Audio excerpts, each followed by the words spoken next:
All right. So welcome to February 6th, our regular meeting for the Lake County Board of Supervisors. We'll go ahead and begin. If somebody can make me the panelist, that would be great.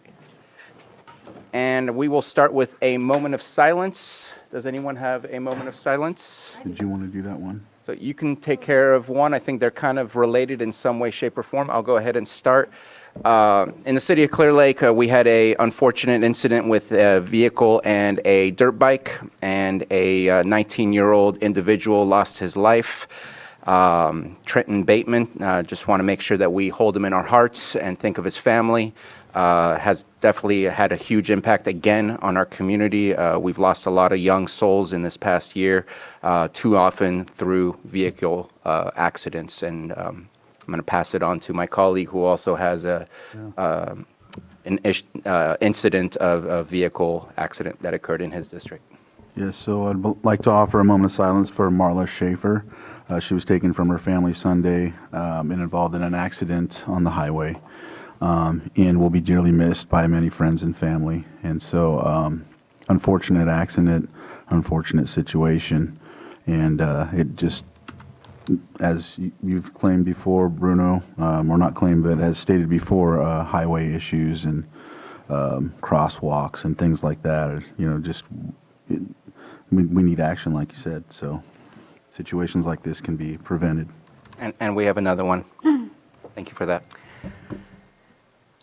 So we have a lot of people that can't be living in their homes right now because of the damage from the storm. A lot of people living without power, without cell service, without any connectivity. And I know this is going to be a really hard time for a lot of these families, and it's going to last for quite a while.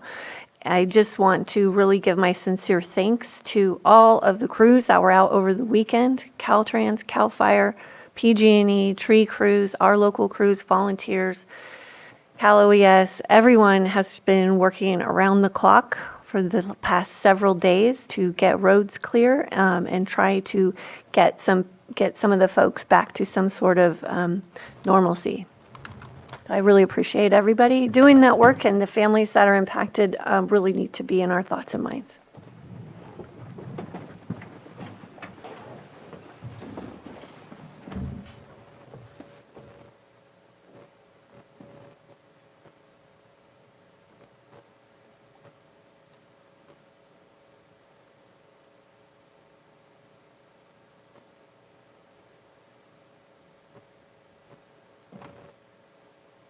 Supervisor Simon, would you please lead us in the pledge? Yes. I pledge allegiance to the flag of the United States of America and to the republic for which it stands, one nation, under God, indivisible, with liberty and justice for all.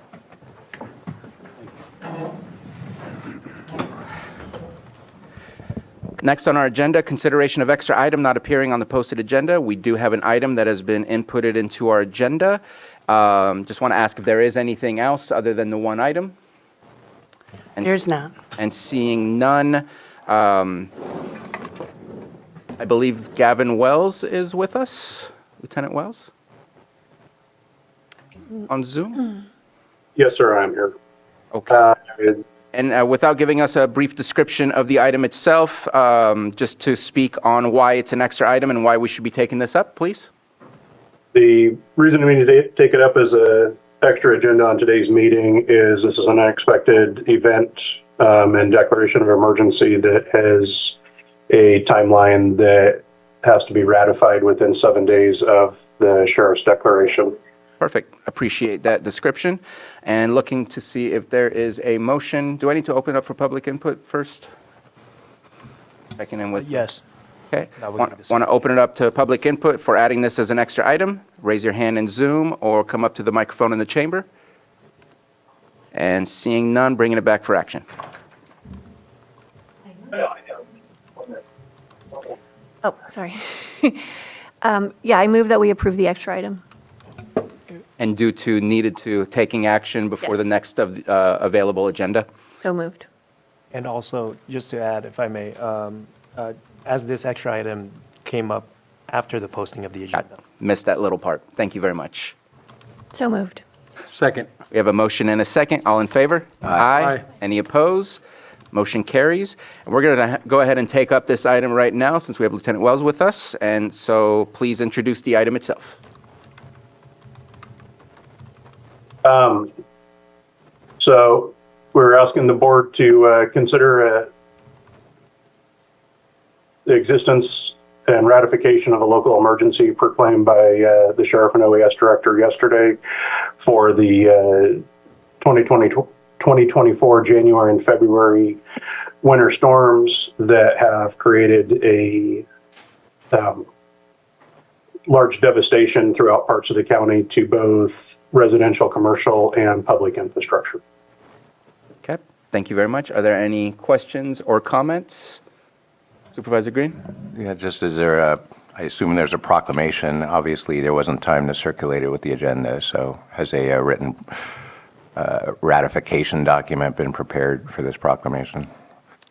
There is Yes, a it has, and is ratification draft attached as a electronic version on the online agenda. Thank you. Yeah, that came up, I think, around 1 o'clock yesterday. It was added into the agenda. Before any action is taken or before opening public comment, I just want to kind of repeat what my colleague already stated. Absolutely thankful for the work of everyone, first responders from public works to law enforcement, fire districts, as well as those trying to put our electricity back up and every other utility we need. Very thankful for that work in dangerous situations such as the weather that we experienced. I know it's not done, and I know some people are looking forward to those things being completed. Please be patient with us. Reach out to your supervisor if you have questions. But there's definitely a lot of work being done to get everybody back and settled into the situation we were before the storm. Some may take longer than others, but very thankful for that work. It's not easy to do that level of work in that type of weather situation. If there's no further comments, I'm going to open up for public input. Anyone have any comments? And bringing it back to the board for action on this item. I offer the resolution. Resolution has been offered. All right. Supervisor Simon? Yes. Supervisor Crandall? Yes. Supervisor Green? Yes. Supervisor Pyska? Yes. And Supervisor Sabatier? Aye. Motion carries. Thank you very much.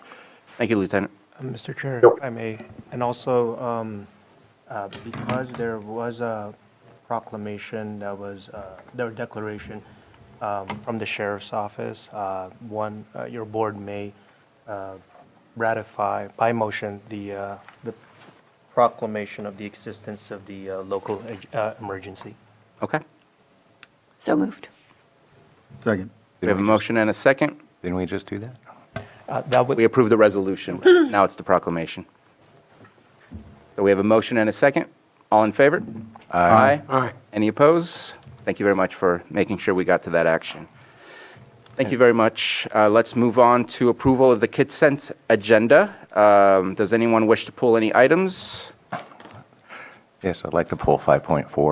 5.4. Any other items? 5.6. 5.6, and seeing none, I will also be, no one else, I will be pulling 5.9, 525, 527, and 529. And looking for the public, anybody from the public wish to pull an item from the consent agenda? I don't see any in the chamber and see none in the Zoom room. I do have Scott Harder, but I believe I pulled that one item unless there's something else that you wish to pull. Yes, thank you, Chair. You pulled item 5.27. We need to also pull 5.28, I believe, not 5.29, unless you were pulling that for a different reason, Did I get the wrong one? Let me check. possibly.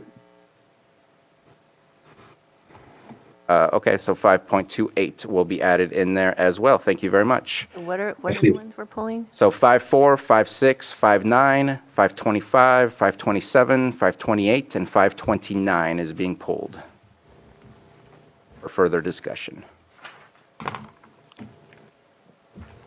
And open it up for the public already. There was no other hands raised, so taking it back to the board for action.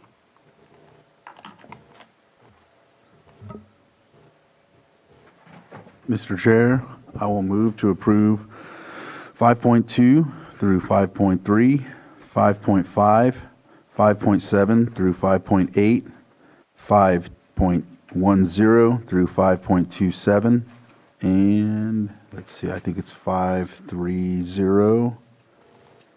I think that's the last one, right? And I would add 5.1. Oh, You start at 5.2. that's right. For some reason, so 5.1 as well. Okay, we have a motion Second. and a second. All in favor? Aye. Any opposed? Motion carries. We're going to go ahead and move on first with our timed items. And our first one is our public input. I have a piece of paper here already. If anyone wishes to speak after the fact, you have 3 minutes, but let's start with Nancy McDade. Good morning to all of you. I thank you very much for your service you do for this beautiful county. I have lived in this county for 33 years and absolutely love it. And I would like to speak to any of you that could help me procure a personal meeting via phone with our Assemblywoman Aguilar Curry. I've been trying for over a year to speak with her regarding matters that the state has done that has had a negative impact on my quality of life. One in particular is SB 35, where local jurisdictions have no say whatsoever on the low-income and immigrant housing that are being built into rural communities. And it is affecting the way I look at things. And also I spoke with Rita Durgan in the Assemblywoman's office last January about these affordable housing units being built. And I asked her about the ones being built into affluent communities. And she told me that affluent communities pay fees to keep these housing projects from being built into their communities. And so I repeated to her what I understood, that the ones that can afford to keep these community housing projects from being built are not mandated by the state, and yet the communities that cannot afford to pay these, the state is mandating that these projects be built. She said that is correct. I told her that was discriminatory for the communities that could not afford to pay the fees, and she would not respond to my observation. I said this twice, she would not respond. And I have since been trying to be in contact with Cecilia Aguilar Curry's office to speak. I have been in contact with them to speak with her directly, and they keep saying she's not available. You can speak to one of us, but I am a constituent of hers. She is a public servant, and she needs to listen to my concerns of decisions she is making in Sacramento. Because we hardworking taxpayers need to be heard. A lot of us, I'm speaking on behalf of the ones that are working right now too, keeping the power on and the roads clear and so on and so forth. And like you said, the hardworking individuals, especially with the storm ravage that they did. So appreciate that, appreciate your time. And if any one of you could please help me speak to this woman whose office is not allowing me to be in contact with, I need to speak to her so she can hear. Thank you for your time. Thank you for your Greatly comments. appreciate it. And without giving too much information, it looks like you live in District 4. I do. I would say please reach out to Supervisor Green. Please, And please, yes. go from there. And I'm hoping that somebody can make sure she sees this video too, because she needs to have a face to the woman who's trying to contact her. Thank you very much. Thank you. Have a wonderful day. And again, thank you for all you do. Any other public comment? Come on up. Good morning. I know you have a packed agenda, but this is so important. I wanted to intrude in public input today. I'd just like to take a moment to honor Code Enforcement Officers Michael Herringshaw and Christopher Colin for making a life-saving difference in one of our residents. On January 31st, they were responding to an appointment or a check-in over at Clear Lake Keys. They found a man that seemed to be in distress, And while one officer stayed with the man, the other one contacted the emergency responders and waited until they started arriving to flag them down to the location. But this example may have saved this man's life, and I just wanted to take a moment to express our department's appreciation for the staff that we have. Not only do they do difficult jobs and care about those jobs, but they also care about the community. Officer Colon was unavailable to join us, but I'd like Officer Herringshaw to please come up.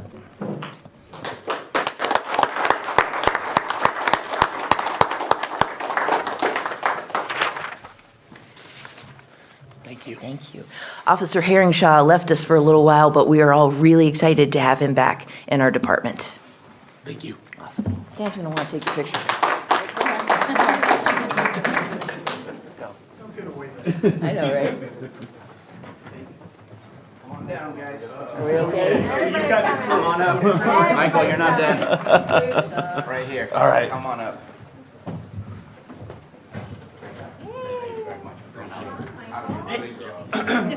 He's good. Come on, come on. You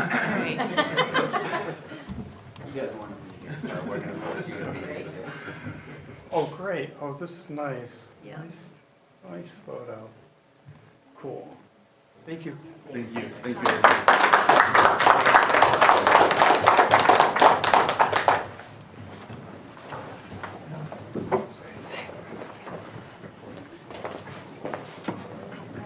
Thank you, that was important. Looks like we have the next public speaker all ready to go. Let's go. Hello, I just have a quick announcement. Casey Moreno, Deputy County Administrative Officer for Finance and Budgets. So we are opening the next round of Campus Equity Grant applicants. Today we are opening the period, which will be open through March 22nd of 2024. If approved, the Campus Equity Grant funds will assist in cannabis cultivation tax liability and county cannabis permit fees. If anybody thinks they may qualify, we encourage them to apply. The application will shortly be uploaded onto our website, but we also have them available in the administration office. And any incomplete or late applications will not be considered, so we urge you to not miss that deadline. I'll also leave a few of the applications up here if anybody would like to grab a few. Thank you very much. Thank you. Any other public comment in the room? Please come on up. Good morning, Bruno. Good morning. It's been a while. Yes, it has. Cheryl Hutchinson, City of Clear Lake. I got notice of a proposed escape assessment. I had a structure built on the backside of my property. I have about 10 acres out there in Clear Lake. And they said, I've got no really good answer from the assessor's office. When the lady came out to view the property, the only comment that she really made was the City of Clear Lake doesn't know what they're doing. I got when we built, it was 2013, so it's been over 10 years. If I had a civil action against a government entity, I have about 6 months to go ahead and file. You guys have all waited 10 years for me to get this.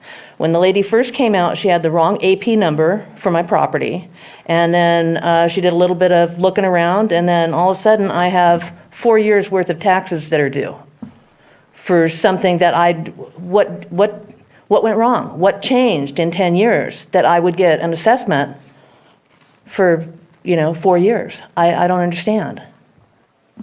Can somebody answer that? So as you know, we can't have a discussion on public comment. I understand that. I'm happy to work with you and review that with you and see if Are I can you get some mine? good answers from assessors. Actually, I'm not sure if you're on the line or if you're all the way No, in District I'm 3. complete, all my property is, if you step over my back fence, I'm in county, but I'm completely in the City of Clear Lake. Then you are mine. Oh, thank you, Bruno.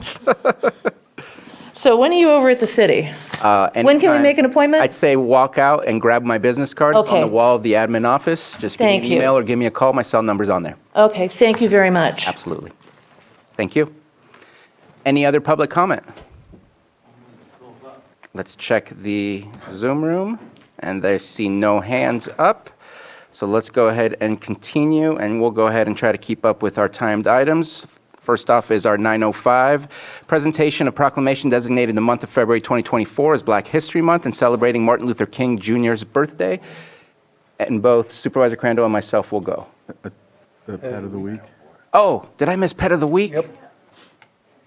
I meant our 904 item. They're waiting. I am so sorry. So sorry. Please. I apologize. I skipped to the next page already. Hi, my name is Officer Copus with Lake County Animal Care Control. Today I have brought Tilly. She's about a 1 to 1.5 year old black lab mix. She came to us as a stray, and she's been really good in the kennel environment and has been dog tested, and she's done good with male and female dogs. She has a really good temperament. She's very mellow. We have yet to see her true personality, but I think she'd be good in any home. We also have a bunch of other animals that are up for adoption. If you'd like to come see her or any of our other animals, please do. It's at 4949 Hellbrush Drive in Lakeport behind the county jail. And then our phone number is 707-263-0278 if you have any questions or concerns. Thank you so much. Thank you. Love it. Apologize, moved forward too fast. All right, moving on to item 6.3 or 9:05 a.m. Again, presentation of proclamation designating the month of February 2024 as Black History Month and celebrating Martin Luther King Jr.'s birthday. And both myself and Vice Chair Crandall will go up as we worked simultaneously on this together.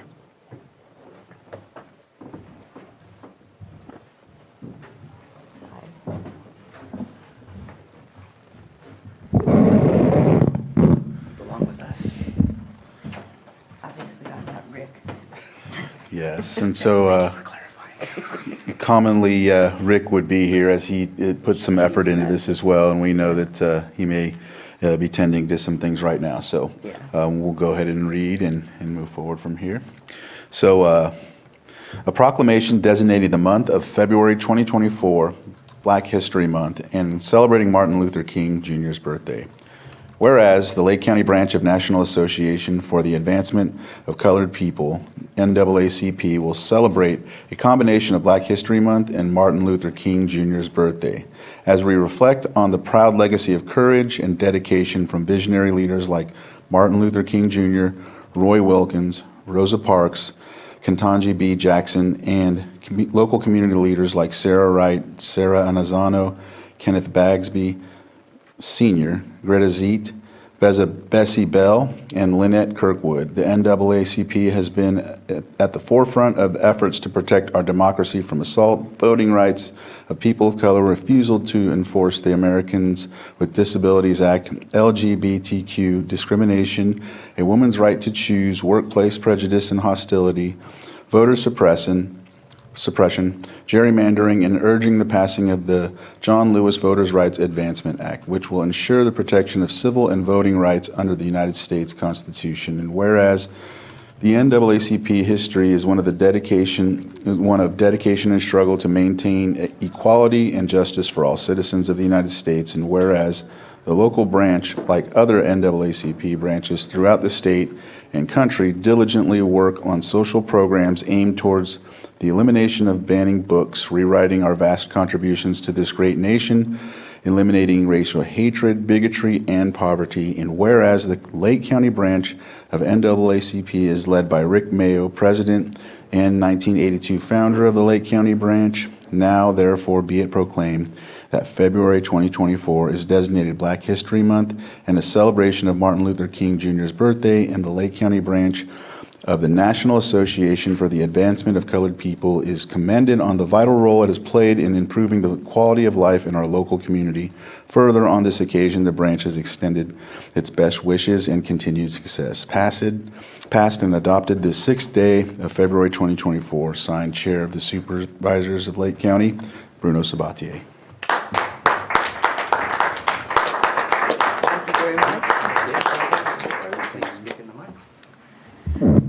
On behalf of the NAACP here in Lake County, I want you to know I appreciate this, and I appreciate all the work that you're doing and will do in the future to assure the equality and justice for all. Thank you. Thank you. So this is an important month. We need to never forget our history. where we've come from, the great strides that we've made to create a world of opportunity for everyone to have equal opportunity and equal justice and equal treatment. This past month, it kind of started, we're also celebrating Martin Luther King's birthday on this proclamation. Appreciate Supervisor Green joining us in Clear Lake over at the Methodist Church where there was a celebration of Martin Luther King. You mentioned Lynette Kirkwood. She's an amazing soul that helps to organize that with a team. And it was an amazing event to be a part of. And throughout the month of February, you will see other events that will take place. I know I will be, I think it's February 22nd, if that's the correct Thursday date, over at Woodland Community College. Annually, they always do a Black History Month event, and I will be there, and that one is led by the, I'm going to say, infamous Randall Cole, who definitely can move a room whenever he starts to speak. So I want to invite everybody to look for these events, take part in those events, and learn about our history and learn about where we're going and how we, on an individual basis, as well as our communities, can do better because we need to learn from the past. Thank you very much. Thank you. Oh, so sorry. Come back for the picture, please.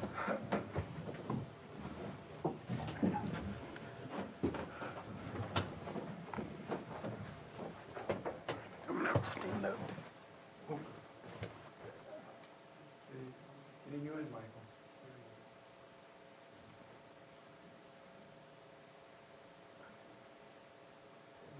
Thank you. Thank you.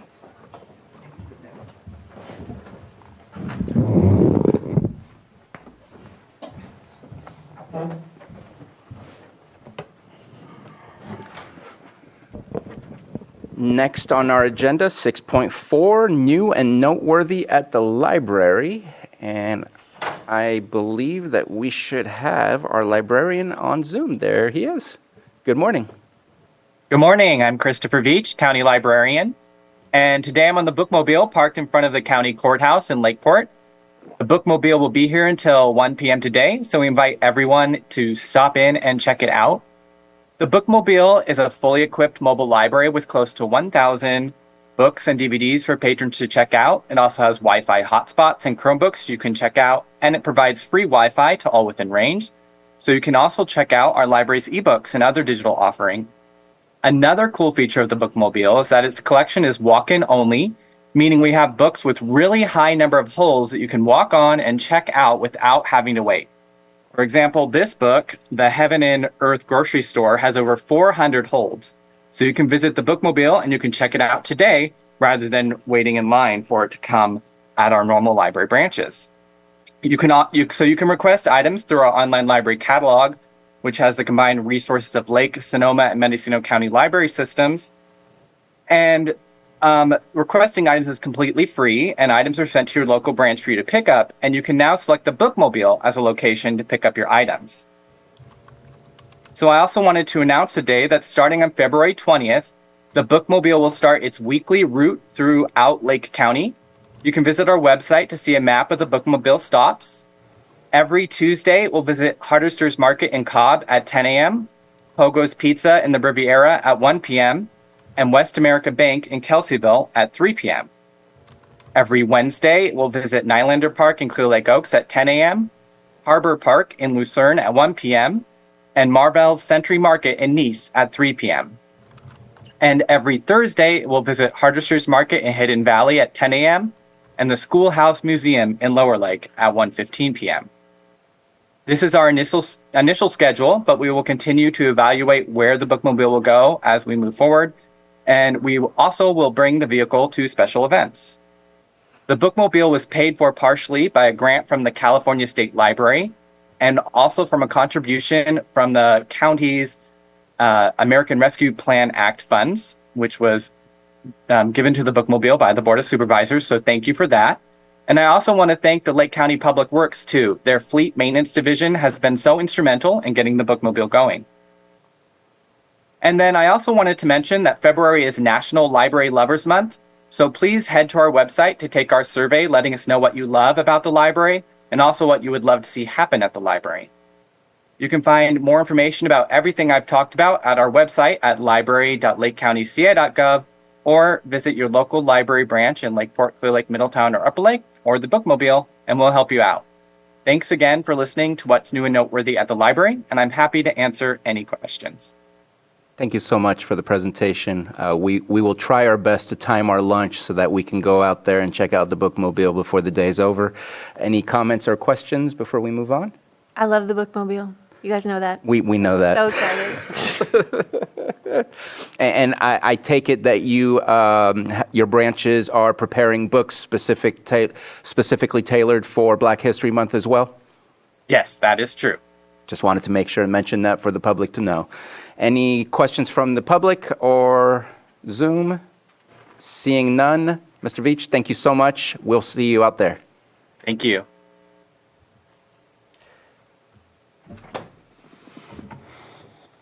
Next in line, we're at 9:25 a.m., our public hearing, consideration/discussion of naming a certain existing unnamed road to Sergeant Giffey Road in Lower Lake. I think it's Giffey and not Jiffy, right? Giffey, correct. Giffey. I just wanted to make sure. Welcome. Good morning. I'm Vance Ricks. I'm the county surveyor, and I do not have a presentation, but I do have a little Google Earth map we can look at so you can get an idea of the location of the road to be named. Thank you. Thank you very much.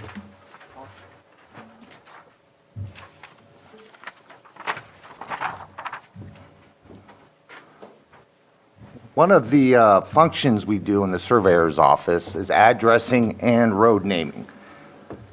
Road naming comes to us when there's usually a conflict with emergency services or package delivering. The road to be named is a small dirt gravel road, services approximately 3 parcels. Going back and forth with the applicant, we finally came up with the name of Sergeant Giffey Road. My understanding is Sergeant Giffey was part of the liberation in a city in Austria during World War II.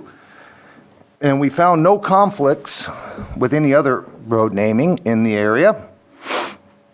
The fire department approved it. The road is located approximately 3.5 miles down Spruce Grove Road at Little High Valley Road, which intersects a road called Snow Road, which was named about 18 months ago. At the end of Snow Road to the south will be the name of Sergeant Giffey Road. The intent of resolution was approved on January 9th of this year and came forward for approval today. So if you have any questions, I'm more than free to answer them for you. Thank you very much. Are there any comments or questions? Supervisor Green? Yeah, just some process questions. I don't know if the normal adoption is by resolution, but I don't see a resolution attached to this. And then to the larger question of this falls under CDD, I'm not aware what guidelines or protocols you would have to analyze a road naming request. So don't have any quibble with this, but it sounds like you had to cast around for ideas on what the name would be. So first things first, what criteria does CDD have in place to analyze name requests? And then for this particular request, is there a resolution or something that goes with it? The resolution of intent was approved already, so this is just a formal approval on our end. The resolution, I believe, was adopted when it was posted for the intent of resolution, and we work for the Public Works Department. So if you're asking about CDD. Okay. Yeah, and then the road naming, we usually get requests when there's issues finding an address, especially with the fire department, CAL FIRE, the sheriff's department, or the local agencies. And in this case, according to the applicant, they were just giving directions to too many people to find addresses. And so that's the analysis that's done, and it's part of the state and highway code on that portion for the road naming requirement. Any other questions or comments? So I will say that I'm not super comfortable with it. I know that we did pass the resolution, in my opinion, that was a resolution for the public hearing to hear protests from community members and things.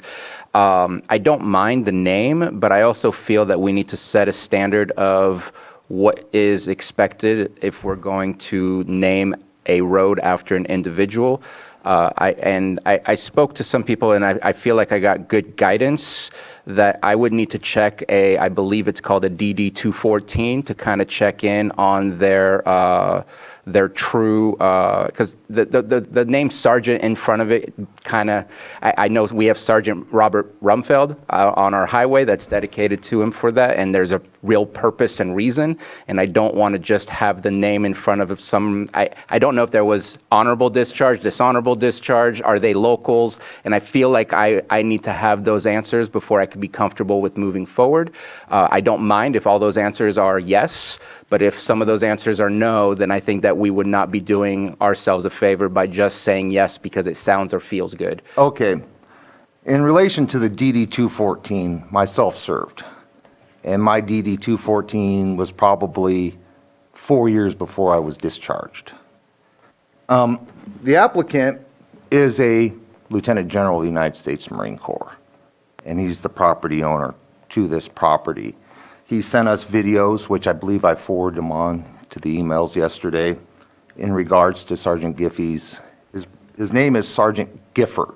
Mm-hmm. We could not use Gifford because of Gifford Springs. Right. And in regards to accolades, I mean, it's an un-county maintained road. It's naming purposes only.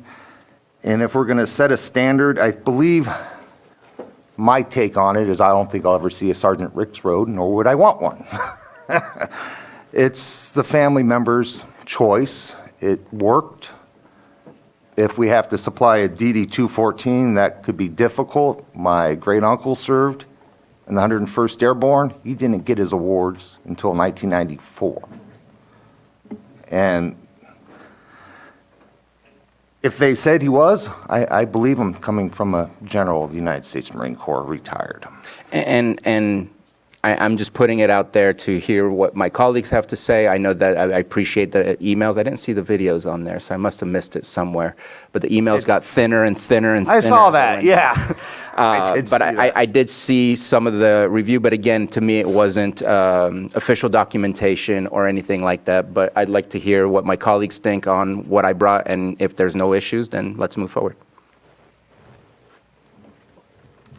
Simple comment from myself. You know, I think one of the largest road naming projects happened in my district, Jerusalem Grade. And as you spoke, it was something that South Lake County Fire and our other, emergency responders wanted to make sure. And I know there were many different names and conversations. I think the community did a good job and the heavy lifting there. But I'm prepared to move forward with the naming today. Because we have so many different, and the sergeant is a little bit different, but thank you very much for the explanation on that. But I'm prepared to move forward. We do have in my district multiple roads with just family names. Just dealt with one down by the county line here not long ago, and been able to be involved in a few of those different conversations in my district on that. So, and the same thing, it was an unmaintained road named after a family. And there was some controversy just with neighbors, but they ended up getting it worked out and it got completed. So that's just something I want to talk about. Thank you. Anyone else? Let's go ahead and Supervisor Green. Yeah, just want to, I echo the chair's comments. I definitely would like to unpack the process because it seems to draw a little bit from here and there, street and highways codes, and then whatever our local staff are kind of tasked with doing. But I'm also sensitive, if there's support to move this today, totally are going to support that. But I don't want to kick the can down the road if there is room to explore, if only for our own education, how streets and highways get named at the local level and stuff like this happens. I think there is some process we can unpack and maybe give a little bit of clarity to future applications. So it'd be nice to get some consensus to have that exploration if we can. and that's it. All right. Just real quick, did you say it was sergeant from the World War II era?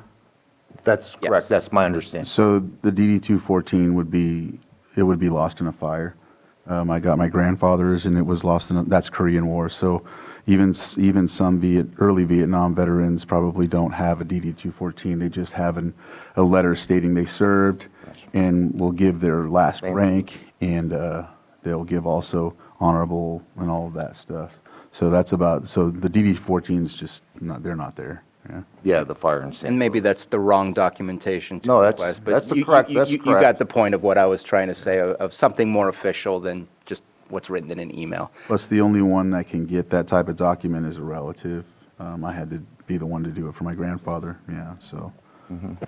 Appreciate the conversation. I'm going to open it up for the public. Anyone from the public? And we have Director De Leon. Good morning, Board. Scott DeLeon, Public Works Director, and just wanted to offer hopefully some clarification. There's some, not confusion, but we're combining different things here. There's a whole section in the county policies for naming things, and there's a difference between naming a public road and public facility after someone versus official naming of streets that are not county maintained. And there's two different procedures and policies. We're following the procedure for the naming of a street that is non-county maintained. And basically the names need to be unique. They need to, they can't be similar sounding or duplicate street names of something that's a public road, and Vance has explained that the original plan or request for Gifford was going to be too confusing with other roads that we have that have the word Gifford in them. This is a private road, and as such, the name can be proposed by the developer or private property owner. And again, we review them, make sure that they don't conflict with anything, and then they're adopted using this process that's defined in the Streets and Highways Code. So hopefully that helps explain. There's some differences again between naming public roads and roads that are private. And I'll be happy to hang around and answer any specific questions if you have them. Thank you very much for adding that and clarifying. Any public comment? Seeing none, bringing it back to the board for action.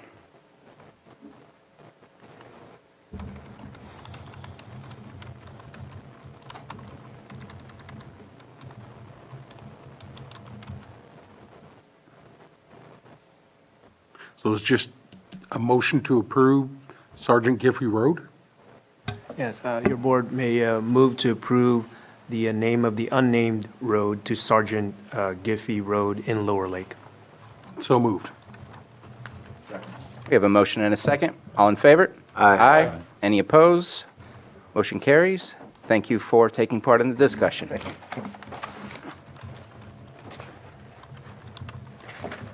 And we have about 30 seconds, 15 seconds. And we'll start on item 6.6, which is our 9:45 a.m. And I believe we have somebody from Health Services here in regards to that. And this is a public hearing, review and consideration of ordinance amending Article 27 of Chapter 2 of the Lake County Code to address membership of County of Lake Health Services in the existing Partnership Health Plan of California Commission. Are you taking this on, or should I pass this on to? No, that's fine. I can do this. Ms. Tangerman. Kim Tangerman, Deputy Director, Lake County Public Health.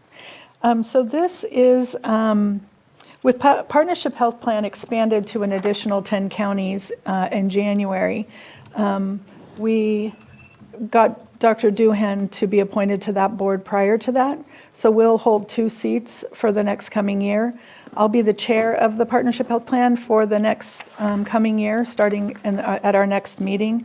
What this does is it reduces our board seats by one due to the restructure of the population that we're taking on the partnership plan. They're expanding, and it's going to restructure it to be, I think, of our 32,000 members, it allows us one seat. Initially, I was kind of concerned about that, but the longer we've traveled down that road, the more, especially with these new counties, they're all very rural counties, so the representation and the struggles that they have are very similar to ours. So the representation is there through the providers or the clinic directors or the health officers. So I didn't know if there was any questions that you guys had, though, regarding this. Are there any questions or comments? I do have a question, because I recollected the idea that it was going to go from 2 to 1. The way that I read it, we should have 3. Because it says on here, and I believe I'm looking at the last amendment, because it doesn't have an ordinance number, and it says that it will amend it to 0 to 45,000 it's beneficiaries. I'm sorry, I went with population. Gotcha. Right. And we currently have, I think, 32,000 and a little bit more current partnership members in the county, which is about half our population. That's right, and we're at about 31,000 Yeah. beneficiaries as a whole. So that was my mistake. I was thinking population when I was reviewing this.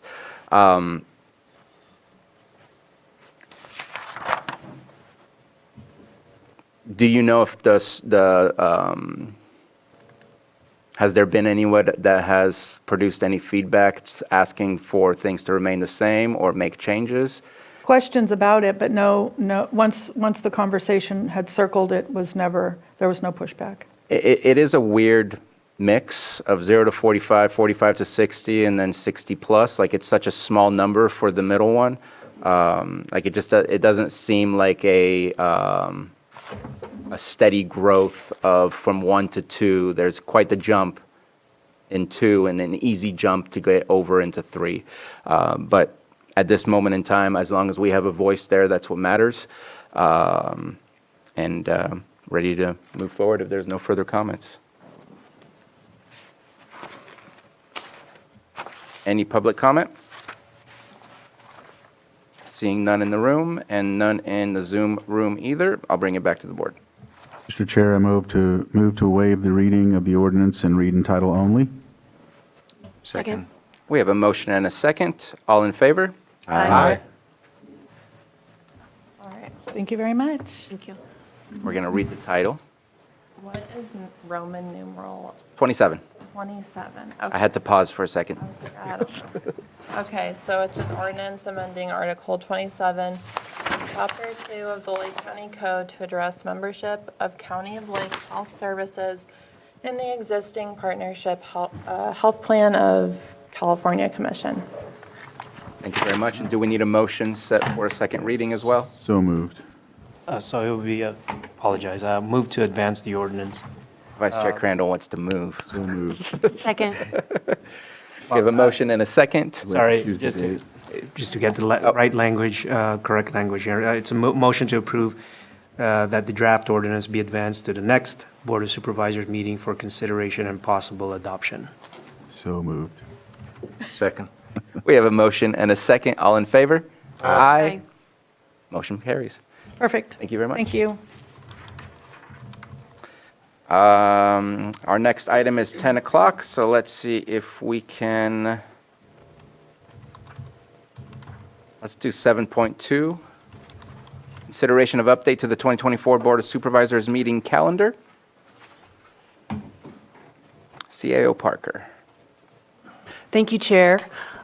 Given the fact that we have 3 board members attending, going to DC to do legislative work, we do not have a quorum on the 13th, so we have revised the calendar to reflect the adjournment of next week's meeting on the 13th.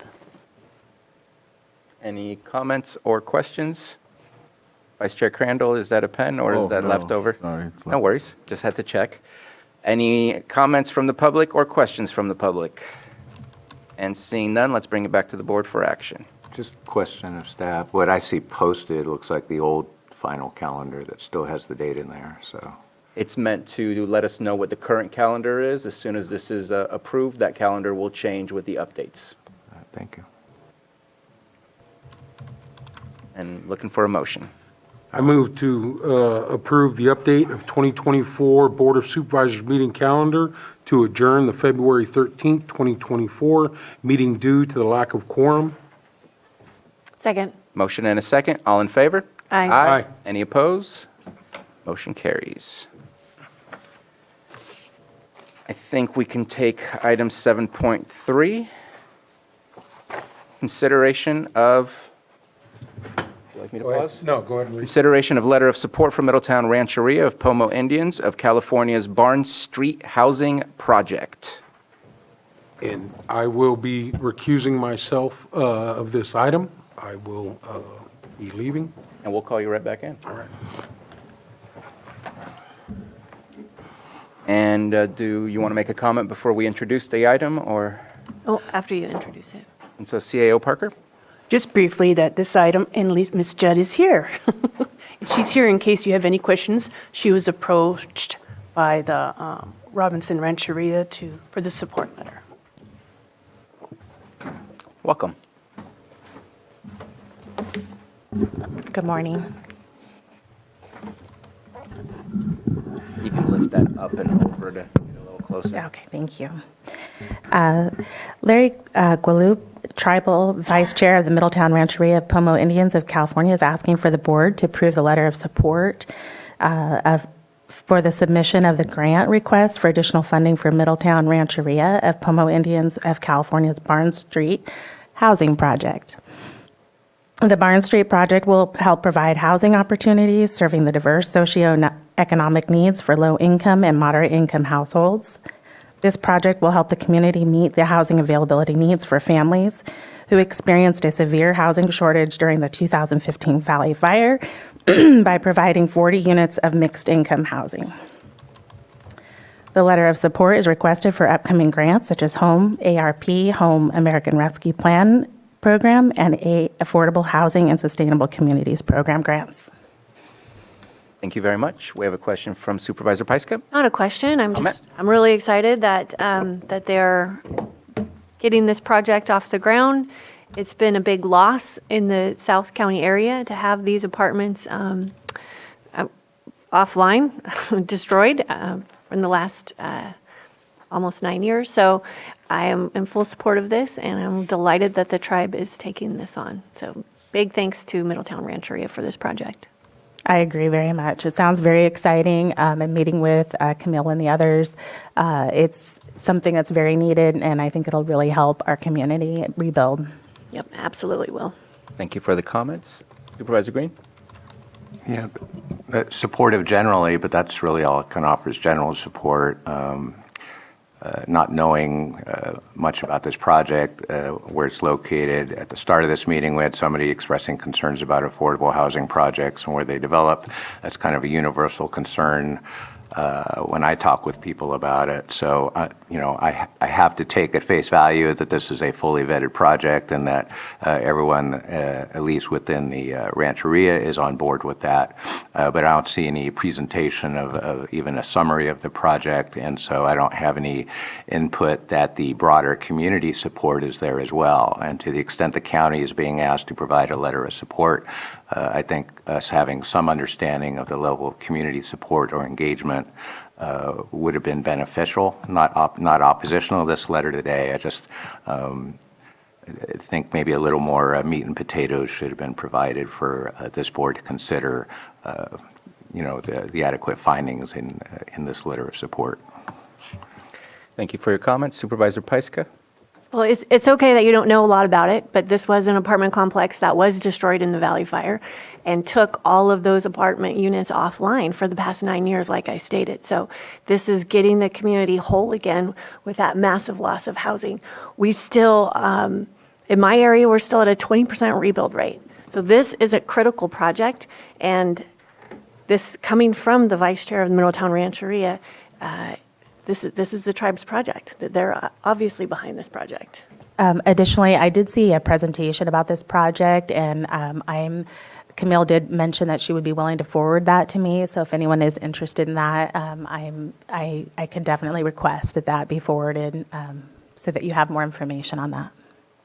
I was able to get a presentation from Camille as well. I believe it's 20 units. Am I correct on that? That's correct. That's correct. I believe there's also laundry available in the facility, or maybe not. I think it's actually in the individual units, if I remember the blueprints that we were looking at.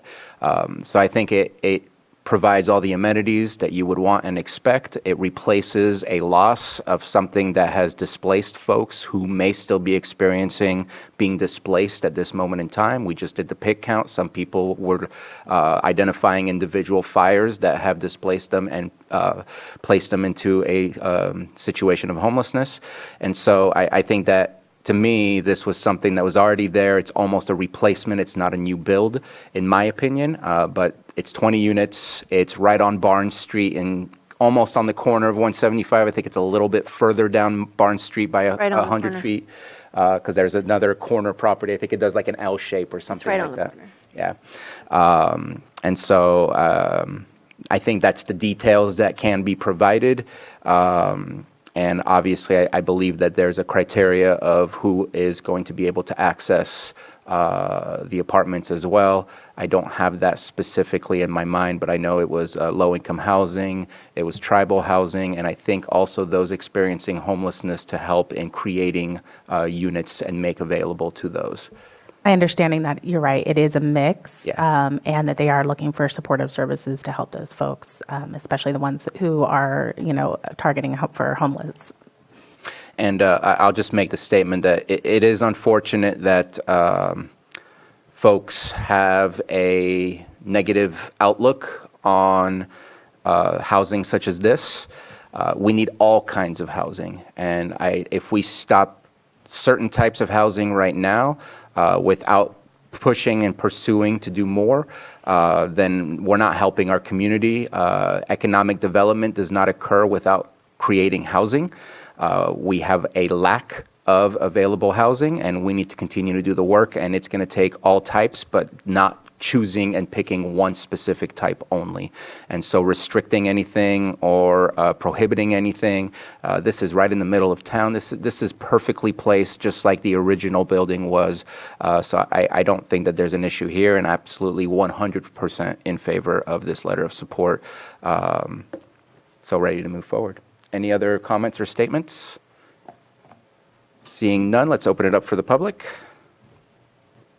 I see nothing in the Zoom room and no one getting up from the chamber, so coming back for action. Mr. Chair, I move that we approve the letter of support for Middletown Rancheria of Pomo Indians of California's Barnes Street Housing Project and authorize the chair to sign. Second. We have a motion and a second. All those in favor say aye. Aye. Aye. Any opposed? Motion carries. Thank you. Thank you for the presentation. Supervisor Green, is it possible to get Supervisor Simon?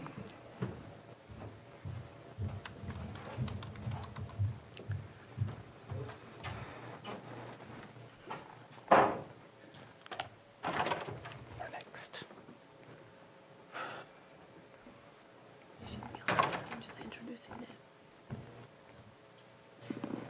That's all I'm doing, is signing it this way.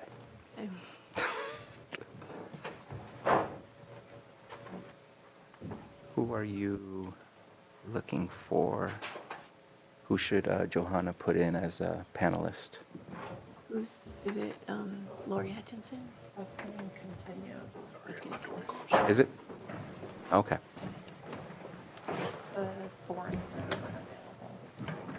Kevin. All right. Item 6.7, our 10 a.m. item, consideration of presentation from the Lake County Fire Safe Council. And do you want to mention anything or just? It's being continued. Okay. So we will continue that at a later agenda date. Not necessarily certain, but we'll see it come back soon. Let's go ahead and, since our next one is at 11, That gives us a chance to go through the review and consideration of structural changes to the Water Resources Department and provide direction to staff. CAO Parker? Thank you, Chair. ACAO Carter is here to present this item. Good morning. Making a lot of noise. I was facing the wrong direction completely. Johanna wanted to talk in it. So, good morning, Board. Can't tell if it's working. On January 9th, 2024, we brought an item forward as well about the restructuring, and during that meeting, your Board directed staff to come back with keeping the structure the same for water resources, but providing the cost estimate for a water resources director. The memo lays out quite a bit, but this item is mainly about the water resources director and what level it should be placed at. The resolution to create the position again in the position allocation would come on February 27th. The recommended grade would currently in the memo is M57. And what that is 10% lower than the special districts administrator, 15% below the public services director, and I believe 20% lower than public works director. And what you can read in the memo is that is slightly less than it was back in 2016. Just before this meeting, I have some of the history of the tables. Back then, there was a Water Resources Director 1, Water Resources Director 2, so it was a little murky. Just before this meeting, I went into 2019 data just before the Water Resources was absorbed back into Public Works. And at that time, it was 10% below both the Public Services and the Special Districts Administrator. So this would be right in line with where the Water Resources Director was at the time before it was eliminated. And under their current structure, Water Resources already has everything worked out through their grants. I would assume that if and when the Water Resources Director is filled, they would try to restructure the grants, but there's no guarantee that that would have sufficient admin or funding for it. So at this point in time, I would recommend thinking that it's either some other kind of funding source, whether it's general fund or any other funding source that can be found, because it's a straight increase on what they're doing now, and they're already set up within their grants. So grade M57, if you go annual with benefits, step one, and this is as of July 1, 24, so after there's everything going on right now, our MUs have a 3% increase as of July 1, so this already includes that. Step 1 would be 179,242, and step 5 would be 213,962. And that, if your board approves that, we would come back on February 27th to solidify it so that we can go out to, HR can go out and post the position. Thank you very much for your presentation. Any comments or questions? I see none. I do have a question. We only have a finite budget. We're already providing some extra help. Extra help is a specific term. Additional positions, and cannabis is paying for that. But I feel like, and I know you mentioned this is about the Water Resources Director, but and I'm going to ask County Council, this does say review and consideration of structural change, so the title itself is not specific to the director itself, it's specific to the department. But I know that last conversation we left off with, we want a director and a deputy director. Correct. And I'm feeling with the cost that we're looking at, how is that going to fit in the budget? And are we being too specific in what we're asking you to do by saying deputy director, where maybe there's a management position or a supervisorial position that can also be achieved, but maintain the idea of having two individuals that can manage the staff That way, if one director is gone or if one director is at meetings, that there's still the ability to manage staff and provide guidance and direction. Just kind of wanted to put it out there just because I'm not seeing how these numbers will work out without the need for additional funds coming from most likely general fund in order to afford this. And at this moment, I feel like we kind of gave you very specifics rather than find a way to make it work type of conversation. Supervisor Pyska. Well, I thought we talked about that last time for the deputy to see if it could be worked into another position we already have. I do not recall that, but Okay. Maybe it was just part of our conversation, but it didn't end up being the direction. And think- I think there were some reasons why none of the existing positions could be a deputy. I can't really remember. one of the other positions could be reclassified as a deputy, but that would have to go through the reclass committee. Okay. Or you put in the position a deputy and then any of the below positions eliminate upon next vacancy if one of them became the deputy. What I would actually recommend is figuring out what your board would like to do for the water resources director, and then once that person is hired, they decide the structure of the department. It was the succession planning that we were kind of generally speaking about, but I do think that that's a better idea. So I guess I want to put out a scenario. What if we don't find a water resources director soon and we end up with no director and no staff supervisor or staff management in that position because our plan is to split it up. And so I would like to get moving as quickly as possible rather than waiting for that director saying this is what we want to see, because I don't want to end up in that position. Obviously I want to hear from others about that, but I do want to put one more idea, which might be controversial.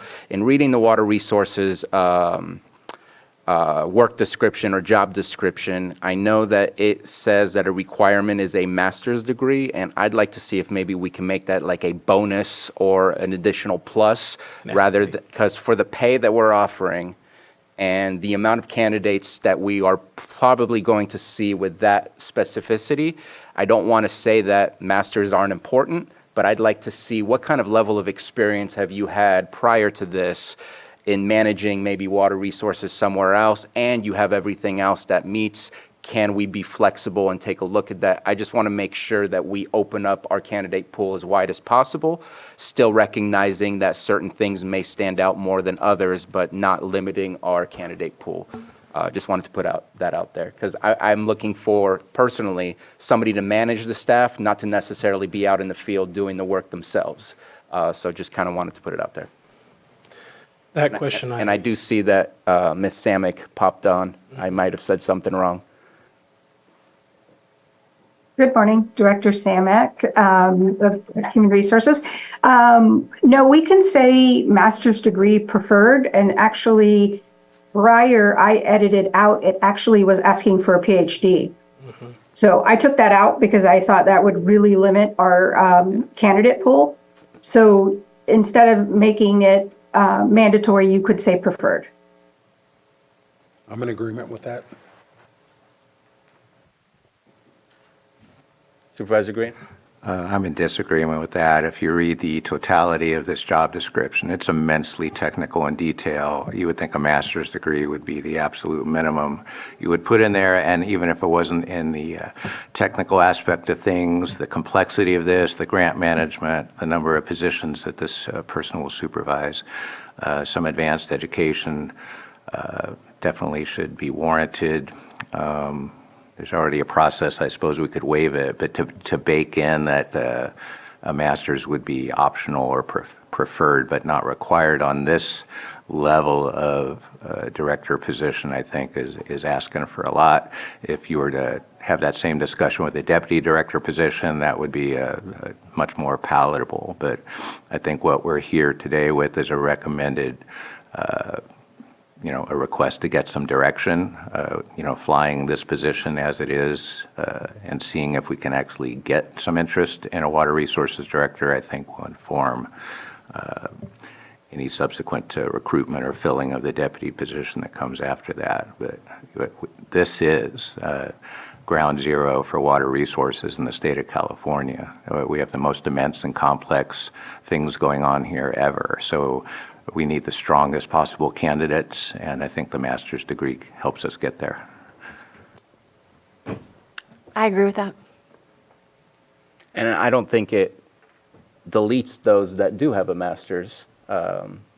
It just makes it available for others to also put in an application, and we make the decision based on the resumes in front of us and obviously the quality of the interview process that we go through.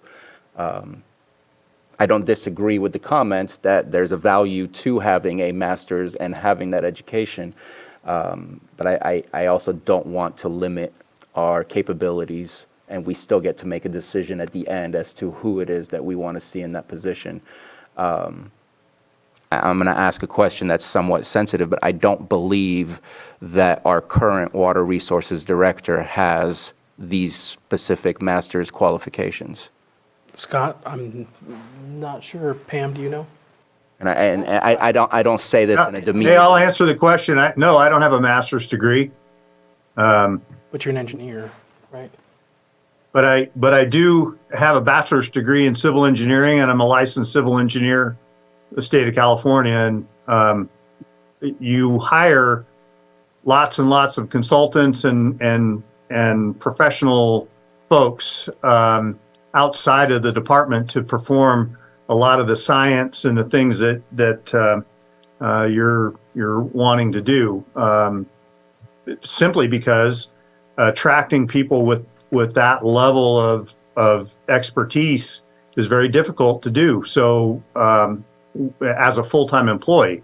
So again, we use a lot of consultants to do the science and the things that need to be done here. And with all due respect, I sure a master's would be preferred, but I think I've proven you don't need that for this position because you're able to hire that out.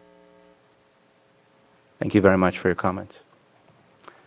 Any other discussion before we open it up for the public? Supervisor Simon? I still stand by, my agreement with just adding the preferred in there. It's not saying that's who we're going to end up with, but it gives you an opportunity to look for that. Maybe we get somebody who's going through the process right now and they got a year to finish something. I don't know, so why I stand by it. Scott backed that up with his comments. You can hire folks who can do the job. You can help with that, so I still stand by that comment. And I don't think any of the words being shared here is putting a negative term on education. It's absolutely valuable. It's a matter of widening the scope of our candidate pool and then making the best decision with the candidates we have, which does not eliminate folks for having a master's. We would still look at that and put value on that. So I'm going to open it up for the public since there's no more pens up. I see a hand up in the Zoom room. Can't see who it is. Betsy Kahn. Thank you, Mr. Chair, and thank you all for this important conversation. As Mr. De Leon said, he was chosen for that position. There were two rounds of recruiting. The first round it did not succeed because it had too high a level of requirements, and so the personnel department and the board then agreed to loosen it up a little bit. Mr. De Leon's done an incredibly good job at doing this and has developed these scale and scope of the Department of Water Resources ever since. But I do want to say that one thing that you need to do, and I don't know what your documentation process is looking at this point, but I think it would be very important to clarify the relationship of the new Department of Water Resources to the Watershed Protection District, because that has always been a murky situation. And if the person in charge of the Department of Water Resources must, in fact, also provide leadership for the Watershed Protection District, you're asking an awful lot. And it's a unique situation, as you've heard. It's a very important qualified position. We've had high-level people who couldn't do it. We have low-level people who do a stupendous job at it. But it's a unique characterization of what the job is.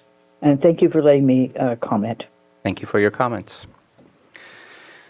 I see no further comments on Zoom and nobody in the board chamber, so I'll bring it back to the board. Mr. Carter. Not related to the master's preferred or not, I'm going to stay neutral on that one.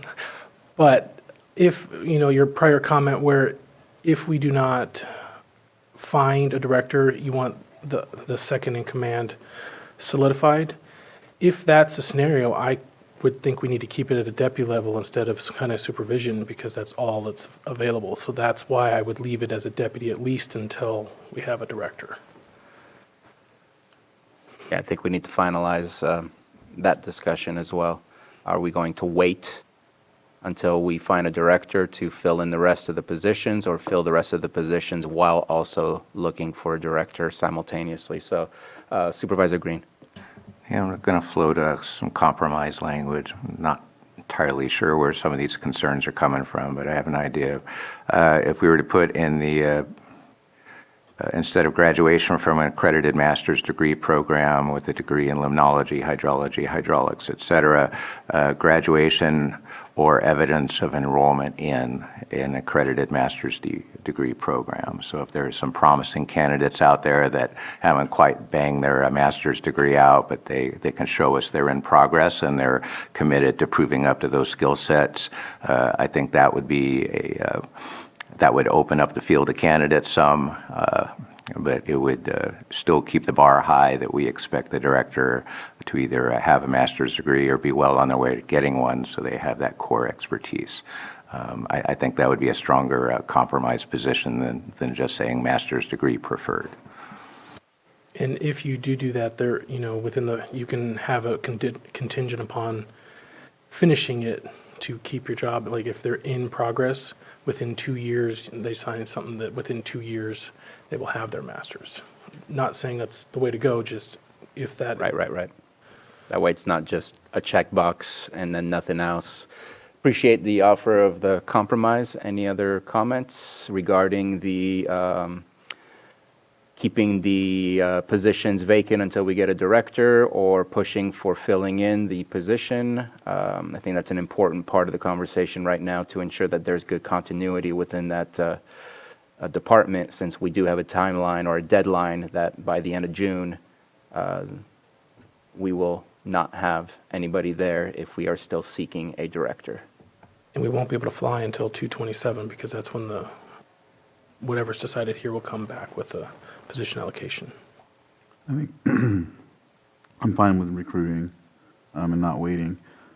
And I like it being open. I know having a preference is fine, but not necessarily required. I like to keep it open. It's difficult to fill these positions. We still have a discretion at the board level who to hire if interviewing. So either way, we still have that last say, if you will. So I don't want to limit it, even though we would like to have those qualifications and whatnot. But that's just where I stand. Anything further? Yep, I agree with Supervisor Crandall. I do think that a master's degree is going to be really important, but we can have some flexibility and look at candidates. I mean, this is a really big job. We had a lot of experience with the deputy we just lost, and so filling those two roles is going to be a challenge. So I'm okay with flexibility, but I do think that we need to aim high for the best candidate that we can find. Absolutely. And just for clarification, at this moment, you're both speaking on master's preferred, not the compromise that was offered by Supervisor Green? Okay. And I agree as well that we need to recruit ASAP for both the position under the director and the director position, so that we can move as quickly as possible. Simultaneous. Yeah, I agree. Okay. That seems to be the consensus of the board. Did we need anything more than a consensus? I believe we've got direction. And you're okay with the proposed grade? Yes, that part was not controversial, I believe, in our conversation. So we meant to say yes. Thank you for clarifying and asking. Well, unless that grade was contingent on the master's degree, so. I think that would be the difference of step, in my opinion. Agreed. The old method in 2016, when a PhD was required, that's when there was director 1, 2, and you got the different types by your qualifications. All right, thank you, board. Appreciate it. Thank you very much. We're going to move on to item 7.5, sitting as the Lake County Air Quality Management District Board of Directors. Not sure if Mr. Gerhart is available. I guess I can look. And I'm not sure that we need Mr. Gerhart for this one specifically. I do not see him on the panelists, but I'm willing to move forward with the reappointment of Nancy Perrin to the LCA-QMD Hearing Board pursuant to Health and Safety Code. And wondering if there are any comments or questions regarding this reappointment from the board? Supervisor Green? Yeah, again, just a process question. I know it's a district and they do their own board, but sometimes we bounce back and forth about whether these people put in applications and sign our conflict of interest code. I don't see an application or a signed conflict of interest code. So totally okay with this moving forward, but I don't see an application and I don't see any clarification as to what we require as far as a conflict of interest or what the district requires of its directors in that respect. It's a reappointment. Okay, thank you for your comment. We definitely already have an application on file from the first original appointment.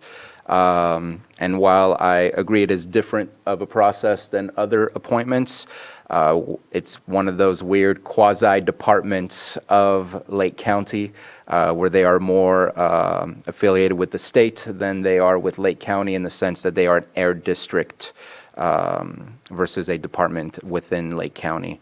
And obviously, Ms. Perrin offers quite a huge load of qualifications and experience. And I appreciated the details within the memo that was provided to us and her years of service as well and her continued interest to be on this board. Were there any other comments or questions? I'm going to open it up for the public. Anyone from the public wish to speak on this item? And seeing none, bringing it back for action. I move that we approve Nancy Perrin to Reappoint. reappoint Nancy Perrin as a medical member of the LCA QMD Hearing Board for a 3-year term. Second. We have a motion and a second. All in favor? Aye. Any opposed? Motion carries. And this one, I do want Mr. Gerhart to be here with us.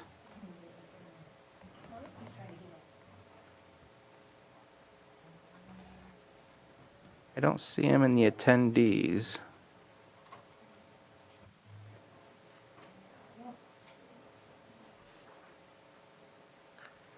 We'll give him a chance to get in.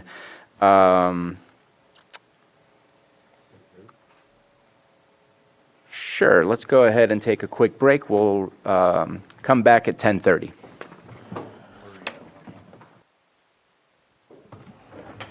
All right, welcome back, and we have Director Gerhart with us.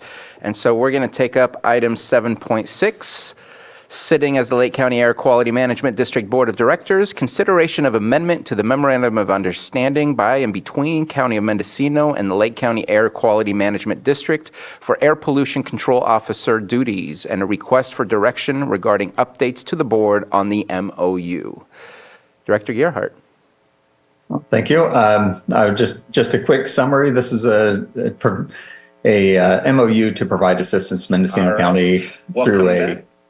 We have Director Hold on, Gerhart with us. I have a and so we're going to echo take up going on. item 7.6. There we go. I Okay. was hearing myself. You were scaring me. Yeah.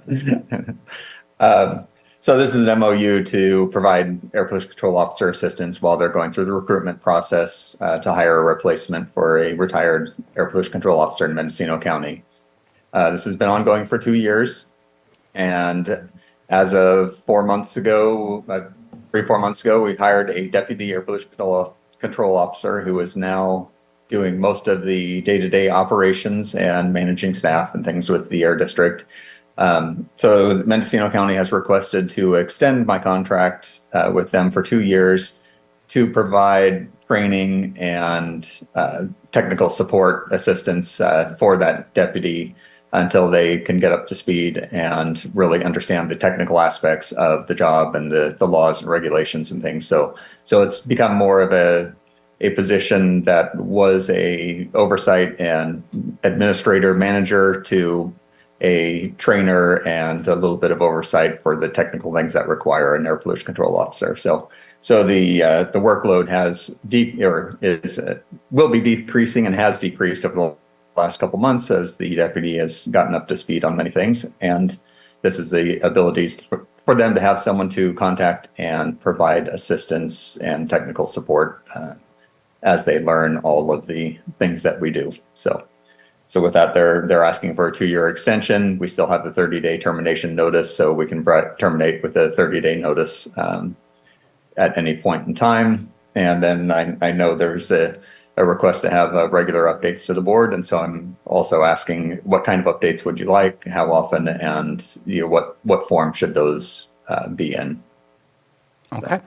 Thank you very much for presenting the item to us, and let's go ahead and open that up for discussion on the MOU itself and also what kind of updates we would like. And seeing none, I do want to offer some clarification. I know here it's June 30th, 2025, that this would extend it. So this is an 18 months. You said 2 years. Is it supposed to be 2 years? It's 2 years from the signing of the original MOU that. Gotcha. So, yeah. Okay. And So then, we're extending 18 months. Yeah. and then I believe it said that if you are requested, and I don't have it right in front of me, but I remember reading it, that if you're requested to do more than 10 hours, that it would have to come to us. Correct. That's been in the MOU since the beginning, and it's never been used. So. And it's never been used. That was going to be that question, because I don't remember ever seeing that. I guess I'm going to believe that since this is in front of us, that you agree with continuing to now kind of transition into a mentorship for this individual. I'm really happy to hear that the recruitment was successful in some way.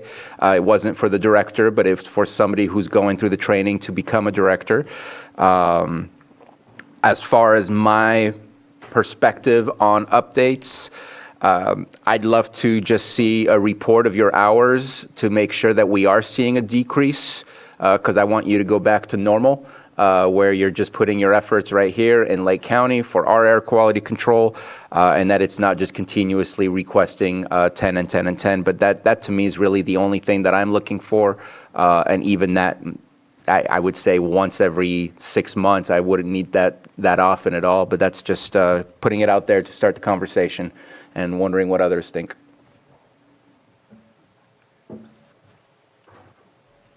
Or I can open it up for public. Supervisor Green. The recommended action to come back every 6 months, I think, would be adequate to note any trends downward if needed. That said, the contract already has a requirement that if it's going over the 10 hours a week, it'll come back to the board for that information and some direction there. So I'm okay with the recommended action of coming back every 6 months, and if there's consensus on that, that would cover that, and obviously in favor of the MOU. Any other comments or questions? Supervisor Simon? Just to comment off of your comment is, getting this MOU completed as soon as possible. I know we're going to do the 18 months, but if the individual who's, if another recruitment is, going well, or if the individual in there's like, I've got it now, thank you very much, in 6 months, if we get something completed sooner than later, I know it's not a lot of heavy lifting for you right now. Anyway, I know it has probably been in the past, but getting it completed so you have one task, Lake County Air Quality Management District, is the main focus. So, but support what's here today. Yep. Anything further before I open up for the public comment? Let's open it up. Director Gerhardt?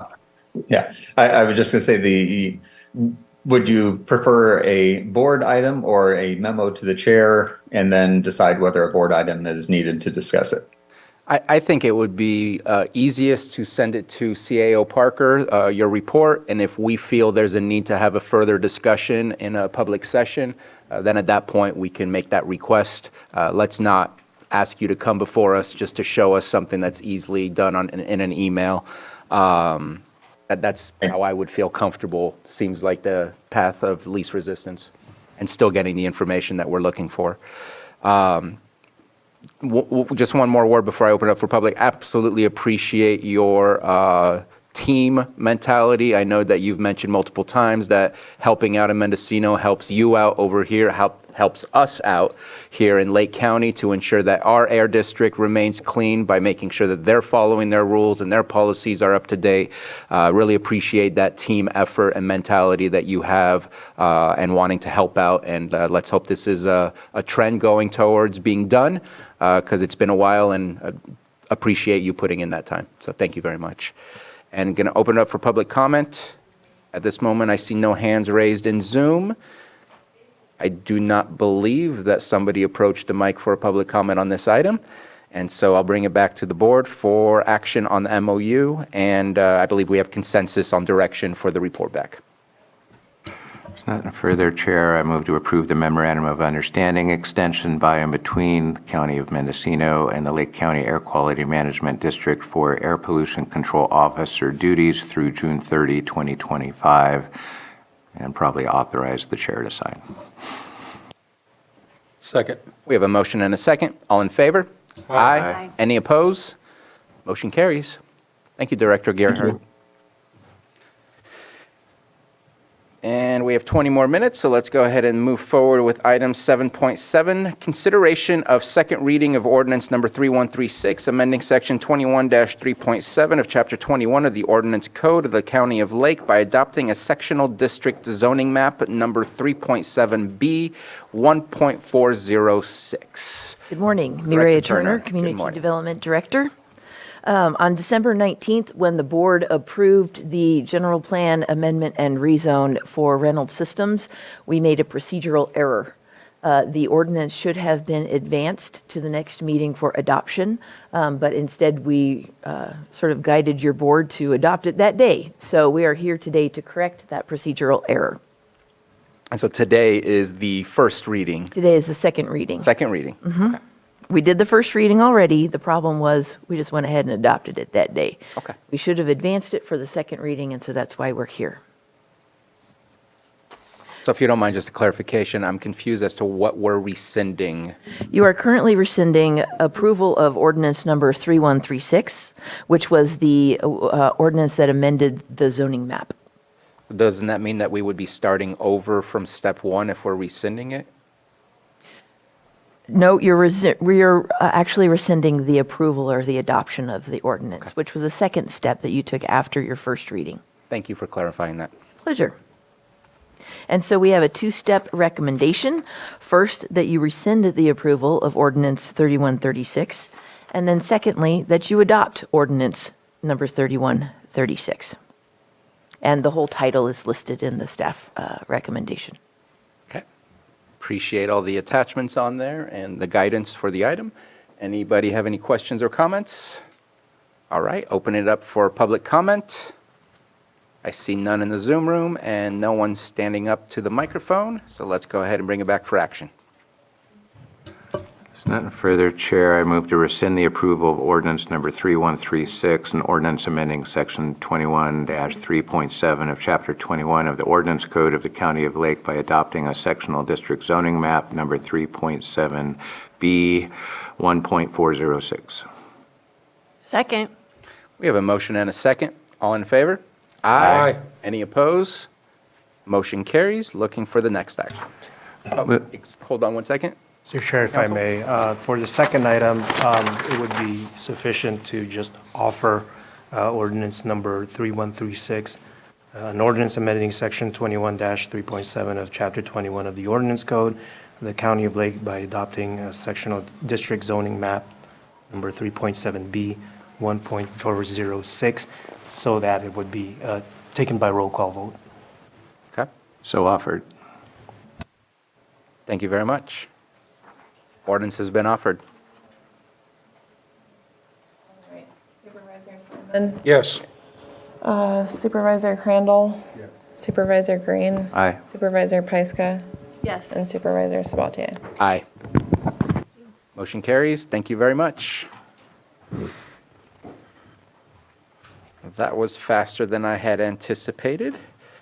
So let's see if we can move on to, let's see if we can get some of these here. Let's do some, 7.11. yeah, we're going to go to 7. We're going to try to put all the behavioral health stuff together as one because there's stuff pulled from the consent as well as in the untimed. So not skipping you out of slight. 7.11, consideration of the following advisory board appointments. We have applicants for Cobb Area Advisory Council, Fish and Wildlife, Glenbrook Cemetery, Law Library, Library Advisory, Lower Lake Cemetery, Maternal, Child, and Adolescent Health, Middletown Area Town Hall, and Western Region Town Hall. Let's go ahead and start with the first one. Any comments or questions about Cobb Area Advisory applicants? Seeing none, open it up for the public. Any comments or questions? And seeing none, bringing it back to the board for action. Mr. Chair, I move that we approve Darlene Warner, Kathleen McCarthy, Kenneth Schneider, and Melton McMurray to the Cobb Area Council. Second. We have a motion and a second. All in favor? Aye. Any opposed? Motion carries. Next is Fish and Wildlife. Any comments on the applicant or questions? And seeing none, open it up for the public. Questions or comments? Seeing none. So I will just make a quick comment as I bring it back to the board. Was not aware that I checked in to see who the membership is, that District 2 had been vacated, so expect to see that coming soon again for a reappointment. But was not aware that there was a term that was ending, so we'll fix that soon. So action on the applicant that we have here for reappointment. Mr. Chair, I move that we appoint Sarah Ryan to the Fish and Wildlife Advisory Committee. Second. We have a motion and a second. All in favor? Aye. Any opposed? Motion carries. Moving on to Glenbrook Cemetery.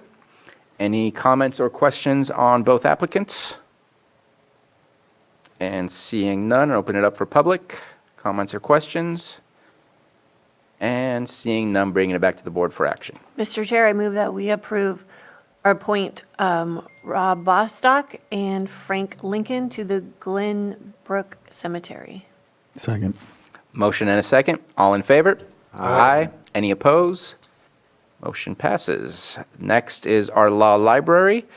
We have Dennis Fordham, who took part in our meeting just to listen in last time we had a meeting, but is looking forward to being reappointed. And so here's the opportunity. Any other questions or comments? All right, public comments or questions? And seeing none, looking for action.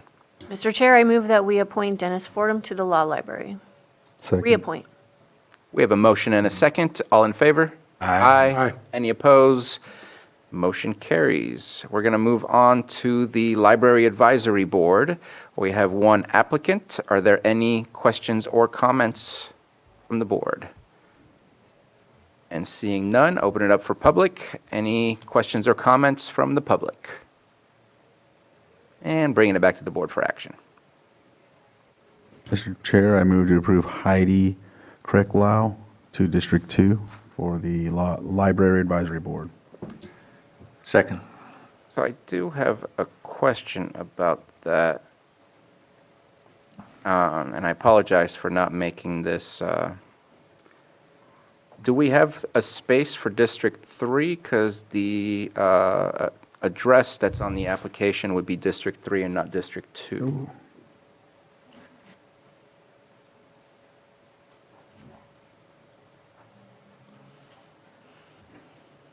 Let me see. There it is. Oh, yeah, it is. So we do have a vacancy in Yep, so District 3? I'll rescind my motion.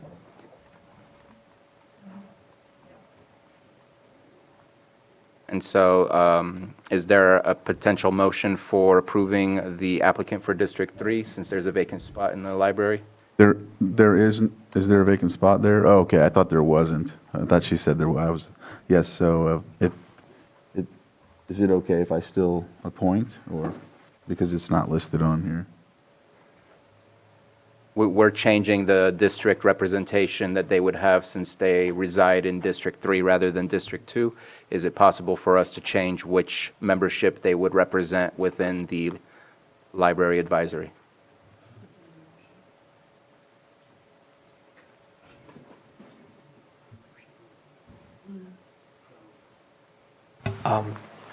Not sure if if Heidi Greklau is present, because the application did specify District 2. And I was what missed she that signed part. off on.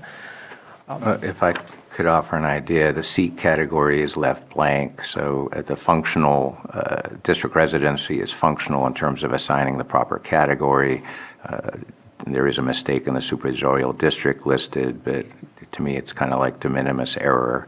So since the address clearly sits within District 3 and the seat category was not filled out, I think this board could certainly move ahead and make an appointment to fill the District 3 category seat on the Library Advisory Board without any further investigation. And I can appreciate that. I think I'm going to look at Vice Chair Crandall to see what his preference is, if you want to continue this and make sure that representation of District 3 is the appropriate position that she was attempting to obtain. I think we should confirm that first, just in case. Yeah. Okay, so let's go ahead and check on that and then bring it back when we have an answer to that. Thank you very much. We're going to move on to Lower Lake Cemetery. We have an applicant for reappointment. And open it up for any comments or questions. And opening it up for the public for comments or questions. And seeing none, bringing it back to the board for action. Mr. Chair, I move to appoint Bob, Bob, I apologize, I'm not going to miss the name. Reappoint Bob Mineta to the Lower Lake Cemetery District. Second. We have a motion and a second. All in favor? Aye. Any opposed? Motion carries. Next, we're going to go to Maternal, Child, and Adolescent Health. We have one applicant. And any comments or questions on the applicant? All right, and opening it up for public comment. Any questions or comments on the applicant? Bringing it back to the board for action. Mr. Chair, I move that we appoint Sabrina Andrus to MCAH. Second. We have a motion and a second. All in favor? Aye. Aye. Any opposed? Motion carries. Next is Middletown Area Town Hall. We have two applicants. Any comments or questions? Open it up for public comments or questions. And bringing it back for action.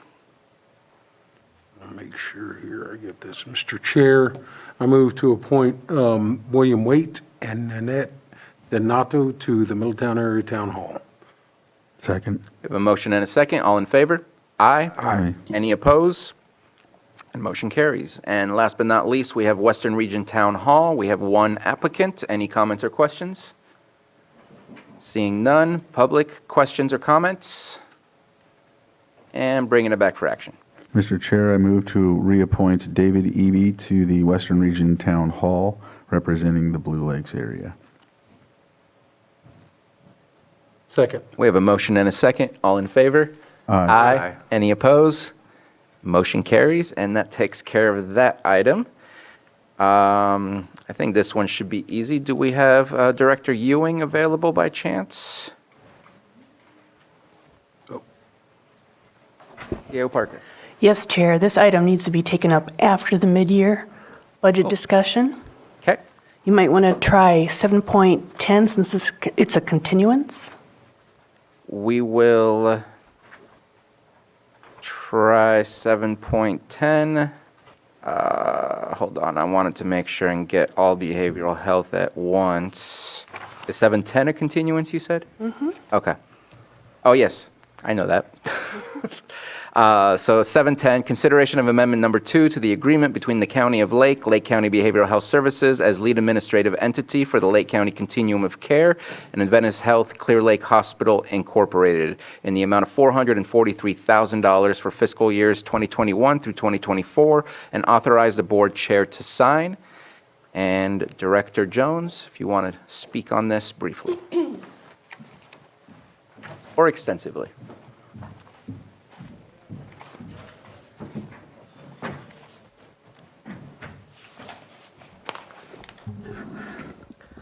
Yes, thank you so much. So this funding is all coming from the COC.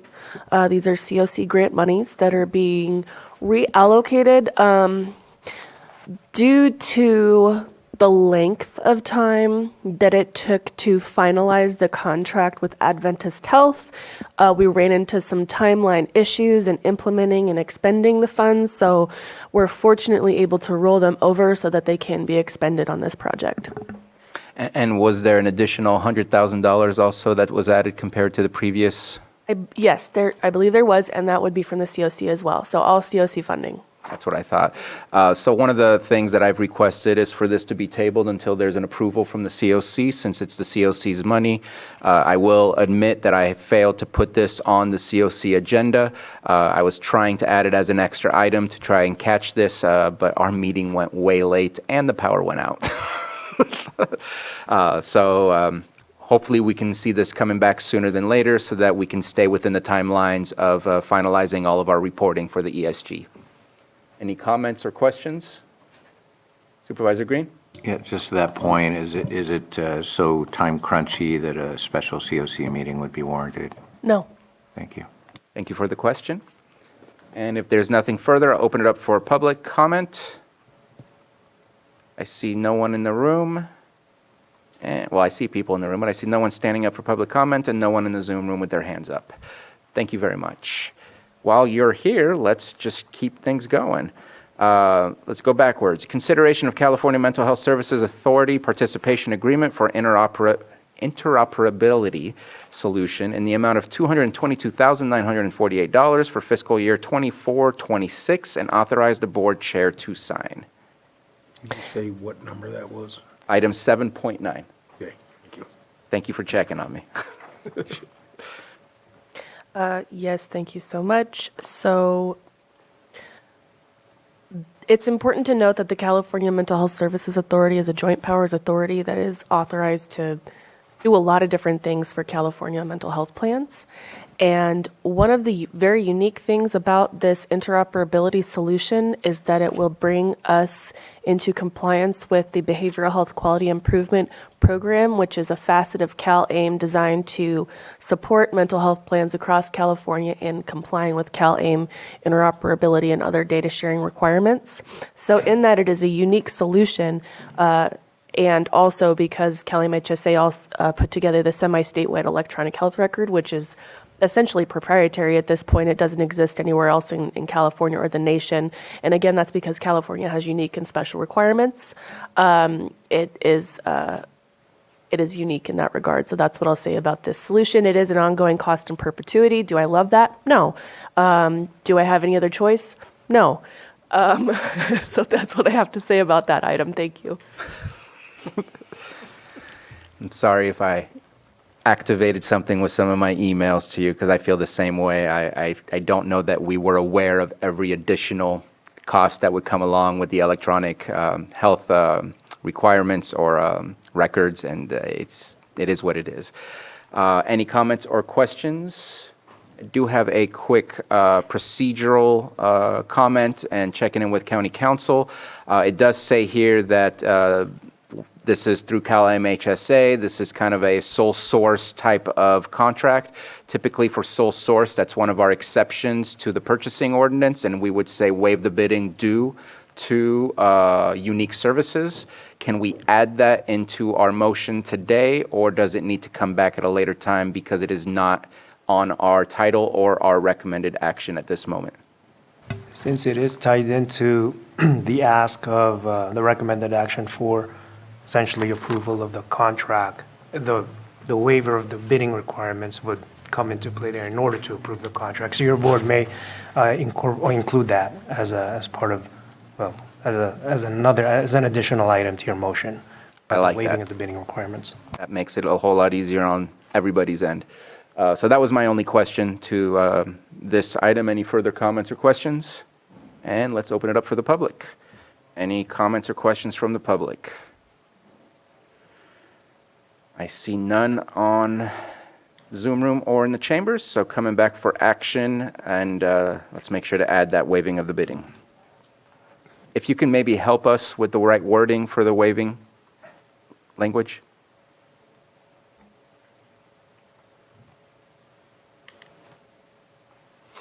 And I'm looking through the Lake County Code sections now, just for clarification for Director Jones. Would that be under, the exception would be under 38.4 under cooperative purchases? Is this the piggyback provision? Yes, I believe so. Okay. So it would be a motion to waive the bidding requirements of this Mental Health Services Authority Participation Agreement for Interoperability Solution on the basis of Lake County Code Section 2-38.4, cooperative purchases. Thank you for helping with that. So moved. Second. We have a motion and a second. All in favor? Aye. Any opposed? Motion carries. Further move to approve the California Mental Health Services Authority Participation Agreement for Interoperability Solution in the amount of $222,948 for fiscal years 2023 through 2026, and authorize the board chair to sign. Second. We have a motion and a second. No worries. All in favor? Aye. Aye. Any opposed? Motion carries. Thank you for that. I almost moved on without the actual approval of the agreement. Let me see. It is 11 o'clock. We have an 11 o'clock item. Just wondering if let's go through 7.8 real quick. I think it's not going to take a long time. Consideration of amendment number 1 to the agreement between County of Lake and North Valley Behavioral Health, LLC, for acute inpatient psychiatric hospital services and professional services associated with acute inpatient psychiatric hospitalization in the amount of $750,000 for fiscal year 2023-24, and authorize the board chair to sign. Director Jones. Yes, thank you so much. Obviously, a high dollar amount contract here. North Valley Behavioral Health Services operates 2 facilities, and we reserve placement at those facilities for our most difficult to place beneficiaries. They really specialize in, for example, individuals who are deemed incompetent to stand trial, those who may have safety concerns that would preclude them from being admitted to other facilities. So they're a unique placement and kind of our catch-all, when we are really struggling to find an appropriate place for some very challenging folks. It is also true that folks tend to stay for longer than you would see at other traditional acute psychiatric hospitals, and that is because of the acuity level. These are, again, our highest acuity folks, so it can take some time to stabilize them, especially if they're referred there for competency restoration services, which means that you are able to understand charges brought against you, where there's a concern about your competency. So that can take some time. And so again, I actually personally ask that every single referral to North Valley gets approved by me, which doesn't normally happen. Normally, I don't approve all hospital visits, but because of how expensive it is and the nature of it, I like to monitor that pretty closely. So we try to really keep it to those who need it. But again, considering there aren't very many facilities like that in the state of California, we're lucky that they take actually as many of our people as they do. So. Thank you very much for that. Any comments or questions? Supervisor Green? Just on the increase, I mean, obviously, the costs go up when you have more referrals, so without disclosing any personal information of our client base, is this increase to accommodate an anticipated increase in services or increased services that have already happened? That's a great question. So we do projections based off of utilization. We look at the first half of the year and kind of multiply that by 2 roughly. So it's in order to carry us out through the end of the fiscal year and make sure this contract has sufficient funding.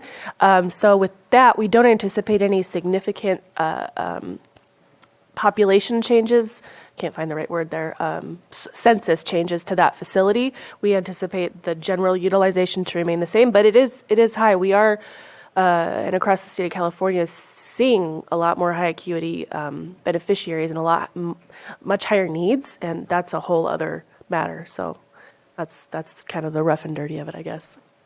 Well, let me follow up then real quick. So are we being proactive or are we being responsive? Because this is to go from a 400K to 750. That's a big chunk.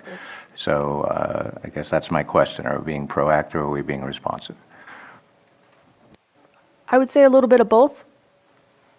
Obviously, we're reactive in the sense that the system has failed people many, many times if they're needing this level of care, and that starts in childhood. Don't get me started. So there's that, and trying to reinvest in our community, and also we are always soliciting bids or proposals from other entities who can provide similar services. And with the recent behavioral health continuum infrastructure project monies, we are seeing some of these facilities be built and accessible. For example, Mendocino County has broke ground and will be finishing up a mental health rehabilitation center, I think, in the fall, and we anticipate contracting with them. So wherever we can expand our contracted beds, we're going to do that. And of course, expanding outpatient services and general prevention services is the ticket to avoiding these types of needs in the future. And these are all reimbursable services anyway? Oh, yes. Thank you.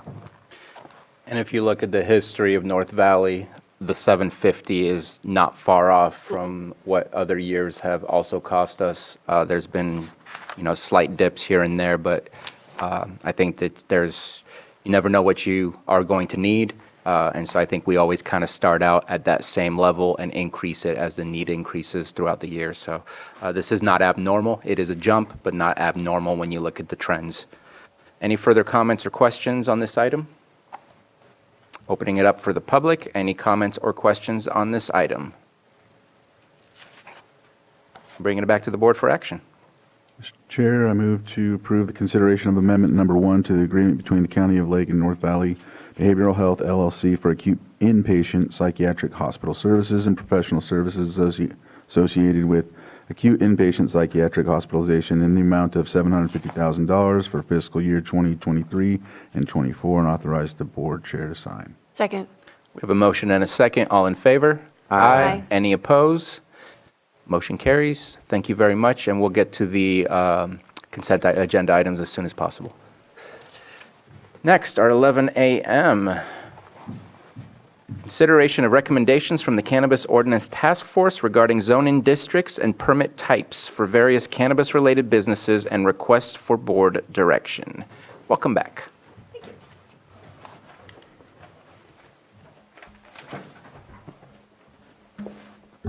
All right, this one's fun. Mireya Turner, Community Development Director. The board established the Cannabis Ordinance Task Force in 2022, July 16th, for the purpose of gaining recommendations from a variety of fields of expertise and experience for the updating of the current cannabis policy. What you have before you today is their first set of recommendations. Thank you. On this type of updating. These recommendations have been vetted by the Ag Advisory Board, Ag Advisory Committee, which did not have any recommendations for amendments. And it then went before the Planning Commission, which recommended the addition of a comparison chart or a table that showed the permitting levels as well as zoning districts that wineries are allowed. So that's included in your staff report as Table 2. The recommendations that you have before you today are conceptual only, and that means that there is no current draft ordinance. We're bringing this group of 14 different recommendations to you today to see what is palatable to the board. Your direction on these cannabis-related business types, as well as possible zoning districts for them, for their location, and the permit level type, That input from the board will be taken back to the Cannabis Ordinance Task Force, and they will then start working on the general and development standards that will be specific only to the cannabis-related business types, zoning districts, and permit levels that the board would like to see come back to them in the future in a draft ordinance. That draft ordinance will also be vetted again by the Ag Advisory Committee and the Planning Commission.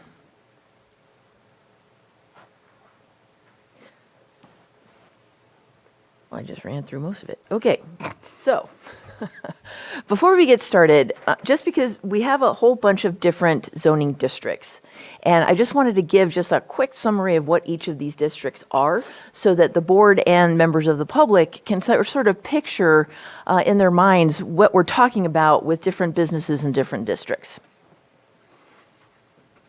You will first of all note that there are no residential districts included in today's recommendations.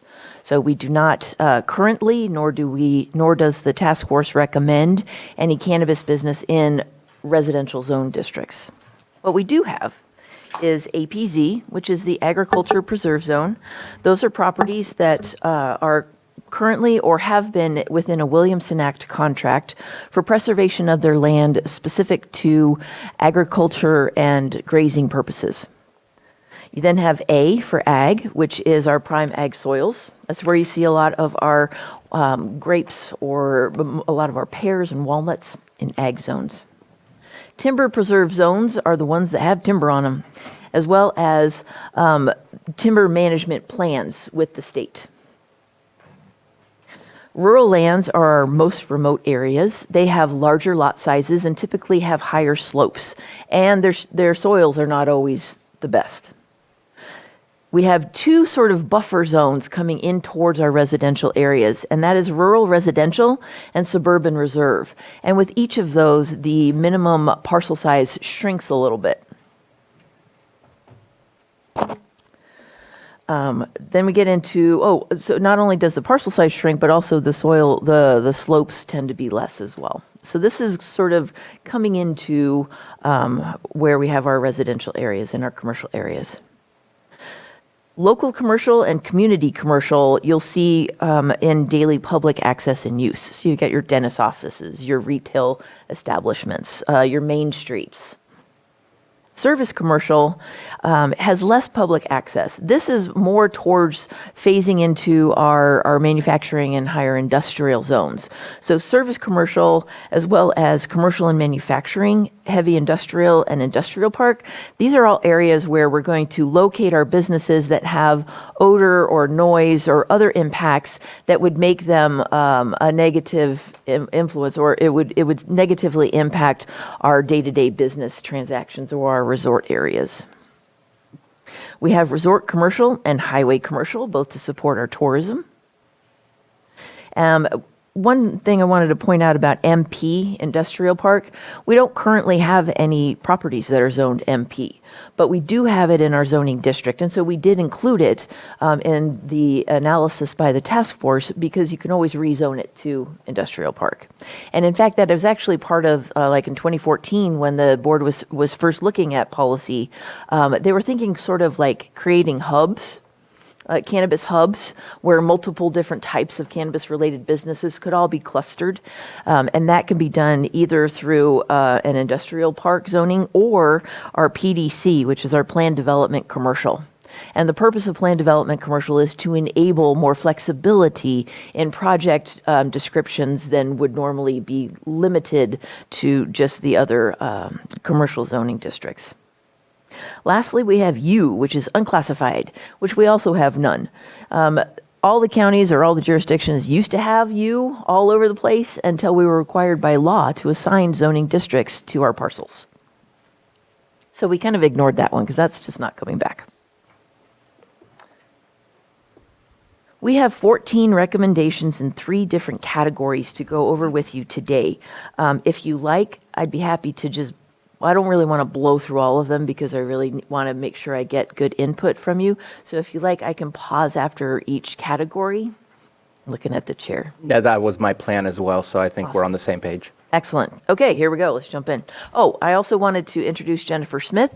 She is a member of our task force. She is also a very excellent resource on filling out my descriptions of these cannabis businesses. So I appreciate her being here. And I believe we also have other members of the task force that are attending via Zoom. Type 5, large cannabis cultivation. This is within the first section of new business license types, or new business, which would be permit or license types.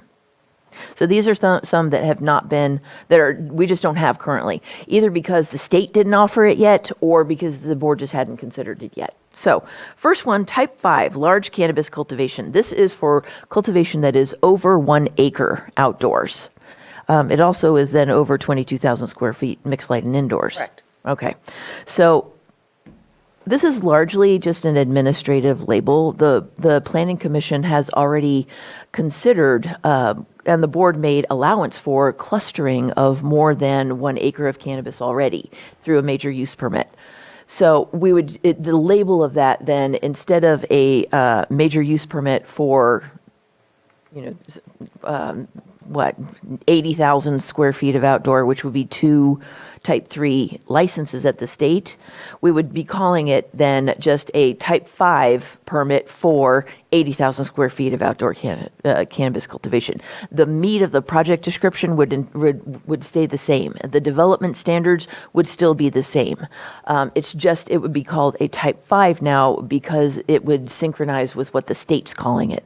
So to lessen that confusion when a permittee from Lake County goes to get their state license, we'd like to mirror the nomenclature.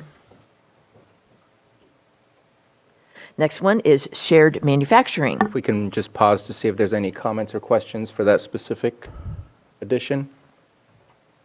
I'm actually looking forward to type 5 for the fact that I think it will save you time and might even save the farmers money, because right now going through 20 different licenses for one grow versus having to track one type of license, I think is going to be helpful.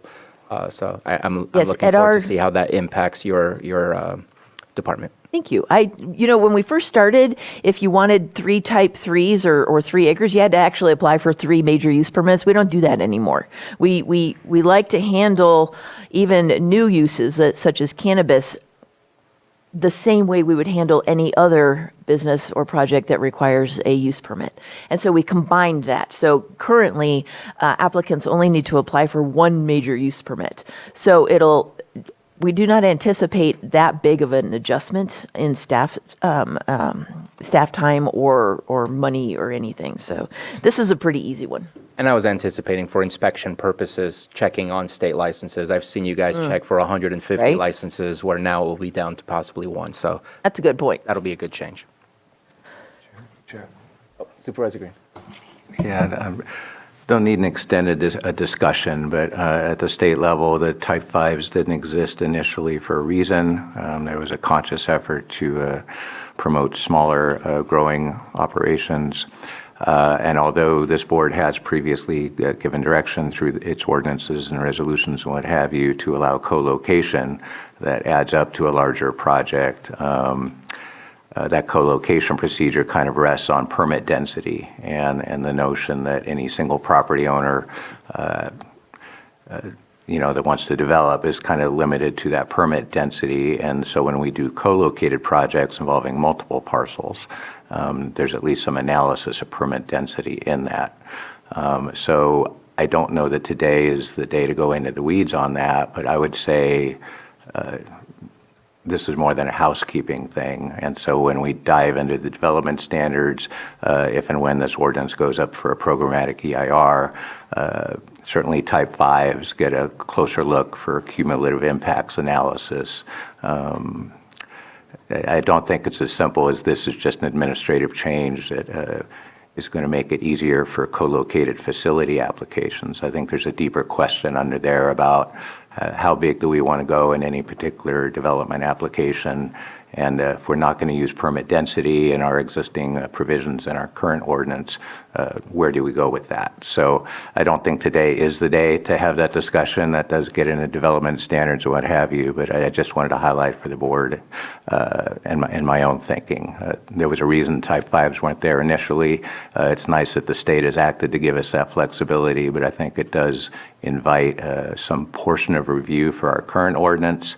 And when we get down to revising this ordinance and making recommended changes, is there such a thing as too much of a good thing? And so I just leave it at that right now. Absolutely. Thank you. And we do look forward to jumping into those exact weeds when we bring you back the draft ordinance, which will have those density as well as other development standards. Shared manufacturing. So this is kind of like people who share a commercial kitchen, only it would be for cannabis. So this would allow different cannabis permittees to do some level of the manufacturing, both type 6 or type 7, in a shared facility. And the recommendation from the task force is to allow this business type to be applied to both type 6 non-volatile as well as type 7 volatile manufacturing areas. Any questions? Yeah, moved on before I can get back. I'm sorry, I don't have a question about this one. It's the one before. Go for it. And I think you covered it earlier, but I just wanted to see if I could. I heard you mention suburban reserve when we were talking about large cannabis cultivation. There's some folks that feel it's a buffer zone in between rural residential, so I don't know if anyone, or if you elaborated on whether those large-scale cannabis operations should be allowed in the SR zone? The recommendation of the task force is to allow it wherever type 3, which is the 1 acre outdoor or 22,000 square feet mixed light or indoor, is currently permitted. Just as a side note, we do not actually have any applications for it, even though it is in our current ordinance for type 3s. We do not have any approved applications or even pending applications within the suburban reserve zone. Thank you. And I'll try to be quicker. I'll try to slow down and read the room too. So. Type 9, retail delivery only. So this is a retail establishment that does not have a storefront, so the public does not come in. The task force recommends to allow this type of business to be available to permitted cultivators. So this would enable, with the proper permit and licensure, a cultivation site to allow for some sort of like a tourist-related business where a consumer comes in and takes a look at the facility, actually looks at the plants in the ground, looks at how the process is, kind of an agritourism, and has the option then to purchase products that will then be delivered to where that person is either staying or living. So the recommendation is to, what is it? Oh, yeah, wherever there are permitted cultivators. Part of the discussion on this also centered around the task force's response to the board's request to take a look at density of retail establishments and the impact that they're having on our main streets. And the task force proposed then to increase the number of options for retail establishments, which would then take pressure off of the main streets. So this is part of that. And Jennifer, jump in anytime if you have. Type 10, so this is... Hold on one second. Let's see if Yes. there's any Oh, comments or questions regarding type 9. So my issue that I'll bring up is retail delivery only, unless it's connected to a open, public, available retail dispensary. I prefer not seeing a building that no one can walk into if it's in C1 or C2, because typically those will, like if it's in a community growth boundary, I want to be able to walk into that building and have people access it. Having buildings just filled up but closed and not available for the public and saying all I do is deliver out of this building, to me, there's no need for that to be in our main street. That's just a closed door on our main street. which is where the majority of C1, C2 would be, is mostly within our community growth boundaries, not entirely, but mostly. And so I like the idea of the delivery only. If it's attached to a retail dispensary that I can walk into, I think that should be an accessible permit for those retail businesses. But to have a delivery only and end up having a closed door on a main street downtown business district just feels like that's not what the downtown business district is for. It's for engaging with businesses, meeting people and things like that. So my opinion is I don't know that I like the C1, C2 being involved with the delivery only unless you add one of those, number 2, allowable as an incidental to other retail dispensary uses. Great, thank you. Currently, the Type 10 retail storefront also includes delivery automatically. So that takes care of that concern. And that's also one reason why the task force was recommending that this be allowed at current cultivation locations. So to get it out of our day-to-day main streets and allow for other options. It also supports an agritourism development too. Yeah, not trying to take it away from that, just trying to have as many open doors in our businesses when we're walking down our main streets.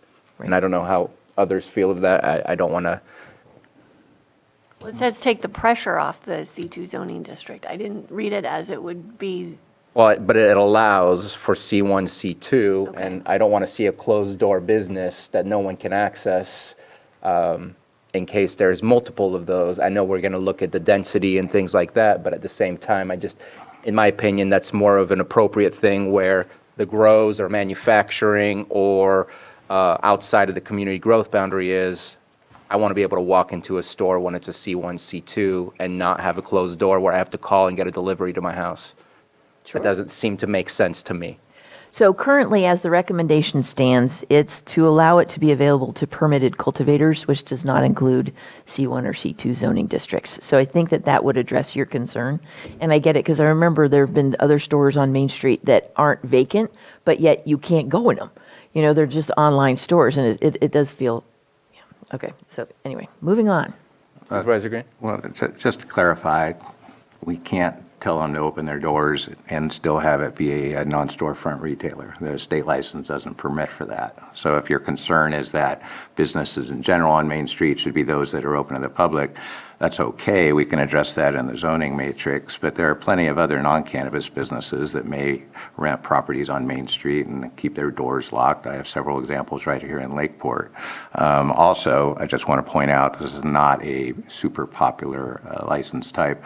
City of Lakeport has had non-storefront retail for many years, only in industrial zoning. It's kind of the speakeasy model, and they just rejected any consideration of storefront retail. So I get what you're coming from, but I think where you might want to look like to enforce that, if the board consensus is there, is in the attachment 3, the zoning matrix. So maybe you wouldn't want a type 9 non-storefront retailer in those commercial zones. But I don't think we can change the business model because the state licensing kind of forces our hand on that. And correct me if I'm wrong on that. Well, I think we get to set the rules of the type 9 fits within specific zones. And if if we're saying C1, C2, then yeah, you have every right to be open to the public or not, depending on what type you have. I'm just looking to have our downtown businesses be as lively and open and accessible to the public, not end up having more closed doors than we already have, or vacant stores, which is kind of like a closed door. I just wanted to put that out there. And yeah, that's just my comments. So will we be making amendments to the chart today, or just for discussion? I don't know that discussion requires any amendments because our recommendations do not include delivery-only store or delivery-only retail in commercial zones. Yeah. So I think we're good. Yep. So just real quick, I'm looking at the second attachment, list of business types, and it says major use permit C1, minor use permit C2. I'm just curious if it's not supposed to be there. That's the reason I bring it up. Is that not what's in the matrix? Because I found it easier to just look at that list and being able to identify the zones. rather than through the matrix. I think C1 might be an error, actually, because it is only allowed as an incidental use to licensed commercial cannabis cultivation. So yeah, let's take C1 out of there. Yeah, because I even can understand your confusion. even on the matrix, there's a dark dot on C1 for retail delivery only, and a light dot, and I'm guessing one's major use, one's minor use. So even on the matrix, it suggests that. So, but it sounds like it's being crossed out because that was not the intent. And I've seen the retail delivery only. It's worked out in the city of Clear Lake. Granted, markets change things, but at the same time, it worked out perfectly and didn't require us to have a closed building on our main street to have that make it happen, make it work. Good. So just in case, we are crossing out C1 and C2. I see that. Excellent. Thank you. Thanks. Number 10, type retail storefront. This part is not new. What is new is the storefront with on-site consumption. The state is largely silent and defers to local jurisdictions regarding on-site consumption regulations. And so this is the first time the board has really had to consider this new type of land use.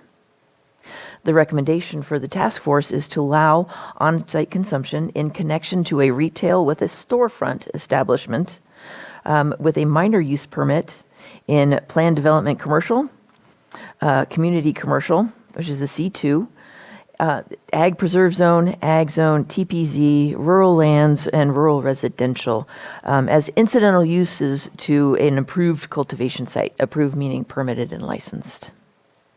And the reason why those are all in there was because of approved commercial cultivation sites or retail establishments. So that would be with a minor use permit, which goes through agency review, environmental review, and a public hearing with the zoning administrator, which is me or my designee.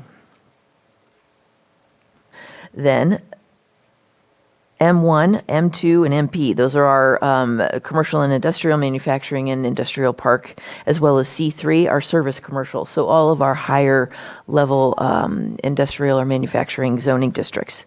As an incidental use, which means less than, not the primary use, but attached to an approved processing or manufacturing site. And then, so that's also with a minor use permit.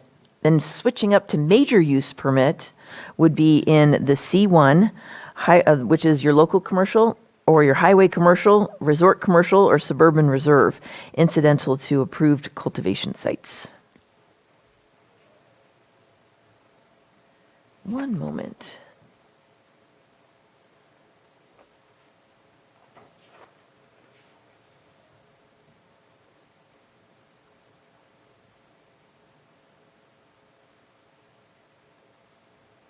Okay. Thank you. I just had to take a moment because I don't see, Jennifer, if I could just confer for a moment. I don't see cultivation in the C1. Don't either. Was it under micro business? Because how come we've got it on the table and I don't have it in my thing? I thought I went through this like 95 times. One moment. We're going to get this straightened out for you. Sorry. I don't think it was supposed to be C1 at all. I don't think so There's either. no cultivation in C1. Yeah, it's only with an approved cultivation site. Yeah. But we didn't. Okay. Please remove C1 from that I just said. I am going to withdraw it. Quick clarification, if I can, Director Turner. I know you keep saying incidental to a cultivation, but I'm looking at the asterisk on attachment 3 again, and basically the incidental use would be to any licensed commercial cannabis activity. So it wouldn't necessarily just be a cultivation permittee that these others would be incidental to. It could be incidental to a micro business or something like that. So I think the broader language on the top of Exhibit 3 is probably what you're shooting for. So I just, as you're doing your own internal check there, I just want to make sure you're not using a cultivation Thank you. license as the only prerequisite. I think referring to the wording with the asterisks on attachment 2 would be more helpful because we were limited to the amount of text that we could put in table 3. So the more detailed explanation is under table 2. And going forward, then that would also be spelled out in the development standards as limitations. So we're going to exclude C1 for future reference because we don't allow cultivation there. And we're still talking about type 10, right?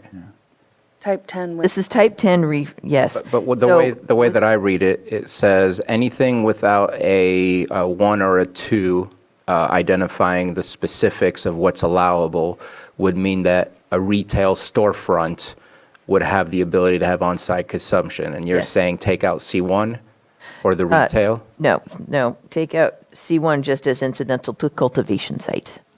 C1 already is able to have retail. Okay, so on the not matrix list, C1 is not incidental. It was on the table. Gotcha. Correct. It can be standalone. Okay. So we're not crossing it out entirely. We're crossing it out as an incidental. Okay. I Correct. needed to clarify. I think I interrupted you. I apologize. No, feel free.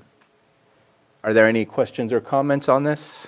No, that was the only thing I had, and you corrected it.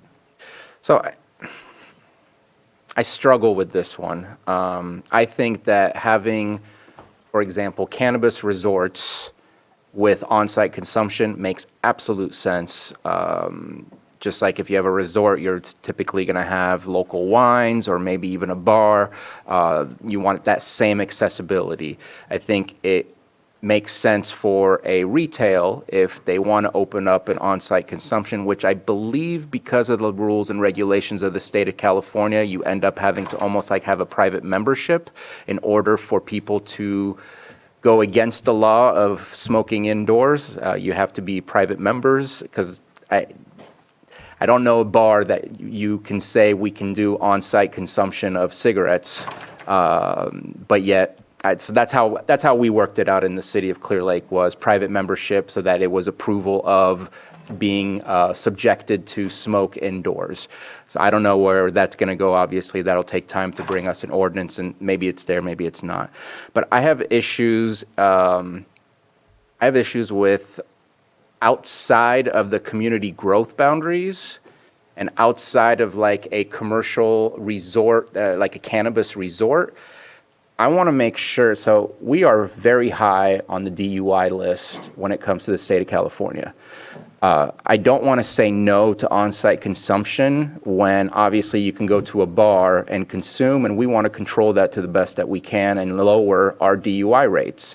But at the same time, putting things like CH, commercial highway, what are we asking? Are we asking, obviously, we want people to be responsible, that you have a designated driver, but you're on a CH. I would prefer that that be within the community so you can be within a community growth boundary or a resort of sorts that's cannabis related than to just say you can have on-site consumption in all of these areas. I'm trying to allow it, but at the same time minimize it so that we can minimize potential DUI issues. I'm not here to argue the potential of cannabis and DUIs. If you're not sober, you should not be driving, period. Whether it's drinking one drink, whether it's smoking one puff, or whatever, I would prefer everybody be driving sober. We have issues out there. We have a lot of fatalities out there, and our DUI numbers are huge. So seeing that we're looking to apply this to so many different places, my opinion is if you don't have a resort for people to stay, or if you're not in a community growth boundary, which means you're very close to proximity to residences, that would be past my limits of what I think would be agreeable. And I just want to put that out there to try and limit where it is that we can apply these things to, but yet at the same time, mimic certain things that we see in our communities like a winery. So I'm a little conflicted on this, especially when looking up our DUI numbers. We need to be cautious in how we approach this and making sure it's in the right areas. And I just see too many zones listed on there where I feel uncomfortable with how it's being done. In my opinion, processing and manufacturing, it doesn't quite match for me to have a consumption place there, unless it's, I don't know, I get it, like a winery, you're processing wine. I don't know. Some of it's uncomfortable, some of it is right, but I want to make sure that we don't contribute to more issues like we just talked about this morning. And in our moments of silence, there was 2 just in the past week that lost their lives on our roads. Not saying it's specifically to DUIs, but I want to be careful on this. Supervisor Green? I appreciate the discussion. At this stage of the game, again, we're focused on zoning and where things go, to the extent on-site consumption is going to be allowed at all, and how it's dispensed and made available. Certainly the development standards, in the absence of state law, is something we're going to have to take a look at. But to say we would cherry pick, not on the highway, but we're going to put it in industrial or something like that, makes no sense to me unless we're applying similar standards to bars, and we don't do that. On-site consumption is going to be a challenging subject, but it's a state legal substance. If we don't make on-site consumption available within our county, then that just rewards the thousands of growers who would gladly encourage illegal consumption on non-licensed facilities, and it would also rob our current client base from getting good education from trained cannabis professionals, including, I know nobody talks about medical cannabis much anymore, but when there are people with health conditions or elderly people who may not be experienced consumers, having on-site consumption facilities is absolutely critical to providing good patient education and just good product information for those who may not be familiar with the full range of state-licensed cannabis products out there. So today, I think we're kind of focused on the zoning aspect. I hear your concerns, Chair Sabatier, but I think that's very much a discussion for a different day. I don't see any good cause that we would stray from the hard work of the task force on this. I think it's a good recommendation. Supervisor Crandall? Vice Chair? Yeah, no, I hear you on that, Supervisor Green. When it comes to the bars, however, we weren't necessarily in a position to deal with that when bars were initiated. We're here now, and so I think we should be careful with it. So I agree with Supervisor Sabatier in being safe when it comes to the situation we're talking about. We are charged from our constituents to control issues that we can, especially in regards to accidents on the highway. And so I tend to align with Supervisor Sabatier on that situation. I want to hear the justification for the recommendations and how the conversation happened at the task force. Sure. So I think a lot of this is it's actually the model for direct-to-consumer sales, so that any on-site consumption has to be attached to a retail license, because the consumer, anything to be consumed on-site must be purchased on-site. So really, this is trying to follow the winery model of come to the winery, come to the vineyard.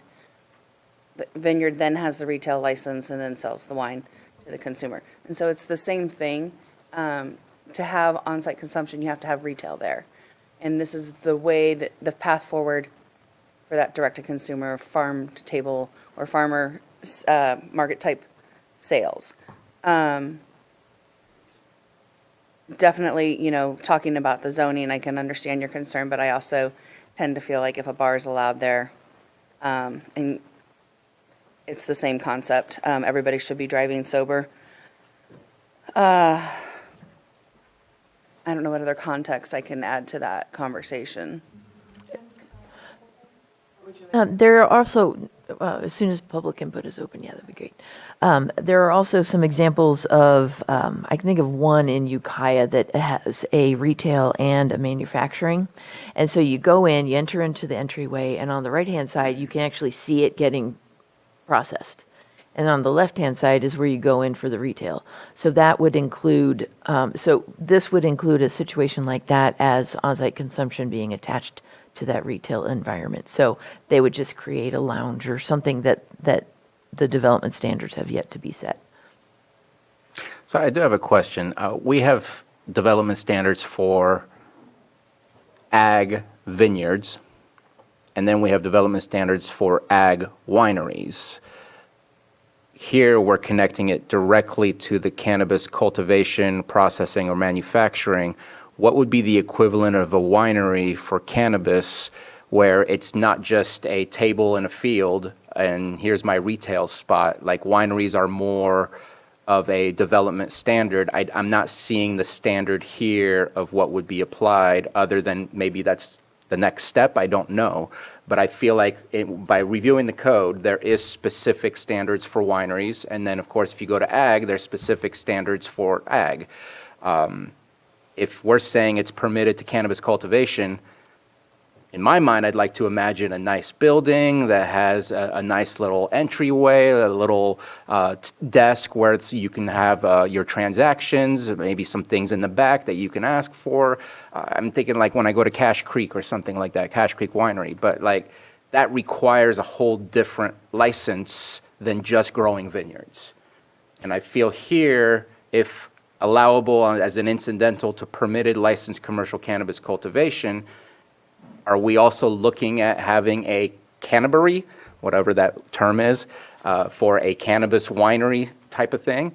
Or just if you're growing, you can now sell and consume on this site, but you don't actually have to have a development standard of a building or anything of the kind. Like I'm just seeing people out in the field saying, here's a transaction, it's legit because we have the permit for it, and now you can smoke outside because you can because we have the permit for it. But I'm looking for something more advanced, more like a winery is not just people in a field of vineyards drinking wine, it's a setting. And I feel like there's a missing middle piece where I want to push cannabis in that direction, but I'm not sure that I see it here unless I'm missing something. So the development standards regulating a retail on-site consumption location would be what the board decides it's going to be when we bring them back, when we bring you that draft ordinance.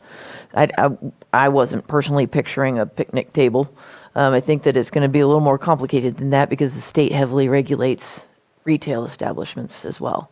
At that point, any retail business code comes in, building code comes into play, 4290 road standards come into play because of the commercial buildings. So it is, more robust than a picnic table in the field. It's just that this does not go into that depth yet. And I think the point of bringing the zoning forward first was we didn't want the task force to dive down any paths of something and build development standards on something the board didn't want at all.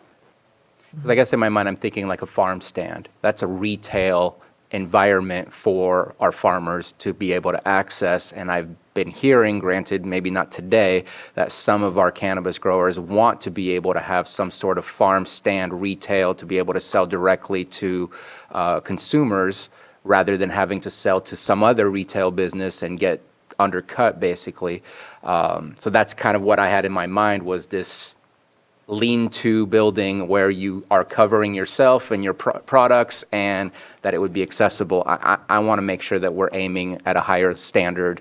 And again, I think that on-site consumption will be a difficult conversation, but at the same time, it's allowable in the city of Clear Lake, and nobody has ever done it at this moment in time. So I don't even know that we will see it erupt if we say yes. It's not particularly easy through the state, and the state has such stringent standards regarding retail in terms of how the product has to be locked up, has to be, accounted for through metric transactions, where you log your inventory, all the inventory. So the building standards will come through the state and through the county. So I think that it will be a robust conversation, but also this is just the concept of, do we want to go down this path?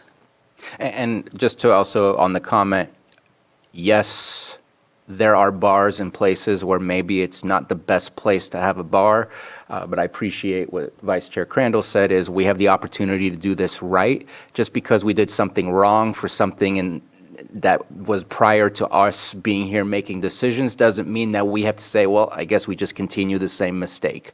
We have to recognize what our shortfalls are based on prior decisions, and we have to learn from those decisions to do a better job for tomorrow. And while that may eliminate certain areas or potentially certain zones, I think it's the right thing to do to make sure we direct ourselves to a better tomorrow. So,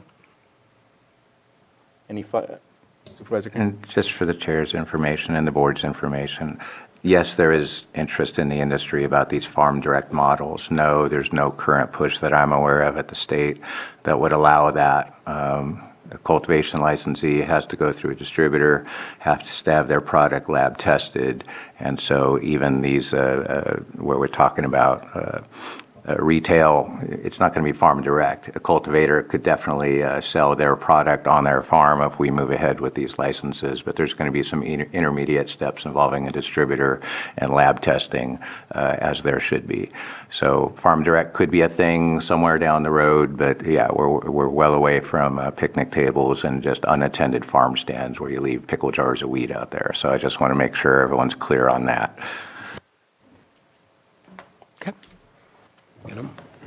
As far as the topic with store and on-site consumption, I'm okay with that. It sounds like we got a lot more work to do with the where and how, what that means. But as far as the overall retail storefront with on-site consumption, definitely think it needs to come back. Just so I'm sure I understand the board direction. I don't think anybody, I don't think the consensus is debating the zoning. The consensus is we're obviously going to need to see the details of how any ordinance related to on-site consumption looks like. Okay. So we're not excluding any of the zones that were recommended yet. You just really want to see it fleshed out. Okay, great. Thank you. More discussions to be had. Oh, yes. Last part of this first section is the temporary cannabis special event. This is a one-time only event. It's not an ongoing permanent on-site consumption lounge, but it's just a one-time event that actually could allow for on-site consumption as part of the overall event. At the state, it requires a license for the event coordinator, as well as a license for every purveyor, and every retail has to be licensed as well. And it's the responsibility of that coordinator to make sure that that event is in compliance with state law. The recommendation of the task force is to allow temporary special events with an approved zoning permit. Just to dig into zoning permits, those are typically ministerial permits, similar to our special events permits right now. You come in with your site plan, your project description, and we vet it through a number of different agencies like the sheriff's office in case there are emergencies, or environmental health to take a look at the sanitation part of the plan. But if it complies to the established or approved standards, then we can approve that. It does not go to public hearing as a ministerial permit. California State does not require environmental analysis. So this is recommending a zoning permit for special events in all of the zones with where cannabis-related businesses are allowed, with the exception of rural residential. So that would be ag preserve, agriculture, timber preserve, rural lands, suburban reserve, C1, C2, C3, resort commercial, highway commercial, and our industrial zones, as well as planned development commercial. Any comments or questions on this one? So if a dispensary wanted, because this happens on 420 just about every year, a live band is invited to attract attention, and there's a sale for purchasing product at the dispensary. That's a special event permit, not a cannabis special event permit. Would you consider that a special event permit or a cannabis special event permit? Kind of faded off in the beginning of that sentence. Could you say that again? Sorry. I'm just I got curious the- the difference between a normal special event permit. Does cannabis special event mean we're allowing the use of cannabis, or is it related to cannabis businesses who are doing a special event but yet not asking for? Because I'm thinking the difference between like an Emerald Cup versus I want to have a special event, have live music where you need to have a permit type of thing. Well, we already have a permit for that. That's a special use permit or a special event permit as far as being able to do more than what your use permit does, and it's a one-time thing. Versus, to me, cannabis special event would mean we're requesting to allow an event to occur where cannabis use would happen simultaneously. At least that's what's in my mind. Sort of, yeah. And- It Retail includes and that, but it's not consumption. limited to that. Retail and consumption. And so the reason why I'm asking is because I don't think it's appropriate in a C1 or a C2 environment to allow cannabis special event if the idea is to allow smoking within that area, because if they don't have a consumption lounge, then that means they're smoking outdoors and subjecting the rest of the community to that. I have no problems with that happening if somebody wants to do a special event in a much more contained and not connected environment, such as some sort of ranch, whether it's a cultivation grow or a manufacturing area. I'm just concerned about open air consumption in a high density area versus a non-high density area, and C1 and C2 is typically in a high density area. Another important thing to keep in mind is that open air smoking of cannabis is regulated just like open air smoking of tobacco. And so those regulations would remain in place. Those are from the state regarding setbacks from buildings. And I will be very kind. We may have those rules, but we are not following any of those rules in Lake County. So hence why I'm bringing that up, because we have issues, walk out the door right here on tobacco use within 25 feet of our doors. And I want these special events to go well if they're going to happen, not have to get phone calls to try and stop them. So Supervisor Pyska. Well, I think that this is just for the zoning, and I think we're going to be looking at what that permit would look like in the areas of high density and what the requirements would be and if it's open air or inside. So I think that this is, again, another place where there's going to be a lot more fleshing out of what the permit looks like. indeed. Because we've already gotten complaints in my district about an event like this. And the reason I asked my first question, we already have a special event permit. If all you're asking for is for the utilization of a sound system and everything additional to what your use permit for your business is, then we already have something that's capable. That's why I'm asking. To me, this sounds like more than just a special event This is permit. retail and consumption. If there's consumption at the event, then it has to become a cannabis special event. And retail as well, I'm sure. Yeah, because the cannabis. Right, so that's what Assume that the event must differentiates come it. from the on-site retail. So you can't go into, technically, into Emerald Cup and smoke your own weed. You're supposed to buy it there. You're not supposed to bring your own food to a restaurant either. Okay. Obviously, details matter. I want to make sure, at least I want to express my concern of ensuring that in high-density areas that we do as much as possible to protect those environments, similar to tobacco smoke, similar to other issues that become that where you are subjecting others to things that they may not feel comfortable with in an open area where it's more isolated. I think that we can definitely accommodate, make those things work. Well, and I think when that permit is more developed, it's going to consider the ages of the people that are there and how it will impact children and other people in the neighborhood. So I think there's a lot more that will go into this. We will make sure that the task force is made aware that the board wants to protect high-density areas to minimize negative impacts to the public. But at this point, then, there are no changes, is what I'm getting as far as consensus. That is the end of my first section. Supervisor Green? Thank you. I just want to clarify again, concerns are valid, but there may be some slight misunderstandings. Yeah, if there's a big old 420 event and a band and all that that's happening outside a licensed dispensary, there may be an event permit required for the grooviness of the outdoor stuff. but all the retail stuff is going to happen within the licensed premises. This permit type requires a state license. So whatever local add-ons we do with our ordinance, please understand that a cannabis special event requires a state license from Department of Cannabis Control, and the operation of that special event has to abide by the state license requirements. Emerald Cup's a good example. You may have plenty of areas on the fairgrounds that may be covered by the event permit but are not cannabis regulated. When you go into those parts of the fairgrounds that are covered by the special events license, you may see cannabis being present, displayed, sold. If there's a retail license attached to those vendors, there may be on-site consumption areas. So it's a very distinct and unique state license type to be a cannabis event organizer, and this local ordinance is going to dovetail with that. So unlike on-site consumption, which doesn't have very specific state licensing requirements, cannabis special events do under the state licensing framework. So whatever we do here, again, we're mainly talking zoning, but when we come back and talk about site standards, setbacks, indoor, outdoor consumption of products, we're going to be following state law to a large extent. Thank you for your comments. Anything else? No, just in business, just like, obviously with the state requirements and everything with the, just like a beer show.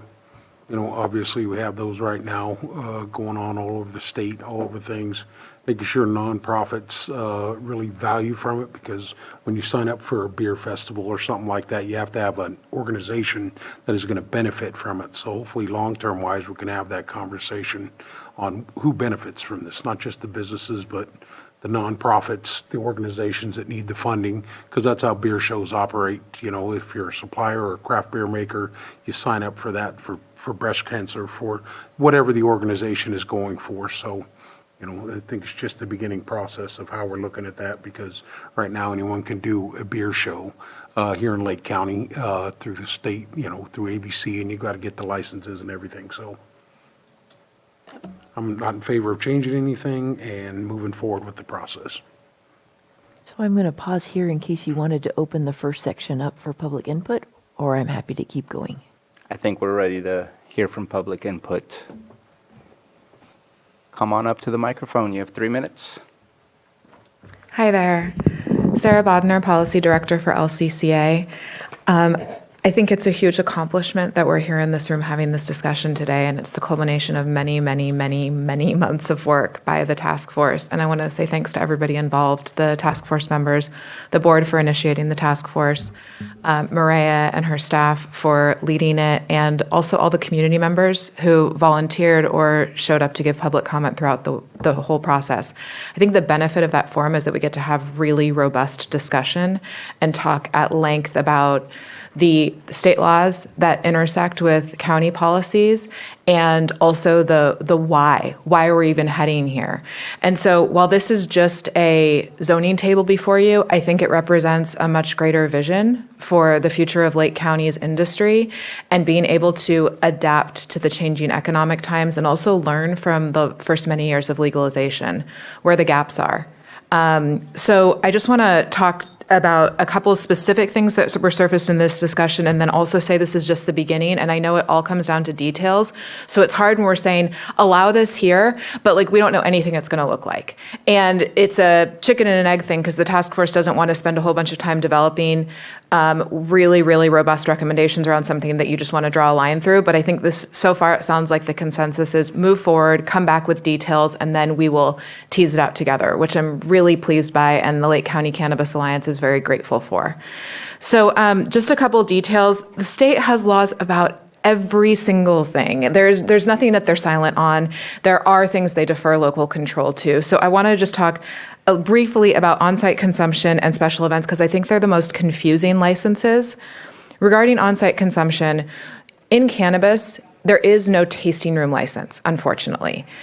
In order to have a tasting room or allow any kind of on-site consumption, like one person in your car wants to consume on-site, you have to be a fully fledged retail dispensary, no matter where you are, whether it's on your farm or whether it's in downtown Clear Lake. You have to have that license.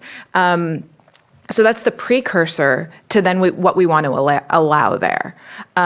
You also can't taste before you buy. You can only consume after you buy. And then where you can consume can be designed or defined by the local jurisdiction, from everything from HVAC to is it indoor, is it outdoor. The state has rules about what you can sell on site, which is almost nothing. And you can't be near alcohol. So there's a lot of parameters that the task force will run with and say, okay, given what the state already regulates, here's what we also think would be good for Lake County. So there's a lot of opportunity to define it and hone it. And then regarding special events, unfortunately, this is the double standard. If I am a nonprofit or a business and I want to put on an event for anything else in town, I can go to the county and get a special events permit. If it's cannabis, I have to work with somebody who's licensed through the state of California as a temporary special events organizer. And then I have to get a permit, which I can't currently get, and Lake County is now proposing. So we're just opening that door, and again, we can drill down what we want to allow happen once we do, but if there's any licensed operator involved, they have to have a special permit through the state. Thank you for your Thank you. comments. Any other public member in the chamber? Come on up. Pick a number and come on up.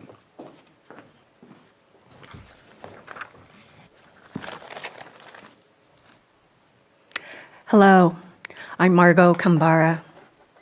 We are at a crossroads when it comes to cannabis special events. Which process will apply? Major, minor use permits or zoning permits? Good news, a solution exists. Good policy is clear and consistent. Vintners who host tasting rooms and special events follow minor and major use permit requirements. Cannabis business interests who would like to host special events, it's reasonable to expect them to also follow the requirements of major and minor use permits. Now, why, you may ask? Well, major and minor permits offer safeguards that zoning permits do not, two in particular. But before I get to that, let's recognize the moment that we live in now. It is a strange new world, trying to blend in commercial cannabis cultivation and business into daily county life. We don't have answers to questions. There are many unknowns that will spur new questions down the road that are not even on our radar. Given this strange new world, major and minor use permits provide safeguards for county residents that zoning permits do not. Among those safeguards are two. The first, notification. Under minor and major use permits, neighbors must be notified if there is a change, such as a proposed special event. Notification is good for public good and safety. Neighbors know the area. They can identify issues that may be a problem related to the proposed event. Those need to be addressed for community good. That may not occur as robustly under zoning permits. Neighbors will also ask questions that may not come to mind to county officials who are going through a checklist when reviewing, say, a special permit, a special event request. Neighbors will know or ask, is there adequate parking? For safety reasons, will the requirements for cannabis setbacks and security be observed? And what about spillover parking? Will that go along the roads that may already be in very poor condition and again threaten the safety of the community? I have a few more comments to make. You could just do your final comment. Sure. The other comment I would like to make is that we long-term residents of Lake County love the county and want to see it thrive. Economic development depends on sustainable and reliable and resilient factors as well. Please do not sacrifice our health and safety and quality of life for revenue that may not produce the amount that we expect. Thank you for your comments. attention. Next, please.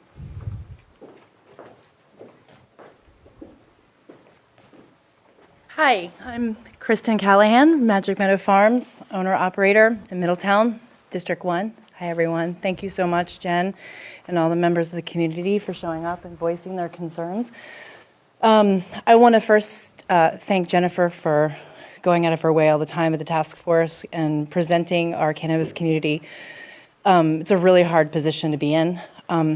Sorry, I'm not always there. It's just me. First and foremost, I want to say that the community is always our foremost concern, which is why we applied to get our licenses and go through a CEQA review and all sorts of other lovely things we've had to do to continue. One of the, I would say the liabilities of our community is a lack of direct consumer relationships. If we want to charge forward into the legal market, we have to establish relationships with our end buyer. In the future, we would hope to think about deschedule, reschedule, federal legalization, and how do we better plan for our future and our economies here in Lake County that is really struggling right now with very few jobs, very few opportunities, and I'm boots on the ground and in my community every day, and I see a lot of people struggling. I feel that every opportunity for business and community organization is number one. These opportunities that are in front of us today are so important that I've stopped everything that I'm doing, and I'm only me to operate my farm. It's just me to come and tell you how important this is to every single person in our industry. If you're going to make a decision about cannabis and you want to make an impact on our community, not just people who are operating these businesses, but the locals who call me every day for jobs that don't have money, that don't have direction, that need good places to be. This is how we formulate real industry, real connections to other regions, especially around cannabis, especially in the Emerald Triangle. We are at the tip. Once it opens up, we're going to have opportunities from all over the world to come to Lake County. This is a tourism opportunity. This is a chance for not just our cannabis community, but for all the community members here. We haven't even realized it yet. We're still in our infancy. But I do want to say one thing that's really important to me. I know there's two different items that I'm thinking of, and one is the 4290 road standards. So some of these opportunities, maybe we can organize in the future and talk more about this, and I can be more present in the task force, but type 9 is probably more affordable for a small owner operator because not everybody is going to be able to afford all the CEQA and development and all this process. And I know I'm struggling every day to keep this going. And if you want me to stick around, these are the things that I really need. I need the ability to create a farmer's market event where people can come and vend their products and not fancy.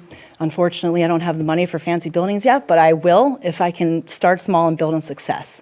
So the opportunity here is to find a path for not just the larger scale farms that can afford development, but also to find a path that's going to aid the local owner operators and those smaller businesses that are not part of the big industry. Thank you. Thank you for your comments. Next, please.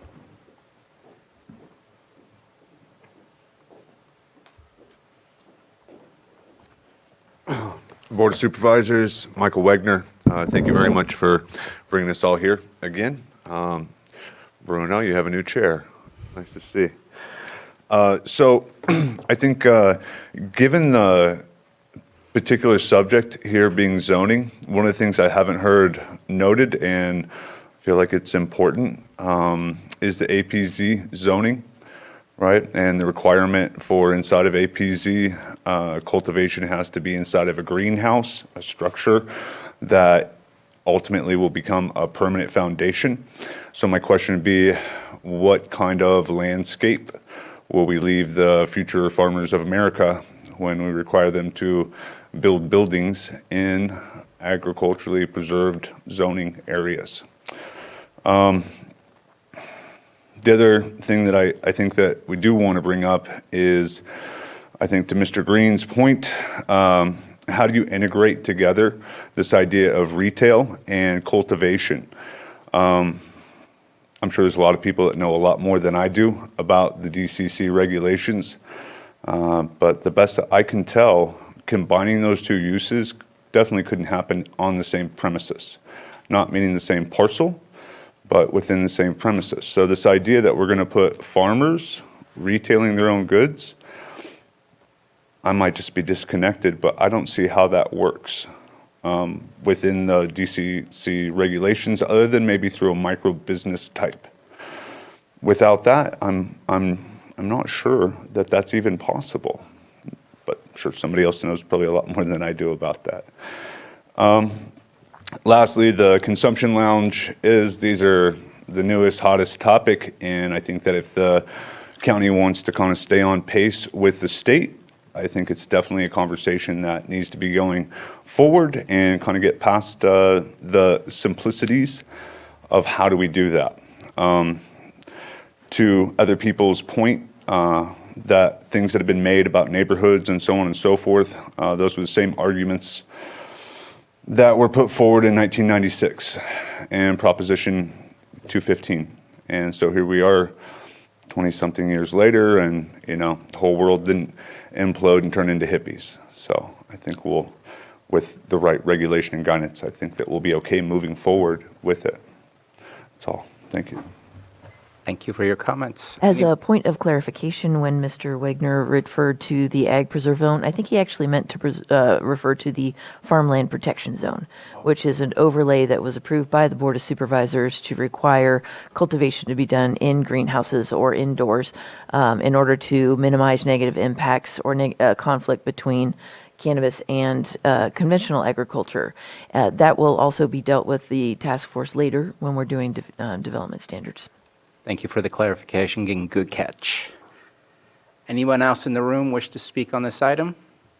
Seeing none, let's head over to Zoom. I see Nara Dalbaca. Hello, good afternoon, members of the Board of Supervisors. Nara Dalbaca, District 1 resident and cannabis industry representative on the Cannabis Task Force. Thank you for considering this today. I know you got a big a big chart in front of you, and really appreciate staff's taking everybody through it and making it make sense. I just wanted to address a couple of issues. Supervisor Sabatier had a couple questions on on-site consumption, on-farm consumption, and I think as Sarah explained, that would require a retail license, and the retail license is an application that would have to happen through the state and also through a major or minor use permit at the county level. So there's a lot of opportunities for folks to weigh in, for neighbors to weigh in as people apply for these use permits. There aren't that many locations in the county that have cultivation that would allow for the public to come on site. It's a lot of the farms are way out there, and that was one of the reasons why I also wanted to make sure that we made a Type 9 available.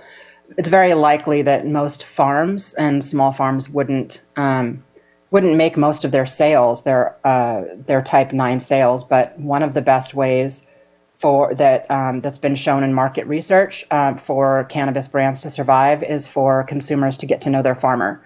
So this opportunity for a tasting room or something that looks as much like a tasting room as we can cobble together, given the state laws, is a way for people to get to know their farmers and allowing for some portion of Type 9, if it's at all even economically feasible for the farmer, does get money directly into the farmer's pockets rather than waiting on a distributor or retailer who, if you're reading the news, may or may not ever pay for the product that they've taken unless it was done on COD. And we're seeing distros and retailers all over the state getting sued or shutting down because of a failure to pay brands and mounting AR issues. So it's just a small way to help support our local farmers. The other thing that happens when you allow for vertical integration is that the county gets to capture a more diverse tax base. Right now, there's been a bit of a roller coaster as the market's fluctuated, and we've had to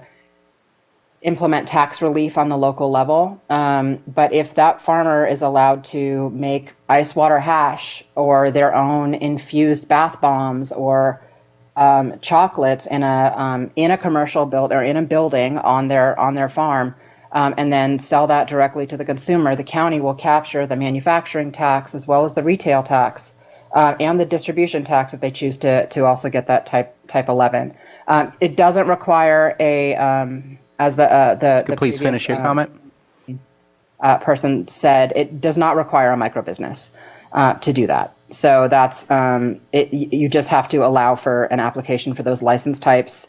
It's a very robust process. You're not just giving them. Nara, I'm going to cut you off. You're past your 3 minutes at this moment in time. Next is Patty Lanier.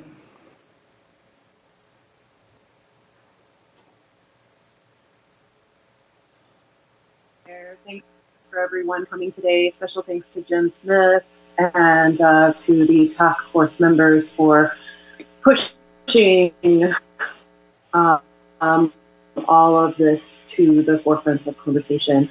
I am a small licensed, I have my annual license, which is kind of still a little rare at the cultivation level, at the state level, Noble Gardens, small regenerative farm. And I transitioned from Prop 215, and Supervisor Green touched on something just briefly, and I always try to call the conversation back before remarking on any potential benefit any of us as stakeholders or tax collectors might have.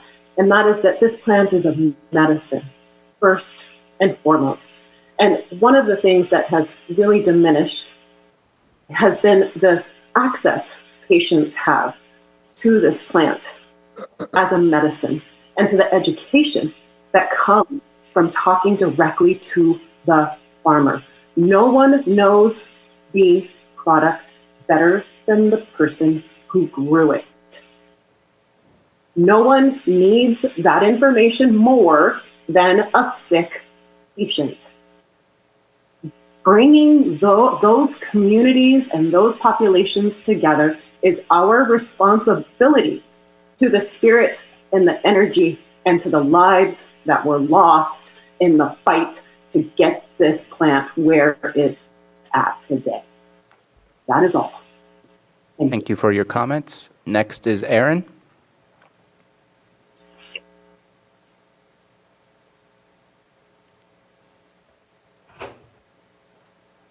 All right, that should have unmuted it.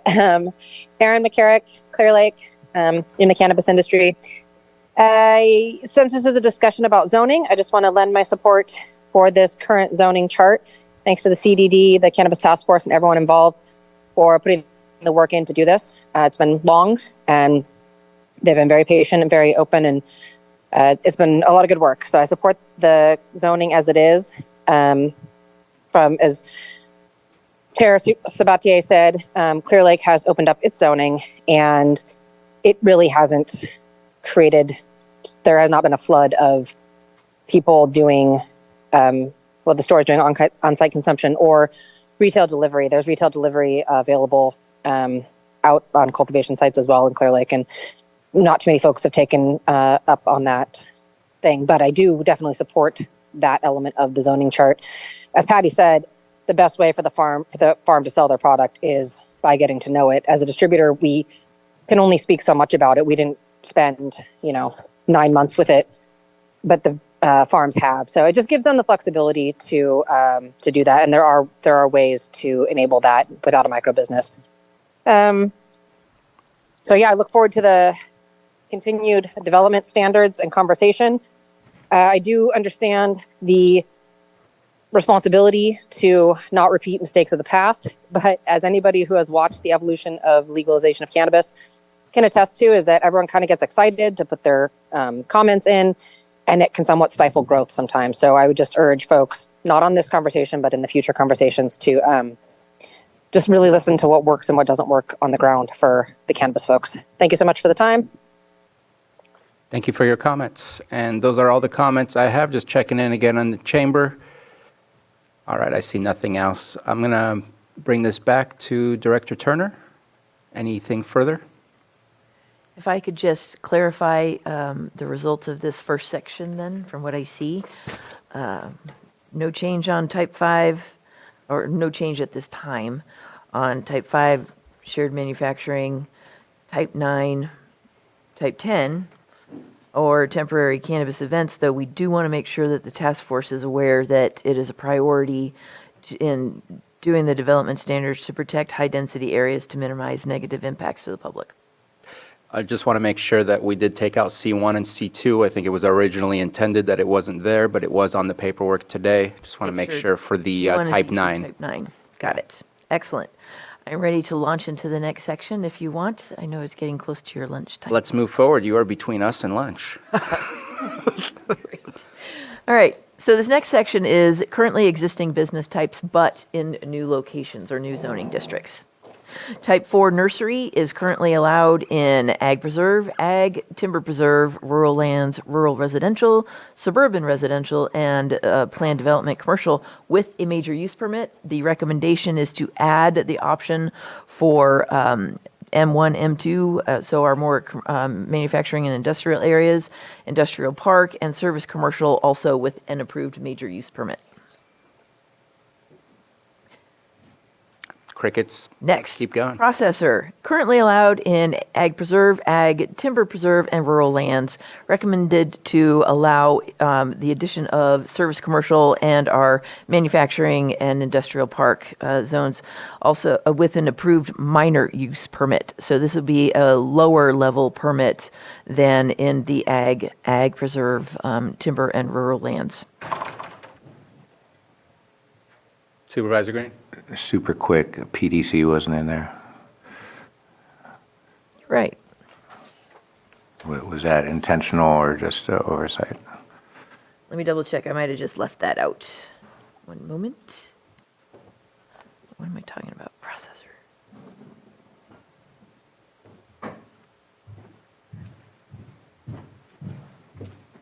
PDC was left out. I don't know why. Jennifer, do you know why? No. It's not in Other either than the attachment. density of it? I mean, I think it depends. I mean, there's two PDCs I'm thinking of. One is on 13th Street in Lucerne. Okay, that's a different area than the PDC right next to the airport. So, I mean. Of course, PDC is does- not static. Somebody could come together with a coordinated sort of project and get a rezone to PDC. Is PDC an overlay, or does it replace the prior zone? It replaces the prior zoning. It does not replace the general plan designation. I guess my suggestion would be it probably should be in there. We have PDC for manufacturing. I don't know why it would exclude processing necessarily. It's a less intense use or potentially less intensive.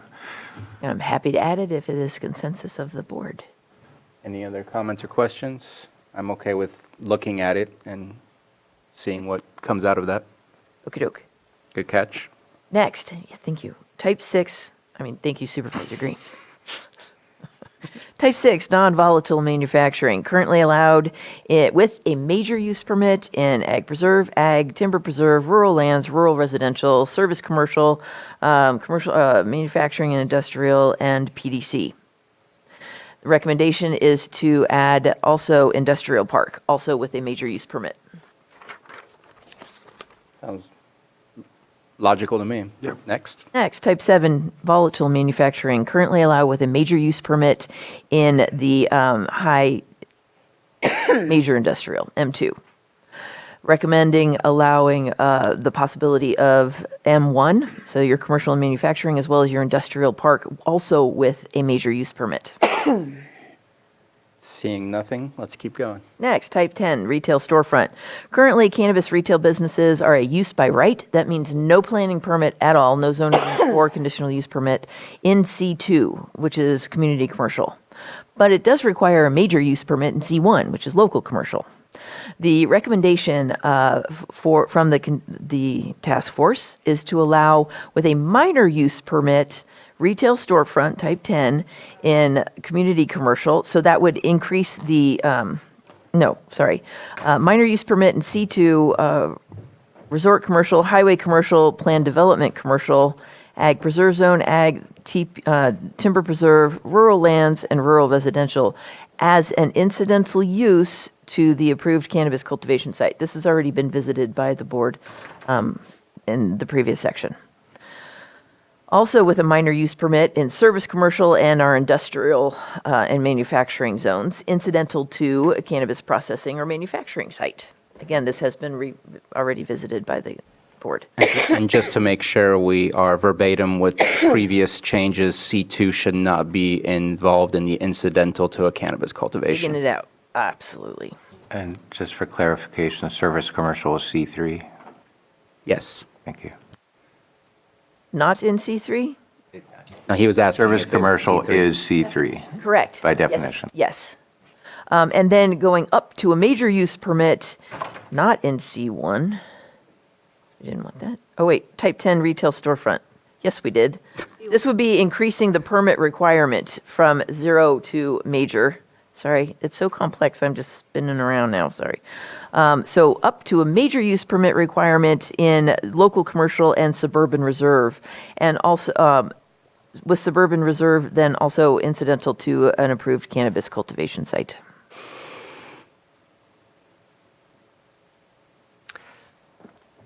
So the whole reason we're talking about this is because of this item. And so were you looking at setbacks or, I know this is just zoning, but initial criteria for approving that major use permit? What are you thinking for the C1?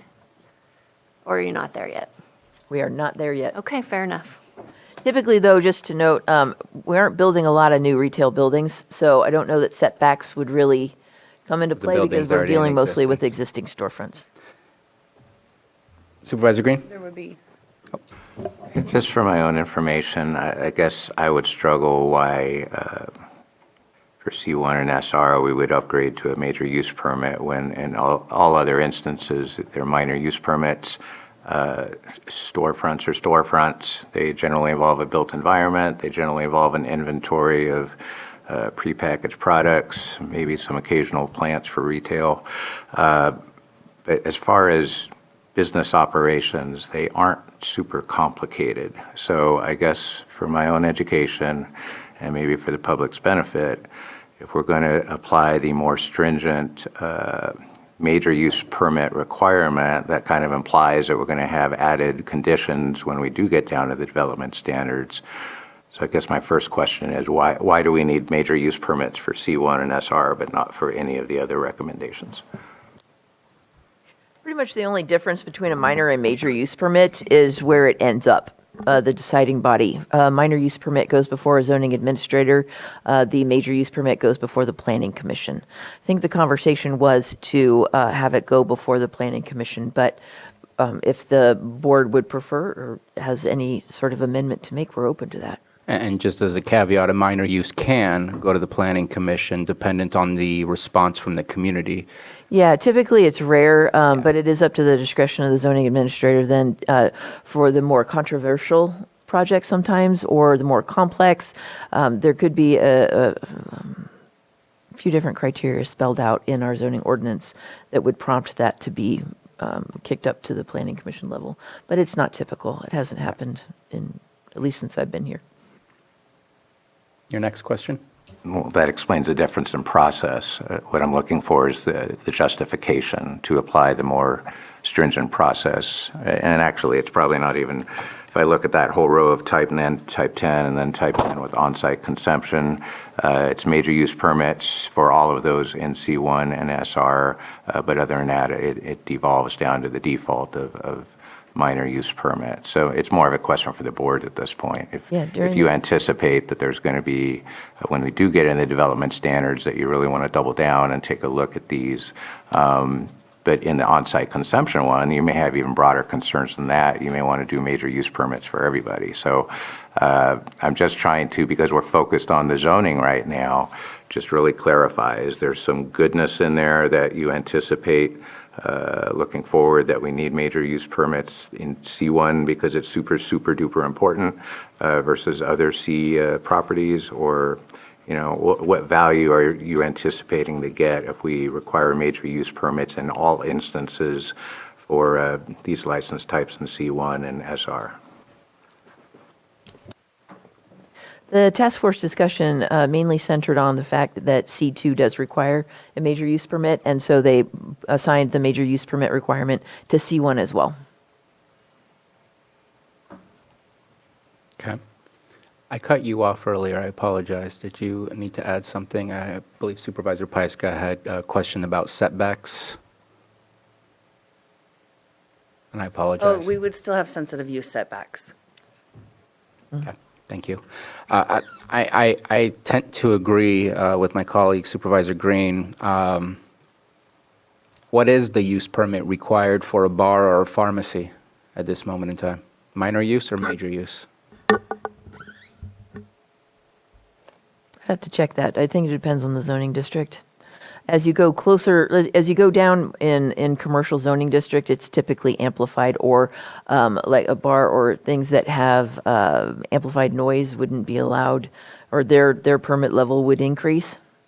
And so that's another reason. But as you get further out into the areas where there's less public interaction all the time, or more negative impacts like amplified noise or things like that, that's why the permit levels can go down to like an allowed use at in more of the service, commercial, or industrial. So this would be, it really doesn't change. It would not necessarily change any of the development standards or the level of review, either minor or major, because we still go through environmental review and still go through agency review. It would only change the difference of the hearing body. Because my opinion is, if there's going to be on-site consumption, it's a much different situation than just a retail walk-in, walk-out. At that moment in time, whether it's C1 or C2, I see no difference in the need for enhancing the major use. But as soon as you attach a on-site consumption, then absolutely, that might require a higher level of permitting process. Because all I see it as is it's a retail shop. There's no consumption, so typically you're not going to see amplified music like a bar would, because there is consumption there. But as soon as you have consumption on the retail side of cannabis, then yeah, there's the possibility of amplified music and things like that. So just all by itself, just to up it up to a major use seems like a unnecessary enhancement, unless there's some other attachments and enhancements. Well, keeping it at the minor use permit level would still allow for agency and departmental review as well as public notice, and it would decrease the fee. That would be my... It also allows for additional flexibility on hearing, because we do still adhere to the noticing requirements. However, Planning Commission is only 2 times a month, whereas zoning administrator is more flexible. So it looks to me like there's at least 3 folks Yeah, that... I'm okay with that. Okay, or more. For type 9 and 10, right? But we're going to stick to our little black dots for on-site consumption. I think right now we were looking at type 10 only. All right. At least that's where we were on that matrix. So what I've got here is consensus to amend to minor use permit in C1 and C2 for type 10 retail storefront. Mm-hmm.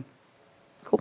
And But- I'd like to propose we backtrack this slightly to do, if it's non-storefront delivery, why not downgrade those as well to minor use permit?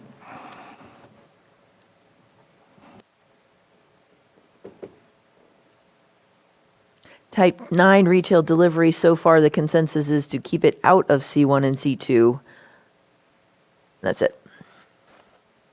So that would be an amendment then to the prior consensus. We either keep it out of C1 or C2, or we allow it with a minor use permit. Those sound different to me. Now, to me, the dispensary already has the ability, if it's in-store, to do deliveries. If it's delivery only, we took that out of C1, C2, and so non-existent. What about SR then? Shouldn't SR delivery only also be a major use permit, or can we downgrade that to a minor? But it's allowable within an incidental of something that already requires most likely a major use. Yeah. Typically, even if something requires a lower level permit, let's say somebody is applying for something that would require a minor use permit and something else that require a major, we just combine it into one major. Okay. I think we're ready to move along. Excellent. Type 11 distributor. Currently allowed with a major use permit in service, commercial, and our industrial zones as well as planned development commercial. This would add with a minor use permit as an incidental use to approved cultivation sites in ag preserve, ag timber preserve, rural lands, rural residential, and suburban reserve. I think we're good to go. Last in this section, type 12 micro business, currently allowed with a major use permit in ag preserve, ag, timber preserve, rural lands, and rural residential. This would allow with a minor use permit in our local community commercial, service commercial, and our industrials sections. I do have a quick question because microbusiness does denote at least 4 or 5 different types of license types that come along with the microbusiness. Are all of those types being thought of in saying yes to all of those things? Yes, this does mirror. There are 4 business types allowed, 3 of which you have to have for a micro business, not necessarily all on one premises. And this did mirror the prior options. So I just want to verbalize what I sent you in the email, and I still need to send it to you just in case that, you struggle finding it. But we did pass a micro business incidental to a resort type of environment that allows for those resorts to have a cultivation, a retail. So I need to send that to you just because I think that either A, you need to cancel that as you do something new, or B, update that with whatever the conversation is that's going to happen over at the... That would be very helpful if you would send that because I reviewed our records. I couldn't find it. Oh, I got it. Awesome. All right. And that ends this section. What about type 13? Nope, that's the next section. Oh, sorry. Question on 12, please. Go for it, please. Yeah, so again, for consistency, appreciate the recommendation to open it up with minor use permits in some of that C and M zoning, but why would we then keep a major use permit requirement for a micro biz that's going to be way out in the sticks and RL or RR or stuff like that? So I know it's not a high intensity interest in this permit, but by definition, a micro business is not large. So I don't know why we would apply minor use permits in non-farmland areas, but require major use permits in basically cultivation areas where these micro businesses probably have the greatest value. Microbusiness can consist of retail storefront as well as manufacturing and cultivation.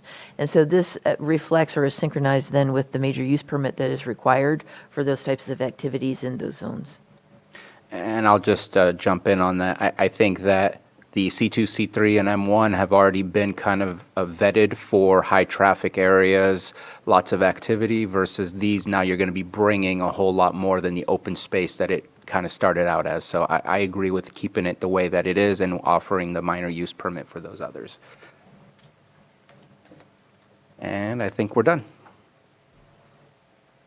Would you like me to pause for public? Let's go ahead and open up public comment on this. Actually, you know what? Let's just finish the rest. Okay. I'm trying to not ignore public comment, but I'm also trying to make sure we get to lunch sooner than later. We're almost done. And there's not that much left. No, we let's just have finish it 2. up. And these are changes only in permit levels, so they're existing business types. Type 3, distributor transport only. So this is somebody driving a van going from licensee to licensee transporting product. Currently requires a major use permit in C2, C3, M1, M2, and PDC. Removal, the recommendation is to remove the use permit required and be allowed only as an incidental use to approved cultivation, processing, or manufacturing permit sites. And this would be then in the areas or the zoning districts that would allow for cultivation, processing, or manufacturing sites, which I'm not going to list because there's a whole bunch and I've already said them 90 times. By the action of the board, I think we're good. Excellent. Last one. Type 3, distributor transport only self-distribution license. Now, it's currently allowed with a minor use permit. However, the recommendation is add the industrial park zoning district and remove the minor use permit requirement to be allowed as an incidental use to approve cultivation, processing, or manufacturing site, which I must confess I've actually already been authorizing because Self-distribution, transport only means that you get to drive your own product off of your site rather than look around for somebody who does not exist in this county to come and pick up your product to drive it to another permittee. It has 0 land use impacts. It has no environmental impacts. This would just be updating it to acknowledge that that at the state level they'll have to apply for their own license, but as far as Lake County land use impacts goes, there's none anticipated. And I think we need to recognize that we do have some large grows and that there could be some large shipments, and we just have to be mindful of what that activity on surrounding areas might mean. I know we just approved a very large one not too long ago. We'll see how that works out as they go online. But I think there has the potential to have an impact. But I appreciate the fact that it's incidental, therefore not adding a whole lot in comparison to the original activity that's there. Right. It would be the permittees' vans versus somebody from someplace else's vans. Is it only limited to vans? Trucks. I mean, I'm just kind of, There's some design standards on the vehicle. okay. Okay. And I see nothing more. I just want to point out before I hand it back to y'all that there were no changes recommended in a few of the different types, the type 1, 2, and 3 cultivation, as well as N and P manufacturing, which allows for labeling and packaging, and type 8 cannabis testing laboratory. No recommendations were received from the task force for amendments on those areas. Lastly, just for your reference, on Table 2 does show what is required of small wineries, which is under 15,000 cases produced annually, versus a large winery. It shows you their zoning districts as well as the permit level that is currently required. And that was added to the staff report at the request of the Planning Commission, thinking it would assist you in your sort of consideration. And I appreciate that. I think we're looking for parity.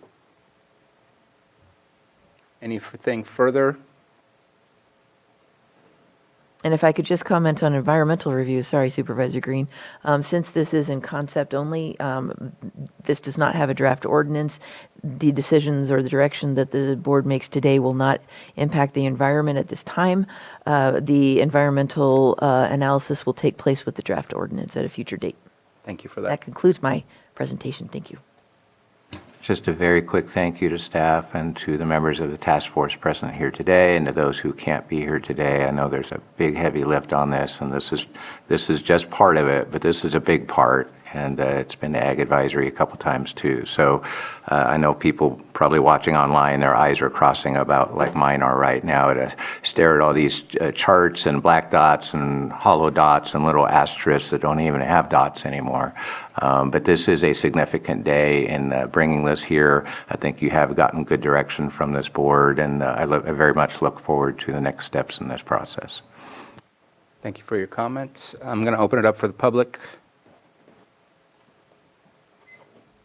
Sarah Bodner, Policy Director for LCCA. Thank you, Supervisor Green, for that closing comment. And I just want to echo that while this does look like dots and grids right now, what especially the second batch of recommendations that came forward reflects a lot of common sense updates that are significant changes for the industry. It allows some new zones to expand activity and new rights within those zones. To ground it in real world examples, for our nurseries right now, we don't really have the ability to have nurseries in Lake County. It's very limited, and most of the plants come from 3 places in all of California. And as we've seen the eruption of hop latent viroid in the last couple of years, the yields have been affected by astronomical percentages. The more we can localize our nursery stock production, which this zoning table will allow us to do, means we're vertically integrating our operations, providing plant stock that is that's calibrated for our climate here, and hopefully we can help have more resilient and successful crops. So that's what you've just voted on. You've also, to allow us to continue to explore, also allowed folks to take their own samples to the lab to get tested, instead of having to hire another van from far away to do that. So these are real important solutions reflected in this table, and our members wanted to communicate that. And thank you for your consideration. Thank you. Anyone else in the chamber? And Nara Dalbaka on Zoom.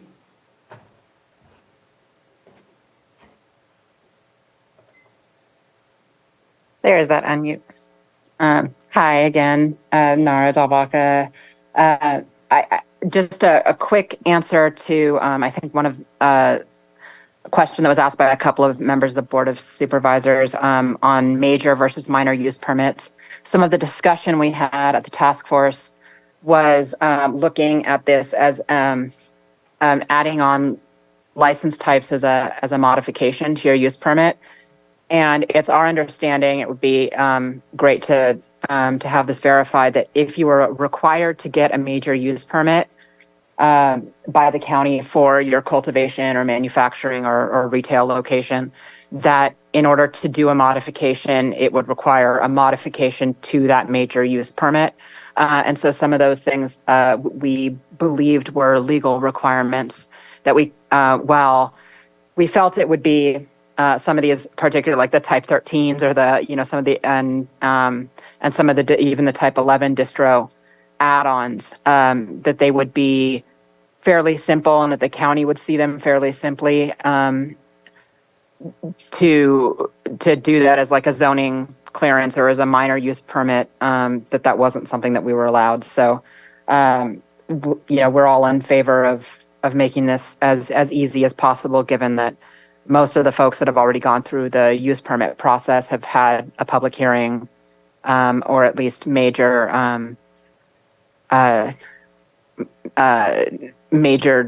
looking at, eyes all over the project.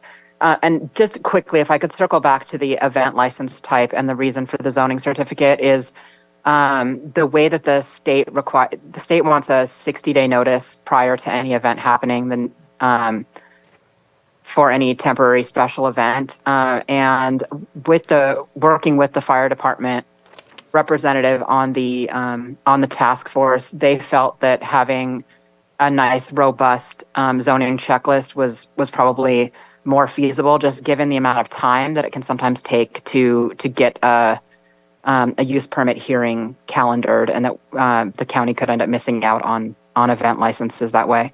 And they felt that given that other event license types that are already existing in the county only require a zoning checklist, that was sufficient for cannabis as well, with possibly some additional check mark requirements around security and things like impact on surrounding neighbors. Thank you for your comment. Thank you for your consideration. Aaron?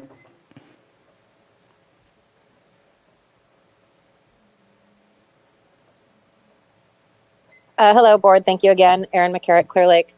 If I'm understanding it correctly, it sounds like there is support of the board for the zoning table minus type 9 delivery only in commercial. And I'm just curious, I don't have that in front of me. I also don't know if public comment is a time for give and take. But what does that affect? Because as mentioned before by Chair Sabatier, there has been retail delivery only in Clear Lake that was successful, one by a storefront retailer who did it at the beginning and then scaled back, but is still able to do some roadside delivery for ADA folks. And then by another one that, again, because of forces outside their control, shut down, but were successful for the time being. One of those was in commercial, one of those was in industrial. So I'm just curious, like what and one of them was shut off to the public. Is it missing something, right? Like, or is it something to be discussed in development standards to have the type 9 in commercial zoning in the county of Lake? So that's my question. I believe type 9 is the delivery only. Am I correct on that? We said that we wanted our storefronts in our C1 and C2, which are embedded in our business districts and our downtown districts, to be open for the public to enter into.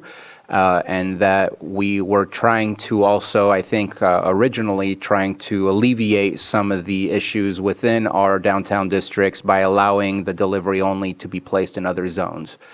So I don't believe the intent of this being brought to us was supposed to have C1 and C2, and we kind of resolved that by crossing it off. So I think they were unintentionally added to this list and should not have been on the list. But that is also the board's desire to not see a delivery-only option in C1 and C2, but if you have a retail in-person license, you also can conduct deliveries from that retail dispensary. Correct me if I'm wrong.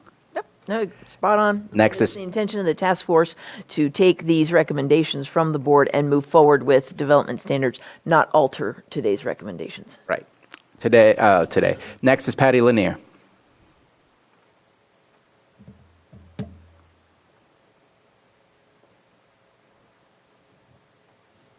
Just want to speak as one of the smaller operators in the County of Lake. I only cultivated 2,500 square feet this last season, which is, gosh, I think it's an 8.08 of an acre. So very small. For me, to be able to afford for my boutique cannabis to move around the supply chain effectively, I absolutely 100% need to be able to take on that transportation cost myself and contribute my personal time to it and not hire out overpriced and expensive transport services just to get my stuff to the lab, just to get some plants to my farm, just to be able to take samples to a distributor that is out of the county. For me to have 3 deliveries within the County of Lake, local stores, $3,500 worth of sales, $750 of that money was to transport and fulfillment fees. That is a huge cost for a farm my size. I only grew 150 pounds. I am the single sole operator. I stayed up 26 hours 3 times during this harvest season to get my plants down because I can't afford to hire help. I'm exhausted and I'm struggling to hang on. So everywhere that you guys could give me some wiggle room to operate as a stakeholder and hold on to what I've tried to build, I would be so grateful for. Thank you so much. Thank you for your comments. You did go in and out a little bit, but I think we caught the vast majority of those comments, so thank you. That is it for public comments, and I believe you have direction from the board on all of the items that you provided. I don't believe there needs to be a motion, and I don't even know if we can provide a motion with all of those specifics. I You need any absolutely clarification? feel or you properly feel good? directed as staff, yes. If I could just recap the last 2 sections, though, real quick to let's make do sure it. that we're all on the same page. Let's do it. Type 4 nursery, no change. Processor, add PDC. Type 6 non-volatile, no change yet. Type 7 volatile, no change.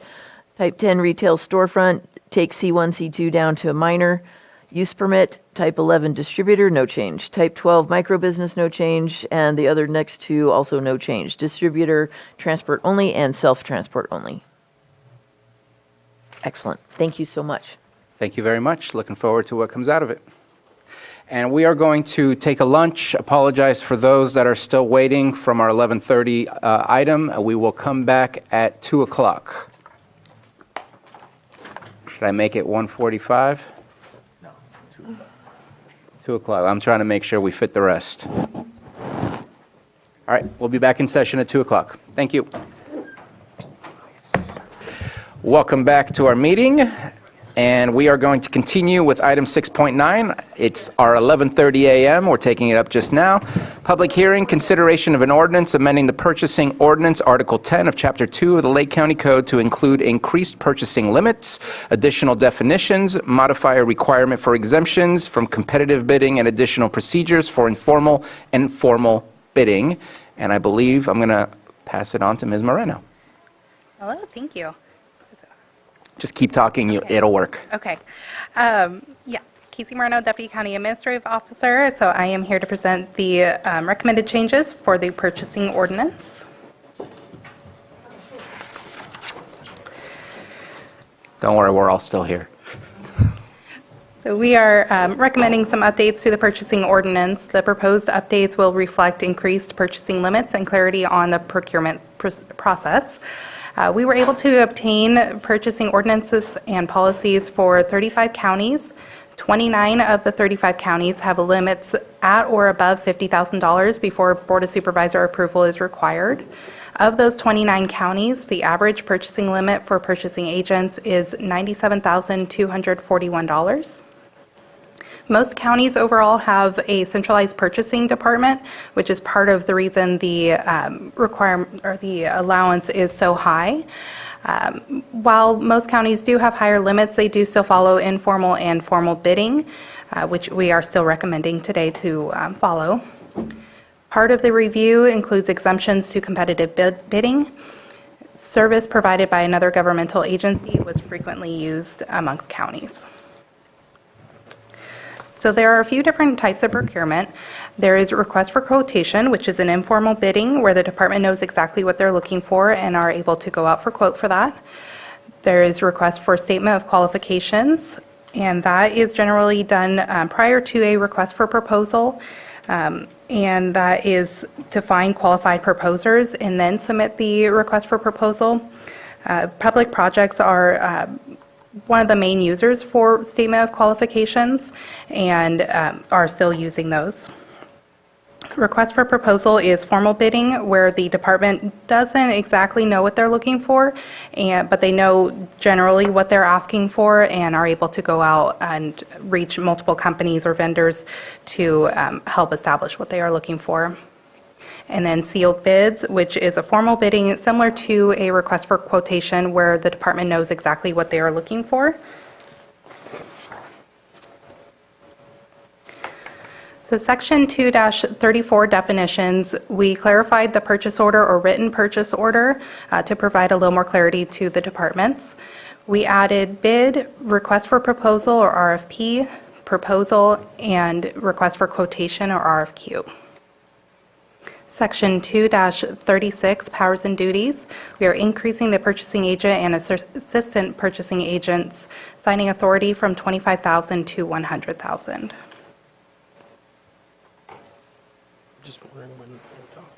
I'm waiting for the entirety to be done. Then we'll have conversation.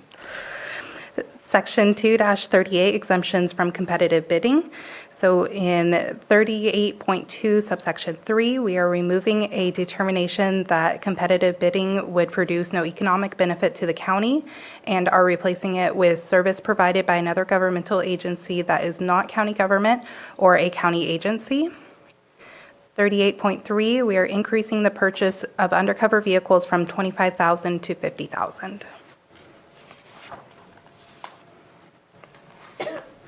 Section 2-39, solicitation methods and awarding authority.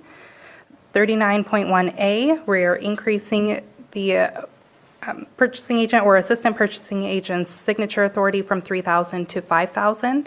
That does not require a purchase order or contract. 39.1B, we are increasing it from $3,000 to $25,000 to $5,000 to $50,000. That does require and everything going forward will require a purchase order or a contract. 39.1C increases the threshold from $25,000 to $50,000 to the threshold of $50,000 to $100,000 and includes language for RFP.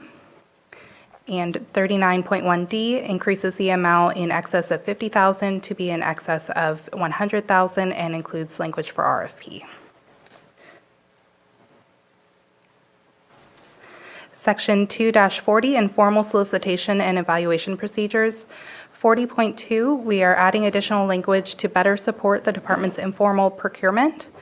Added requirements for tracking, which include the RFP number to be assigned by administration. Currently, we do not assign RFQ numbers, just RFP or bid numbers. So we are going to be assigning now the RFQ numbers.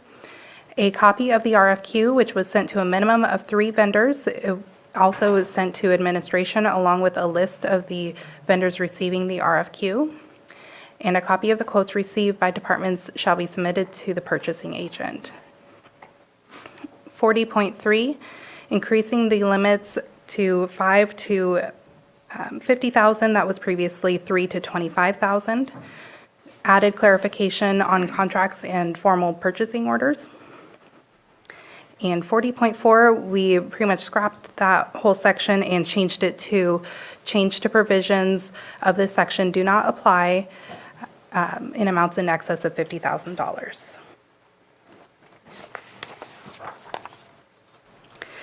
Section 2-41, soliciting and awarding formal bids.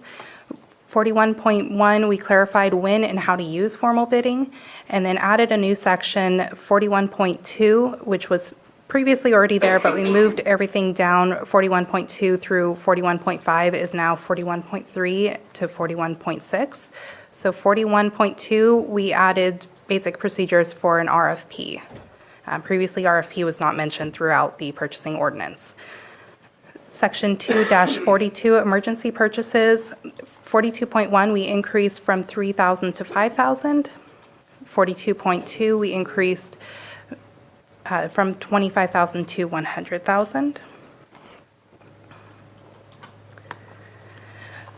So here we have a graph similar to what we provide the departments as a cheat sheet.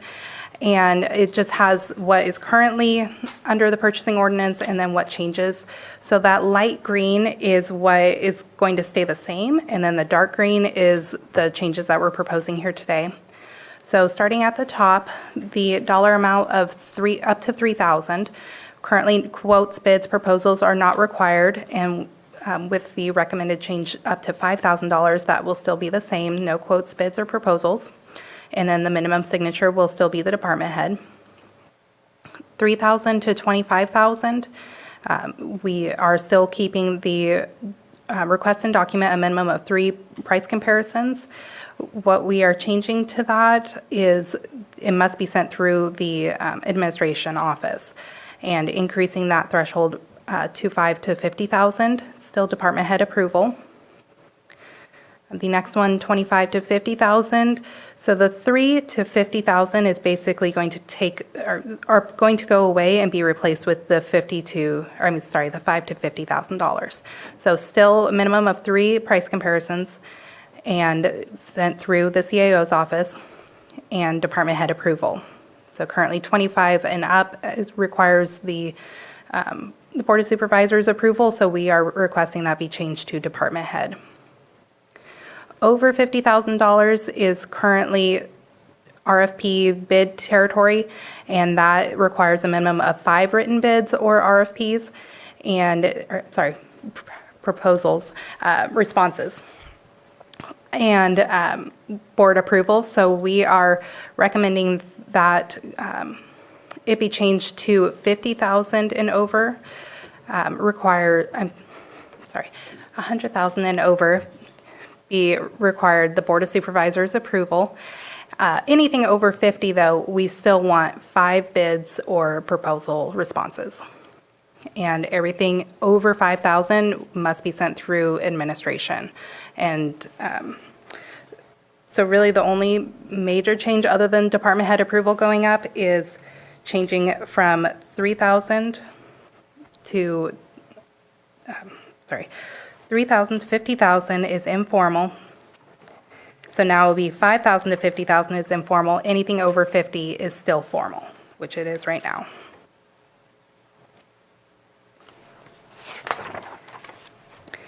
So in summary, the proposed changes are additional procedures and clarification for informal and formal bidding, increased purchasing agent and assistant purchasing agent signing authority to 100,000. So administration's role will be a lot more involved to verify that the purchasing ordinance is being followed. Purchases between 5 and 50,000 will be assigned a RFQ, RFP, or bid number. Vendor responses will be sent to administration for verification prior to the contract purchase order being executed. Purchases between $50,000 and up to $100,000 will be assigned an RFP or bid number. Vendor responses will be sent to administration for verification prior to a contract or purchase order being executed. Purchases over $100,000 will be assigned an RFP or bid number. Vendor responses will be sent to administration for verification prior to a contract or purchase order being presented to the Board of Supervisors for consideration. And one important thing to note, especially for departments, is that administration will not be scrutinizing the quotes or the need of the department, just verifying the procurement process was followed. And that concludes my presentation. Thank you very much. Anything else from the admin office at all? All right, opening it up for questions and comments. Supervisor Green? Pen down, I got a pen down. Thank you for all the hard work on this. Like most of it, we have some unique situations, for example, with our continuum of care, and it may be solved with our pending MOU when we see that. But when we are fulfilling services that may involve other agencies or other sources of funds, the intent of this is we're going to put all those through there, whether it's a departmental request or kind of a third-party request through an outside agency. And so how do we enforce this for those grant funds or those outside agencies that are going to do this? Just through the, is that identified in this process at all, or is it just assumed that anything involving COC or an outside agency where we're basically a fiscal agent or an administrative entity, that this policy would apply to that? Well, it would still go through the department, so in order for the department to expend those funds, they would still need to follow the purchasing ordinance. And if we're the fiscal agent, it's our fiscal rules. Unless Unless they have their own, which the we group aren't creates really. their own rules, then like And then for we're the not AVA. really the fiscal agent other than paying the bill then. Yeah, for the AVA, we do use the county, well, granted, the county is the fiscal agent for that, but at the same time, we only get about $80,000 a year. And so allowing up to $100,000 to be done without going to the board does not make sense. And so I think that each individual group might need to look at creating their own rules that could be more restrictive than what this would be. Up to the board doesn't mean like to the AVA board though. So up to 100,000, the AVA board should still, or RRA or any of those, should still hear all of their transactions versus just 100 grand. That's specific for this board. No, but I felt like that was the question of the COC, the money goes through behavioral health as being the financial holder.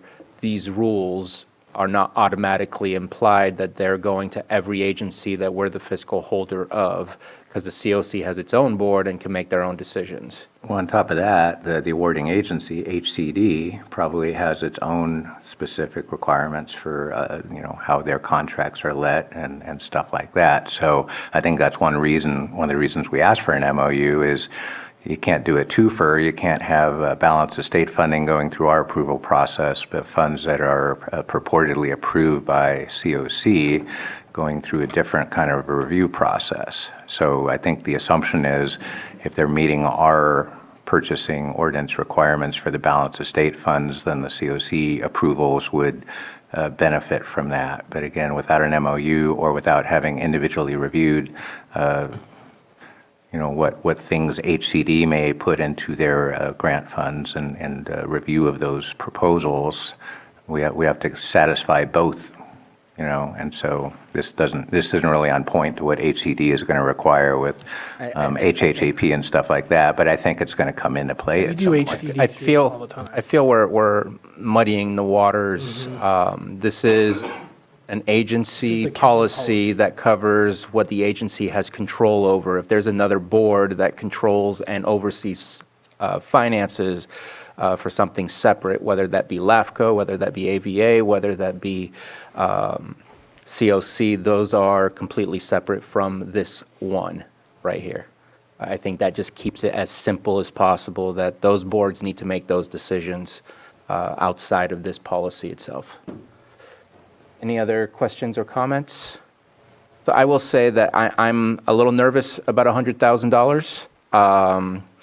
I know that I'm looking somewhere in between 50 and 75. I'd be okay with 75. But at $100,000, that is a huge jump from 25. Granted, we haven't changed what we've been doing.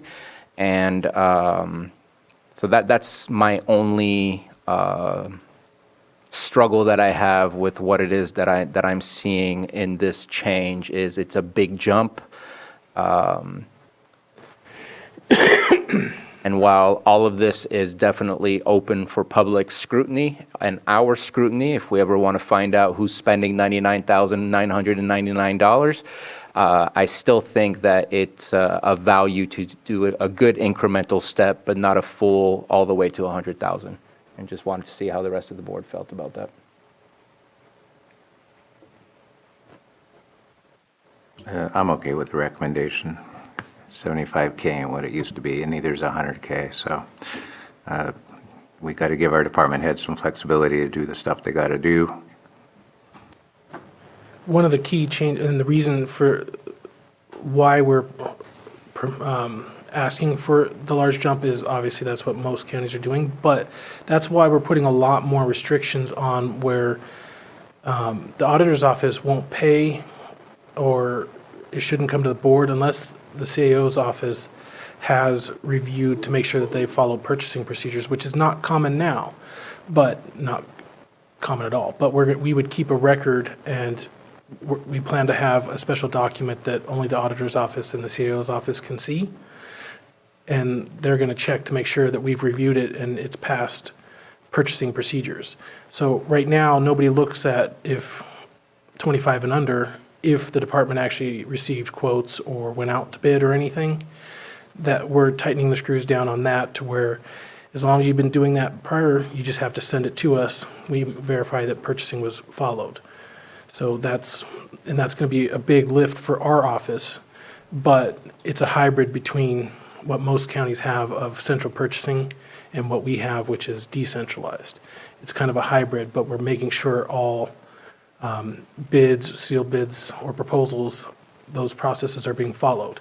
And if they're being followed properly, that's the only way it goes through. So you say no one, but that's not true, because I have looked at. No one what? To see who's spending $24,000. I have looked at some of that. One thing I want to make sure that we're able to control, because I've seen this before where somebody has a contract for $24,000 and then they have another contract for another $10,000, but yet that never came to us and it's through the same agency. And what's the mechanism to ensure that those types of things can be caught, where if you're continuously creating a new contract with the same agency but staying under the radar because of your numbers, is that something that will be looked at by the auditor, something that will be looked at through you? Because I've seen that, and I know I shared some of those findings with you in the past. That should be caught by the auditor's office. They do when they are doing their review. I would like to say they would be caught by our office, but the truth is on that $10,000 contract, if they're not going out to RFP, bid, or quote, it wouldn't necessarily come to us before they try to put it through the auditor's office. So it should be caught by the auditor's office, and we can talk to Genevieve. Okay. CAO Parker. Thank you, Chair. I do think there has been some discussion on some contract management software, am I correct? Which would help holistically look at all the different contracts. Am I incorrect in that statement? You're correct, but it was shot down until after we go with the new potential ERP. Still in the works. Yes, thank you. Not dropped entirely. Any further comments before we open it up for public? But that would be a solution. No, it would help to keep an eye. Let's go ahead and, if it's possible, to stop sharing. Yes. Pretty please. Thank you. I see no hands in Zoom and no one. Oh, please. I said no one too, and I was wrong. Too soon, yeah. Scott Harder, Special Districts Administrator. Just a couple of quick questions or comments. 5,000 and above gets run through admin, is that correct? Correct. Do we have an expectation of turnaround time? Because we generate quite a few POs in our office. It should be pretty quick. It'll take us a little bit to get running, but it should be pretty quick because we're just going to verify that all the steps were followed and then send them off. So. Okay. We're not going to be scrutinizing, so I would think a day or two max. Okay. Next topic. What was the threshold for requiring 5 bids? I couldn't remember. I know it was once we hit 100,000, but it was Over less than 50. that? Over 50. Yeah, which it Okay. is right now. We purchase, and maybe other departments do as well, some specialty equipment. Sometimes it's challenging to get 3 bids. We strive to get that because we want to comply with the purchasing policy, and we don't want to come to the board and say, hey, this is, we need an exception to the purchasing policy under a unique item, especially if it's not unique. But we do quite a bit of specialty items. So just a comment that 3 is probably a lot easier to accommodate for 5 for some of the departments that purchase specialty goods. And then the last comment was I didn't notice capital projects discussed. That falls under a separate section, is that correct? And that's for public services, public works, and special districts? Correct. Okay. And admin, yeah. All right, thank you. Yeah, we didn't touch those. But on the 3 and 5 quotes, it's written where you have to get 3, but the 5 comes in more of if you can prove, like with emails, et cetera, that you attempted to get 5 quotes from vendors that should or could have responded, that would be accepted if you can't find enough, but you can prove that you tried. Okay, the language read on the screen that it was you had to have 5. I know. But if the That's where everything's reality not is quite that black and white. Okay. Solicit 5, maybe not receive. Thank you. Thank you. I see no further hands up. I do see that Director DeLeon did turn on his video, so I'm guessing he has something to say. Yeah, I appreciate that. Thank you, Chair. I'm going to echo a lot of the comments that Scott Harder mentioned. We issue a lot of purchase orders. Every division that we have here is purchasing stuff. I'm just going to express my concern with the additional delay that's going to result from this. I too shared some concerns with requiring 5 written proposals for things. Sometimes we're lucky we get 1. So I just have some concerns about the delays that this new process is going to create. And I'll just leave it at that, and we'll see how it works out. So Thank you. with the proposals, the way I interpreted it and meant for it to be in there was that when you initially shoot out the RFP, you're shooting it out to at least 5 vendors that could propose. Now, it's obvious you may only get 1 actual proposal in, and that is okay, because that's still part of the RFP process. It's that initial blast that you put it on the website and shoot it out to at least 5 vendors that could propose. Any other public comments? Because rarely do we actually get 5 true proposals. Right. So we'll bring it back to the board. I see no pens up, so I'll go ahead and start. What about not having a delay, still submitting it to the CAO's office and just kind of using it as a potential training tool? Hey, something wasn't done appropriately. Let's talk about this process, not hold it up. That way we can make sure to move forward as quickly as possible, because 1 to 2 days is still 1 to 2 days. Just putting it out there in comparison to right now. We can take out all of the CAO. I think it's important to track and make sure that we have this stuff, but I also don't want it to be a reliance on the CAO's office to I mean, we've had how many times in the past few weeks where people are missing from the office? And I just want to make sure that we can move efficiently in what is needed for those departments to be able to successfully move forward. But you still have the material, you can still review it, and eventually have a summary of your findings in order to use for training purposes and enhancing the process. Because we're not going to do a huge scrutiny, just make sure quotes are received, et cetera, it really wouldn't be much of a burden. But I'm not sure how we would make that work, that they would submit it and then just let them go their merry way unless we come back and say there's an issue. It would be a learning point for the next one. I don't know, just trying to reduce the potential time. I know it adds a little bit of burden to the CAO's office, but That was the attempt at the hybrid between where most counties are, central purchasing, to where all of that's required, period. Right. We also will have multiple people checking the email address, so if 1 person or 2 people are out, there are backups. So we are going to be doing some cross-training. Because they're not going to be looking, did you fiscally do this right? It's just literally check mark, did you receive quotes or go out for quotes? It's more mechanical than scrutiny of any kind. Are there any other comments from the board? Today is not an approval day, it's more of a discussion day, and then the ordinance will come back to us at a later time. This is like the first reading. I don't have any concerns as it's been presented.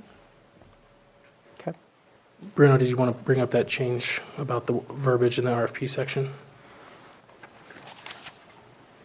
I'm glad you reminded me about a conversation that Chair Sabatier, sorry. No worries. I don't have it on here. At minimum. website. Please, let me remind me of what I had said. Go ahead, So Casey. in section 2-41, part 2, Oh, on the website. for a request for proposal, on D, we'd like that to read, the purchasing agent or assistant purchasing agent shall publish the RFP at a minimum on the county website and must be open for at least 10 business days. So we want to add at a minimum. So it's not the only thing they can do more if they would like. Yes. Especially since there's opportunities that will pop up at a later time. We've already looked at potential software to help us with the procurement process and just didn't want to have to update this again once those things are made available to us. And there may be some simple ways of things that can become available too. So that's the one change that I would do. And if this becomes too burdensome, we'll come back. I'm sure you will. Supervisor Green. Yeah, just to follow up on the points raised by our department head. So I see like a minimum level of quotes of 3 in our informal solicitation procedures. I didn't necessarily find a minimum number in our formal solicitation evaluation procedures. So the point is well taken. How many quotes or bids do you need? It seems we're more stringent in a sense with our informal solicitation than with the formal. But more to the substance of their point, there are plenty of services. I'm thinking DSS Landia right now. They're so specialized. Getting 3 quotes is going to be very challenging. 5 quotes, what have you. So I guess I'm looking for some consistency between our informal and our formal solicitation procedures. I guess I would kind of also urge leaning away toward any minimum number. You can put goals in there and all that, but again, going out for office supplies and getting 3 quotes is no big deal, but for a lot of these specialized services our departments deal with, it can be quite a big deal. So can you explain very briefly if there is a difference between the formal and the informal solicitation procedures as far as the number of bids or quotes that would be required? Or do you see it as the same? Because I only see hard numbers in the informal section 2.40. So in formal bidding, it has to be sent out to a minimum of 5 bidders. It doesn't necessarily have to be received. So you just have to try to send the proposal or the bid to 5 different parties that could potentially offer that service. That's under the informal, but not the formal? That is informal. Under the formal? Mm-hmm.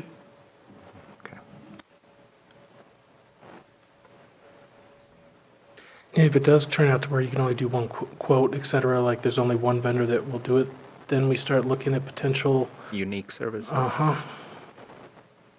Which is an exception.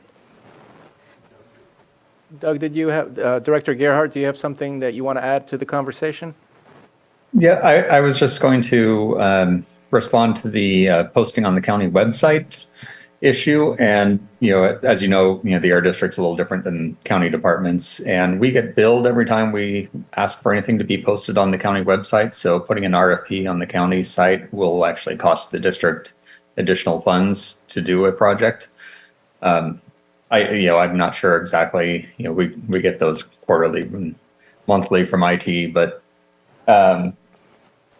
whether it's appropriate, or could we just have that say something along the County of Lake or a applicable agency website or something like that as an alternative for that purpose?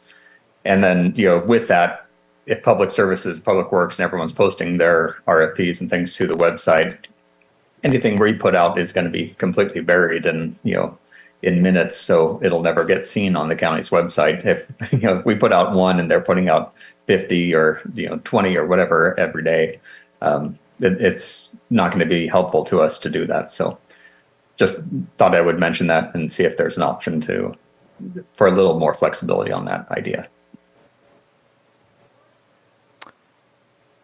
Mr. Carter, do you have anything to respond to that? What if we set at minimum on the county's website or an approved posting? That way we can continue doing what's always been done and also at least make sure that it's being placed in the right area. That would work from our perspective. This is written from the county's perspective. Yeah. Thank you for those comments, and I saw a nod where that would potentially work for you if that was the case. We definitely want to make this, obviously we're trying to make it easier so that you don't have to bring everything to us, so we're trying to increase the potential amounts that gives you discretion, but we also don't want to, on the reverse, create more burdensome situations where it actually decreases the efficiency of the whole process and we end up right back where we started. Again, this is not a final. Today is just a review of this, and it'll come back to us. And just for statement, I'm okay with the proposal that's been brought to us today. But it does say at the bottom of these changes will improve efficiency, clarify informal form of bidding for further staff recommends your board approve the first reading. So we're not doing the first reading? Or maybe we are. I don't know, it just says that here on the memo. Yeah. Well, your board, if I may, your board does have the option of just directing staff with the changes so that a formatted ordinance with the title will then be presented to the board subsequently for first reading.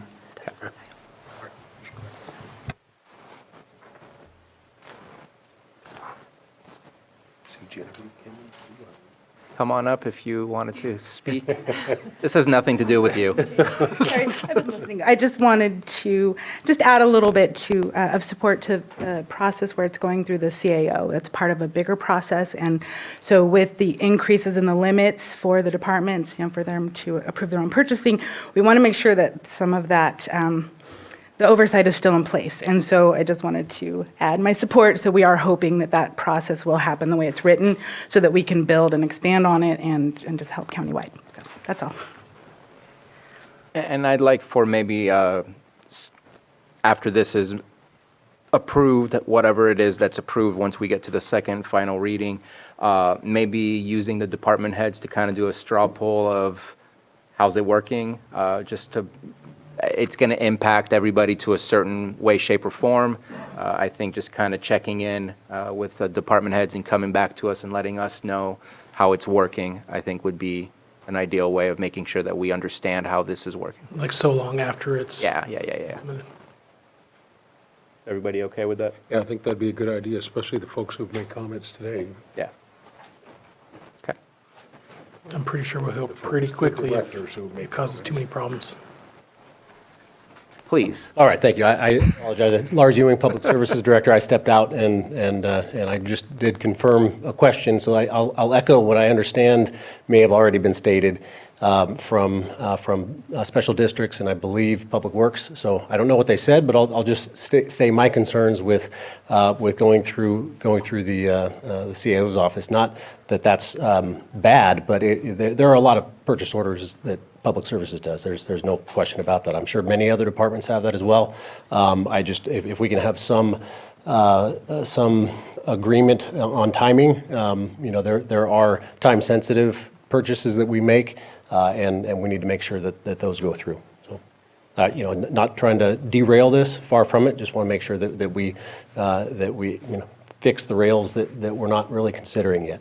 Yeah, no, I appreciate that and agree with you. That's one of my concerns, is to check in and see how that is going, is specific to the timelines and efficiencies of the process. Great. All right, thank you. Ms. Miranda? That's all I got. Okay. Supervisor Green? Just to follow up on that, if you're going to be assigning numbers to everybody, including emergency requests, then that would be kind of the concern stated there. So even if it's a day or two normal turnaround, no. The assigning the number takes less than 5 minutes. That is not even an hour turnaround if someone sees the email. Or allowing them to continue doing emergency contracts in more or less the current situation, and they notify you after the fact. In a true emergency. Well, most of these emergency contracts would involve some definition of true emergency.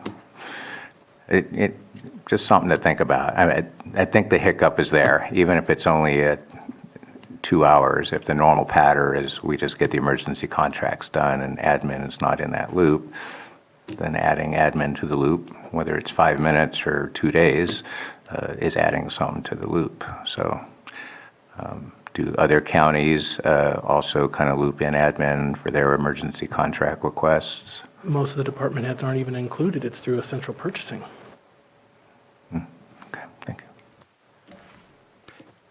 For bringing it back for another first reading, do you have all the notes that you need? Do you want to go over that with us before you walk away? Make sure that we are good. Was it just that one change for RFP? On the website, and at minimum, that was there, just checking in if there was anything else from the conversation that you gleaned. I think that was it. I believe that's it. K.O. Parker? Yes, clarify it, the limit between 75 and 100. I don't believe anyone else spoke up, and Okay. I think it remains at 100.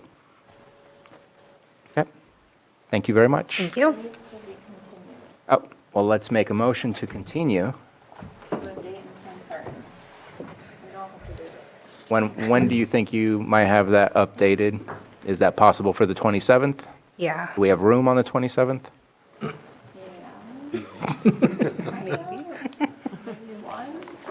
1 o'clock? Okay, so February 27th, 1 o'clock, 1 PM certain. Need a motion to continue the public hearing.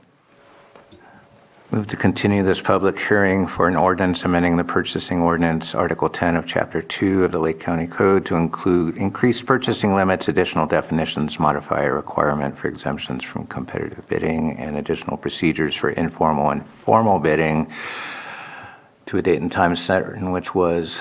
February 27th at 1 PM. That concludes my motion. Second. We have a motion and a second. All in favor? Aye. Any opposed? Thank you very much. Motion passes. We'll see you again on the 27th, and maybe in a few minutes. We're going to move on to 6:10, 1 PM, sitting as the Lake County Sanitation District Board of Directors. Consideration of request approving exception to Lake County Sewer Code Section 205, which would require APN 039402390-000 at 3944 Pine Avenue in Clear Lake to connect to the public sewer. Thank you, Mr. Chair. Director Harder. Members of the board. What you have before you, oh, those are wrong. Those are the consent agenda items that were pulled. Give me just a second. Okay. That's the correct paperwork. Yes, what we have before you today is a consideration for a request by Mr. Eric Torbert to exempt the requirement in the sewer use ordinance to connect to the sewer main line, which is out in front of his property. He's making that request with a proposal for a humanure composting and gray water diversion option for his property located on Pine Avenue. Under the sewer use ordinance, Section 205 can be exempted, and I believe it's Section 204, which gives the Board of Directors the ability to waive any requirement of that sewer use ordinance. Mr. Torbert is here present in the audience to speak to any questions you may have, and I'd be happy to answer any questions that may come up as well. All right, thank you very much. Would you like to introduce yourself? And I would, thank you. Okay, I'm Eric Torbett, and I've submitted 7 items to you guys. The first item is the most important, that's my letter to you, and I'm going to basically paraphrase that letter today. So to begin, as he said, I own a half-acre lot in Clear Lake, and I want to build very soon a small, affordable home and with sustainable elements. And so one of those elements is going to be an above-ground composting system for my sewage. And this system has a lot of nice advantages. It saves water. It can be on a very small footprint. If there's like an emergency, like an earthquake, and the sewer lines all break and the water lines break, my system keeps on going just fine. And as well, it can be situated, since it's above ground, on places where you couldn't have a septic tank if there were no sewer line. So like if you're on bedrock or there's a high water table, this would be an ideal system. And so I submitted my proposal to the Environmental Health, and the director, Craig Weatherby, is fully on board with it. He wants to go forward with it. On my item number 7 is his letter of approval, of support rather, And it's also with the public health officer, Noemi Duhin. And it's actually more than just support. He has a vested interest in moving this project forward because we're going to be working together. His agency and I. It's going to be like a research project. Members of his staff are going to come over, make measurements, write reports, and come to conclusions with the ultimate goal of writing new sewer ordinance code. So that section 205 that Scott was talking about says that was written in a time when there's really only two games in town. You got the septic tank or you got the sewer, and that 205 prefers a sewer line over the septic system. But there could come a day when a new code is written that says, yes, if you're near a sewer line, you can hook up to the sewer line, or you can have this above ground system, whatever you prefer. That would be amazing if that day arrives, but certainly it won't arrive if we don't go through with this project, this pilot project. Okay, so I have his approval, and I'm not trying to get your approval for the system. What I'm here today is actually this little sticking point in that 205, which says if you're near a sewer line, you got to hook up to the sewer. And so what I'm seeking today is relief for that requirement. And so now I'm going to go over the reasons why I would like relief. The first obvious reason is that my system is like a septic system, is that it's a standalone system. It doesn't require hookup to the sewer, and so there's no point in hooking up to the sewer. You might say, well, what about some future owner? Maybe he wants a toilet, and so hook up. But I would say cross that bridge when you get there. The future owner can do that. I will actually make it very easy for that future owner. In my plumbing plan also submitted, I show that where the toilet is going to go, I'm going to have a drain line, and that'll go under the foundation and beyond. And so it's a very simple matter for the new owner to just continue that line down to the sewer. He doesn't have to dig up the foundation. So I think that's adequate. If you were to hook up to the sewer, then there would be sewer gases that I would have to contend with. And so I would have to seal it up really well. If it's hooked up all the way to the pipe that's in my bathroom, I would have to probably glue it. And so if I do that, then the pipe would have to go up too high because the future owner would have to cut it off. It's getting a little complex, but basically it would be a hassle to have to deal with these sewer gases. It's much easier for my system. I can just have a slip-on cap in the bathroom where the pipe is at the correct height. I don't have to worry about sewer gases. I'll just have it closed at both ends just so that bugs don't get in the bathroom. Okay. Something that Scott mentioned to me, I don't know if it's in the code or not, but if you have a septic system already in place, then you don't have to hook up to the sewer line. If a sewer line comes into the neighborhood, you're good. The 205 does not apply to that. You can continue using your septic system. So I think I'm sort of in the same boat. I'm going to have an offsite, a disconnected, it's disconnected from the sewer line, and so it does not need to be connected. Okay, so it's in that same way. And so Scott said, well, if the septic system fails, then at that point you hook it up to the sewer line. And so this is an experimental project. It may fail. I don't expect it to. But if it did, then of course at that time would be the appropriate time to hook up to the sewer line, just as that rule that Scott laid out. Okay, so that's that. Okay, I did hear the argument from Scott once. He says, why don't you just do this project where there isn't a sewer line? Just go out in the boonies and then do your thing there.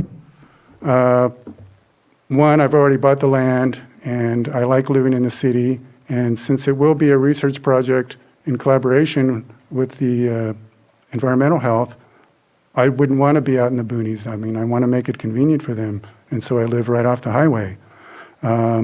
And then if it did fail, then it's good that there's a sewer line in place, because then I have a backup plan. What if I were in the boonies, and it didn't work? What would I do then? So there's that reason. And then finally, last but not least, even though this is a joint project and I'm working with environmental health, nevertheless, I had to pay a fee. And so I paid the experimental sewer system fee.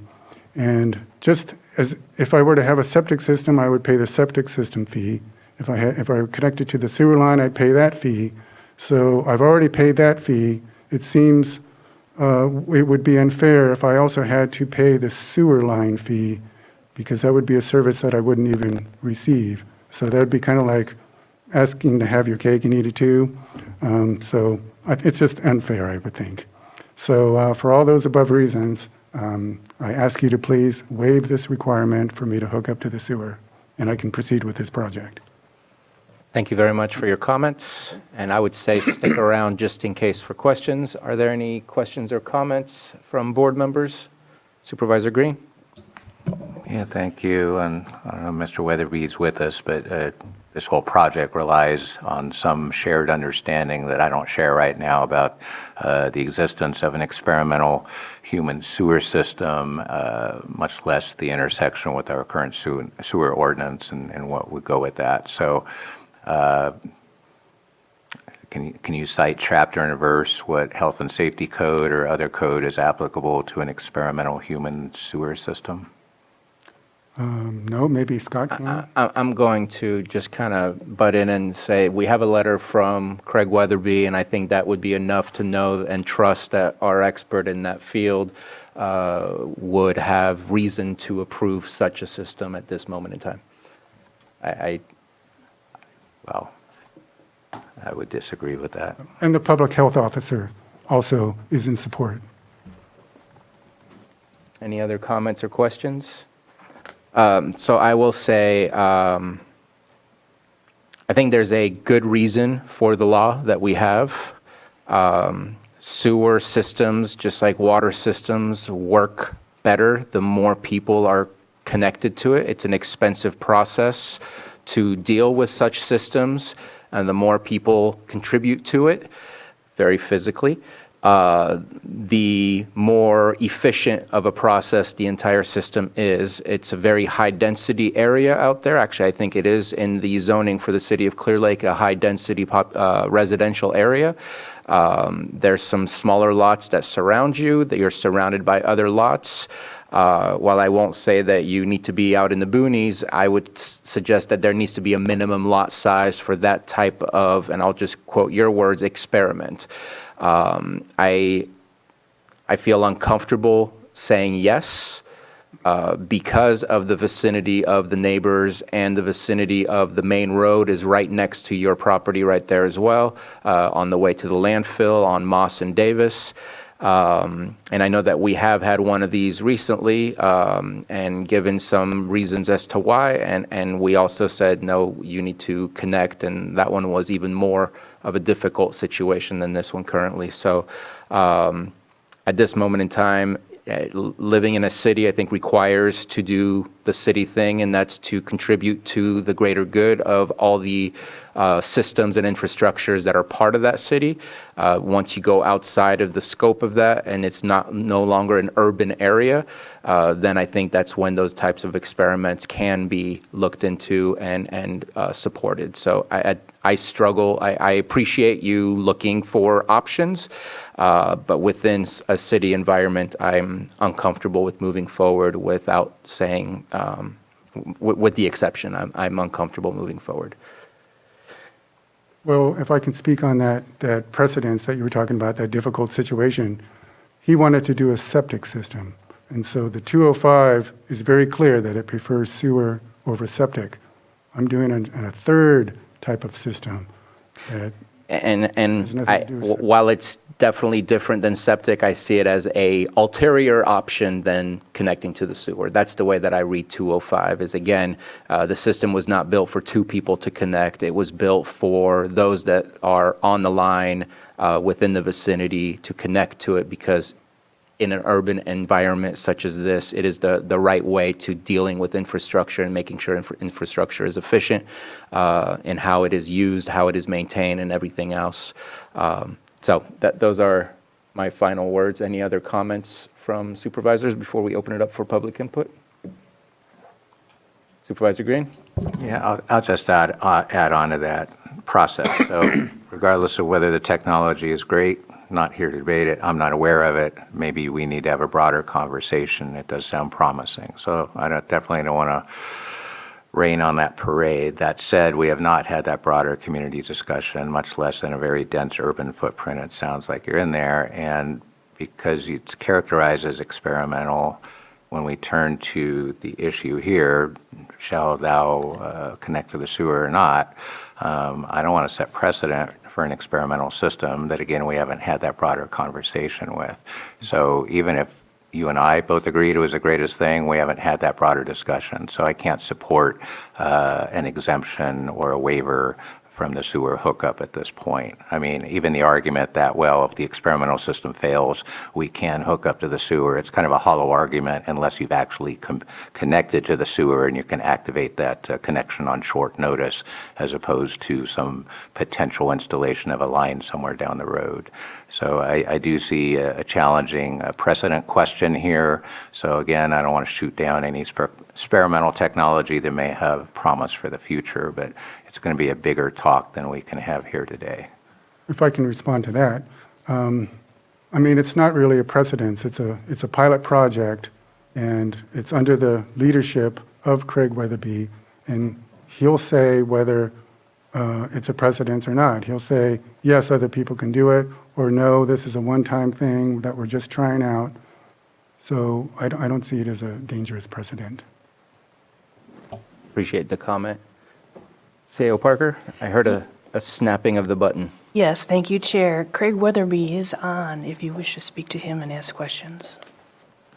Okay, let's finish the comments from supervisors first. Obviously, I don't see any supporting document that would sway me today is my vote to allow this exemption.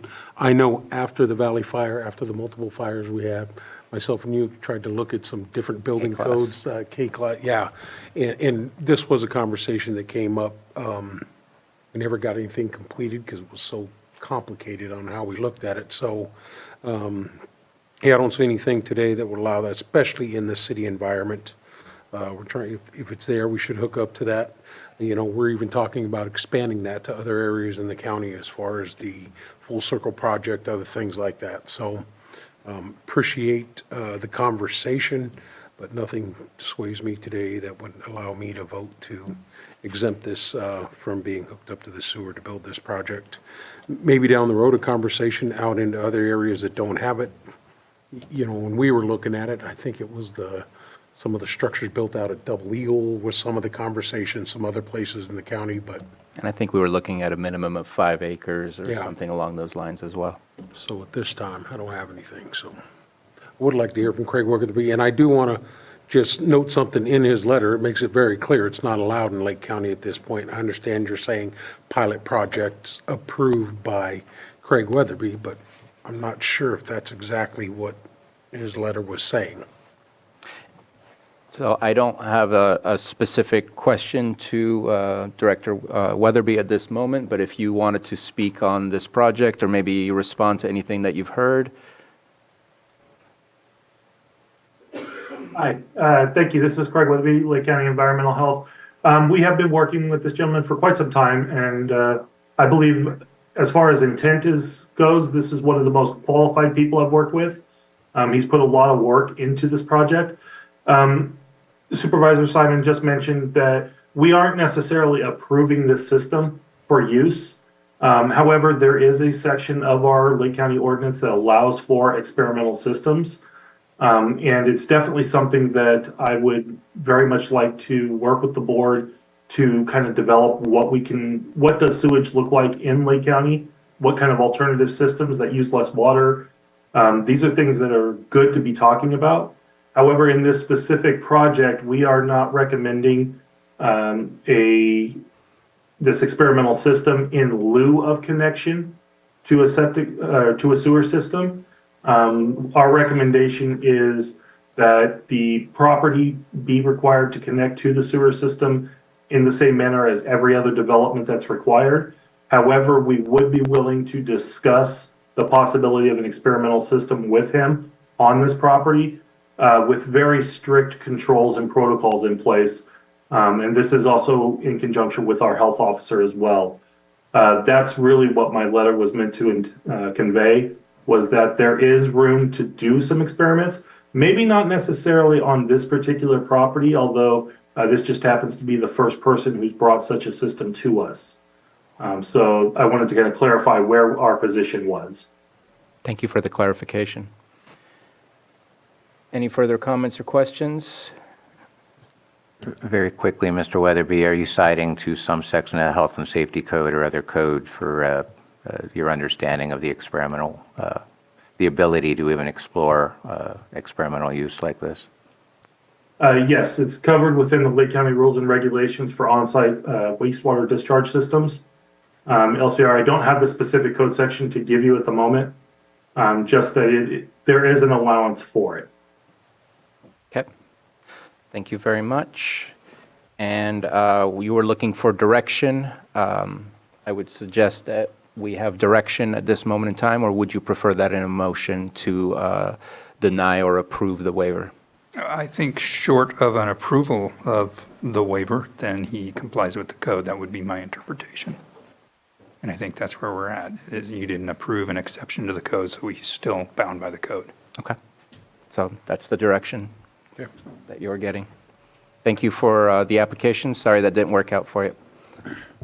Yeah, I just go with your recommendation. It's in your district and with Craig's information. Yeah. I appreciated Craig being here. Thank you, Director Harder.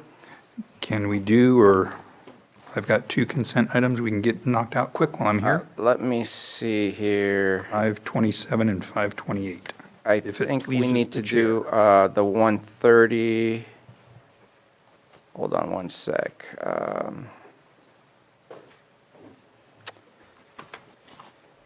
Yeah, the 130 is with staff only. I think we should go through all the consent agenda, if that's okay with staff, to hurry through those. And so since you're in that chair, let's go ahead and get started with 527, I think it was. Yes, correct. Thank you. And so the first one is approve contract change order number 1 for the CSA number 2 Spring Valley Quail Trail Water Project bid number 22-24 to decrease the contract by $26,186 for a revised amount of $424,610 and authorize the chair to sign. Director. Yes, thank you, Chair. This item was pulled. There is a typo in the subject and in the recommended action. It indicates that the final contract amount will be $424,610. That will actually be, as it's reflected on the change order document itself, $425,610. So, thank you very much. I have no further questions or comments. Anyone else? Seeing none, opening it up for public. Did I open up for public for the previous one? I'll get back to that. I moved on. And since there's no public comment for this item, I'll bring it back for action with the amended amount. Mr. Chair, I'll move to approve contract change order number 1 for the CSA Spring Valley Quail Trail Project, bid number 22-24, to decrease the contract by $26,186 still? Decrease it by that amount. Yeah, decrease for a revised amount of $425,610 and authorize the chair to sign. Second. We have a motion and a second. All in favor? Aye. Aye. Any opposed? Motion carries. 528, adopt resolution authorizing the Special Districts Administrator to sign a notice of completion for CSA number 2 Spring Valley Water Quail Trail Water Main Replacement Project, bid number SD 22-24. Director Harder. Thank you, Chair. This is just a resolution for your consideration. The work was completed last January, January 2023. We were kind of in suspension, waiting to see the progress on PG&E's underground project. The change order addressed removing the paving item. PG&E is moving forward with undergrounding their facilities along Quail Trail, and they're going to repave the whole street afterwards. So once that all got worked out, we were able to remove the paving item out of the contract, and now we're here before you asking for a notice of completion. All right, so no changes? Correct. Okay. Any comments or questions? All right, opening up for public comment. Any changes or any questions or comments? Seeing none, back for action. I offer the resolution. Resolution's been offered. Supervisor Simon? Yes. Supervisor Crandall? Aye. Supervisor Green? Aye. Supervisor Pyska? Yes. And Supervisor Sabatier? Aye. Thank you very much. That'll do it for special districts. Let me actually go through my list here. That was 27, 28. Thank you.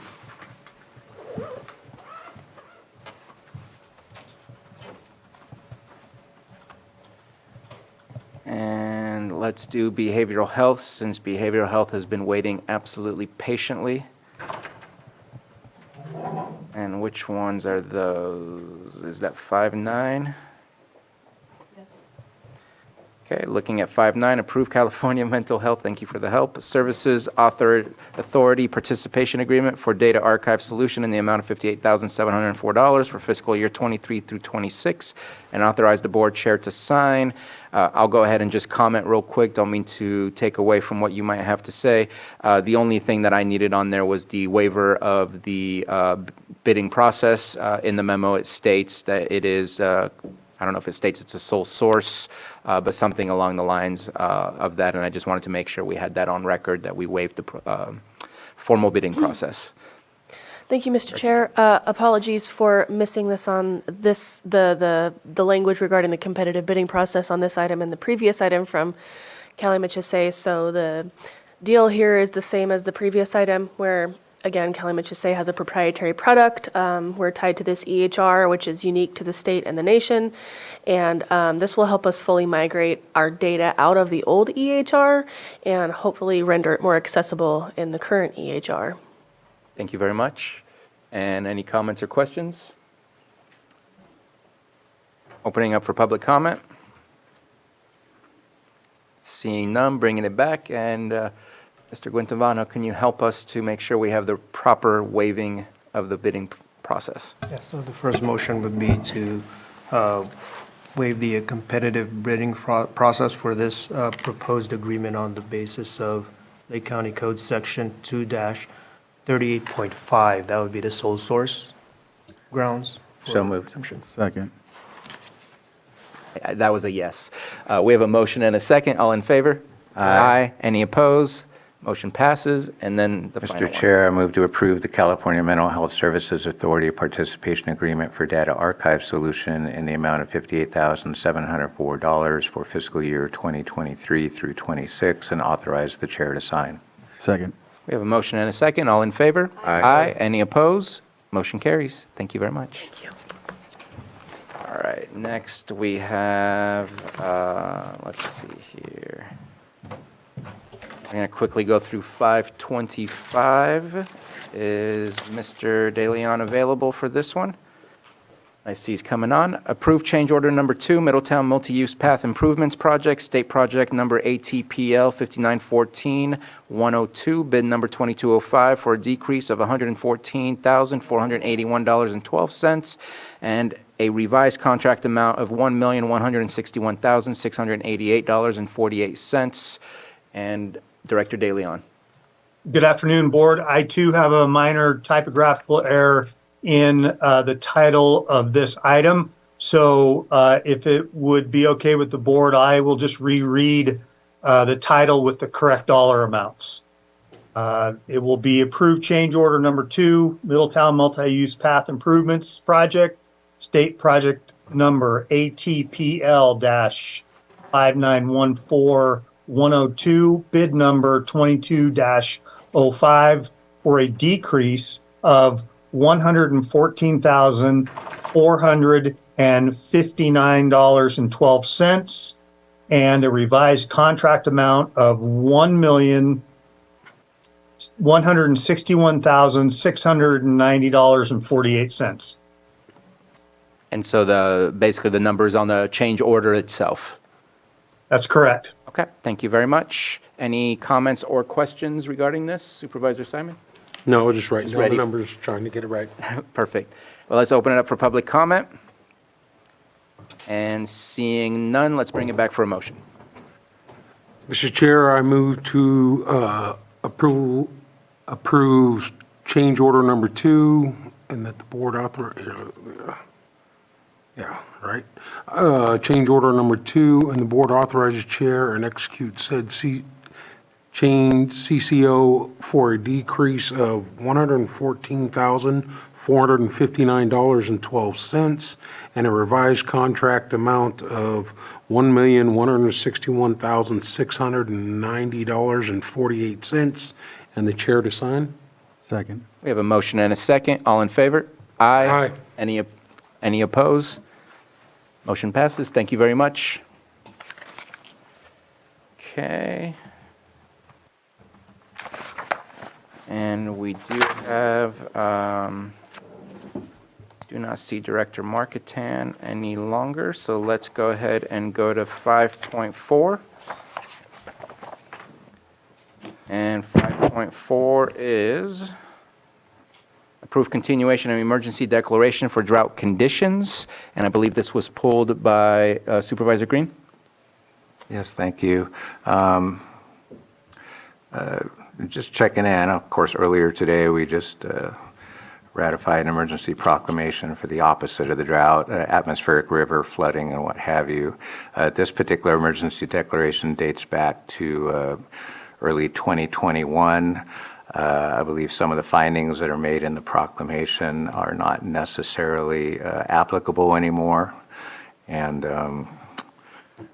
it's always a good time to check in. I have, in addition to the proclamation, there's a couple of letters attached that keep coming on to consent with this as well. I did speak with the OES, and I did attempt to get some information as to whether there's any impact on our local growers still ongoing with the drought emergency. But at this point, I have no information that the drought still exists, at least in any legal sense. The state pulled back its drought regulations a year ago, most of them. And so the existence of the county drought emergency is not premised on any current state of emergency from the state level. And I'm not also aware that any type of reimbursement is being sought for drought-related costs, whether from the county or whether from any of our local agricultural producers. So I just think it's a good time to check in from time to time on this, and if there's still a need and there's still a consensus on the board that drought conditions exist sufficient to approve continuing the emergency, that's one thing, but we should probably talk about that and get some whereases and possibly bring it back, or we can just let it go, because I think this particular drought emergency is looking a little long in the tooth. So I will comment on that we do have 2 other declared emergencies that I feel kind of piggyback on the drought emergency, and one of them is tree mortality that I think speaks to drought being an issue, and the other one is the hitch. In fact, I believe the words start out due to extensive drought and so on. And I don't know what might still be active as far as grant funding that we have, but I do know that Vice Chair Crandall and I just got off a phone call over the past week where there is an opportunity for a drought resiliency grant that has been proposed to us. And so at this moment in time, without further checking with staff, I would be hesitant to cancel this one.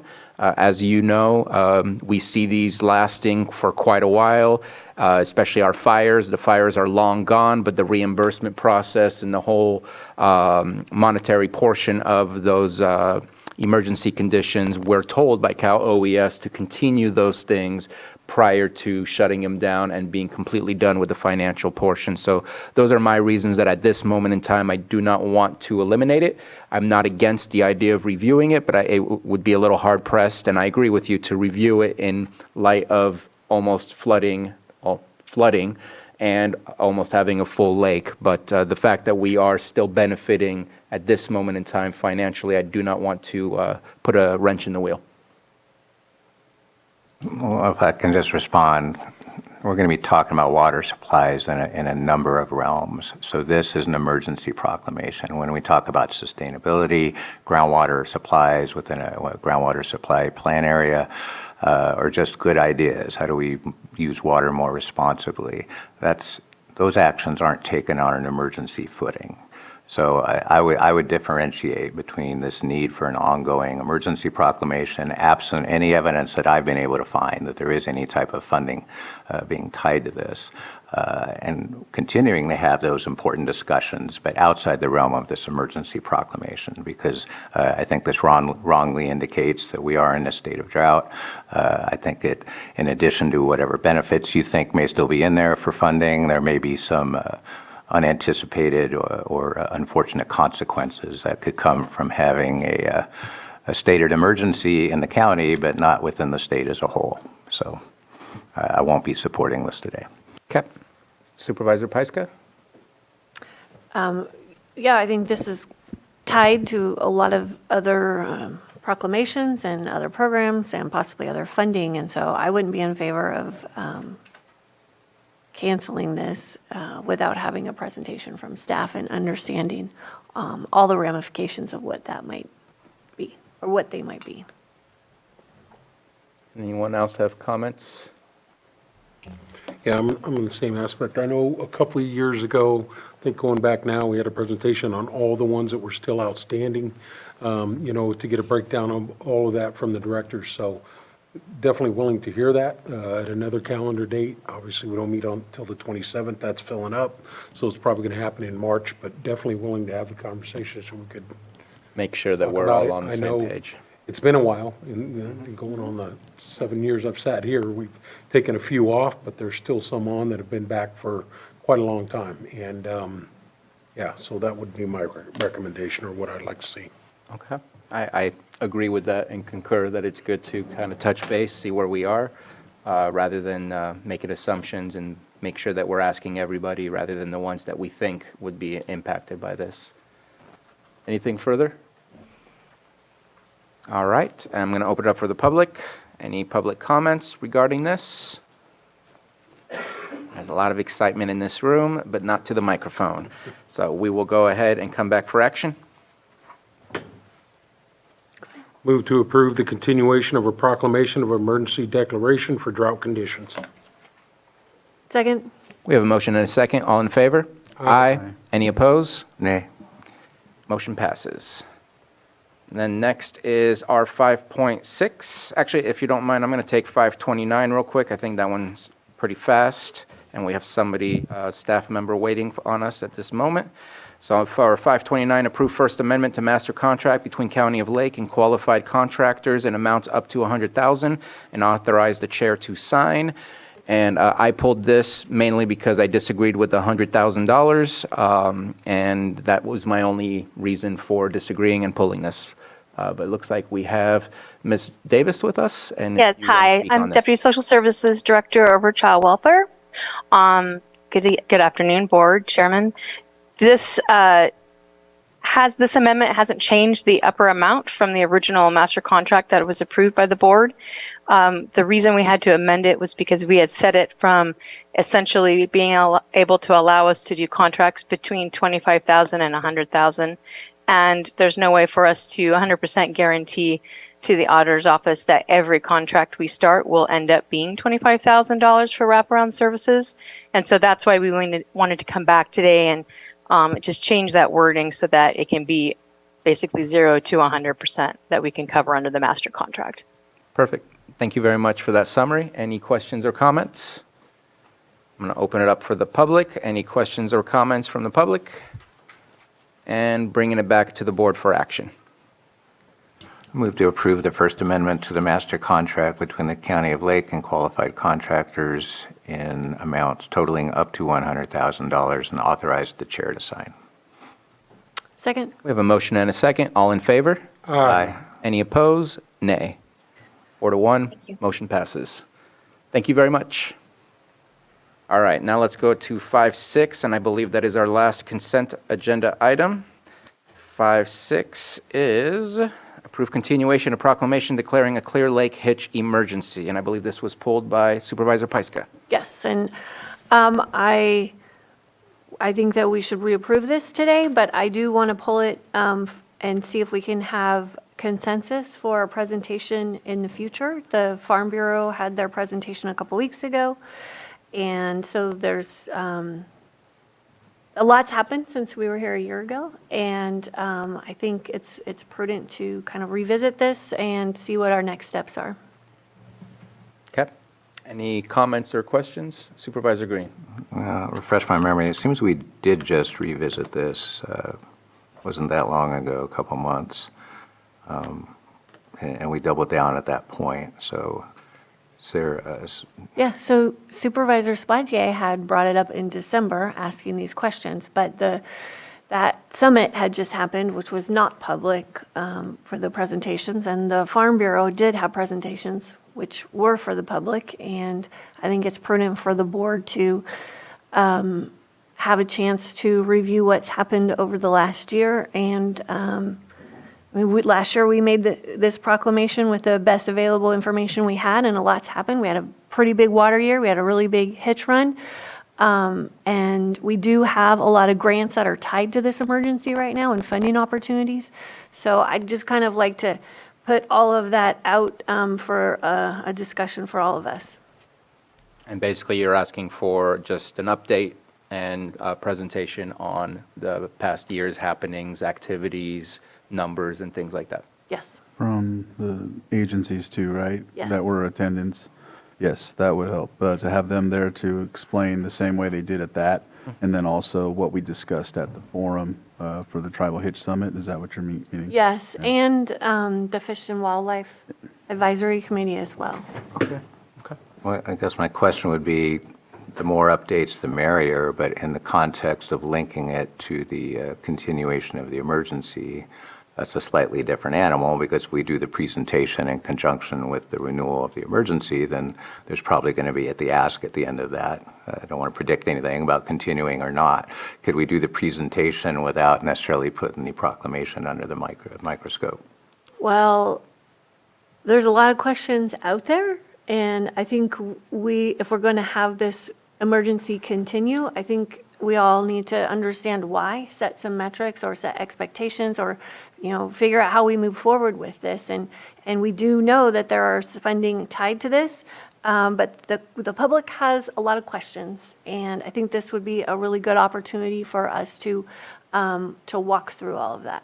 So my suggestion is that this be a agenda item on its own of just presentation.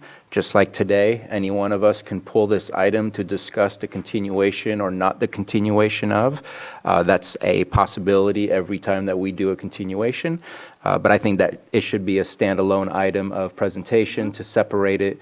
Again, the opportunity is here every 30 days for us to pull this and discuss specifically the proclamation. I think we want to discuss specifically the Clear Lake Hitch, not the proclamation on its own.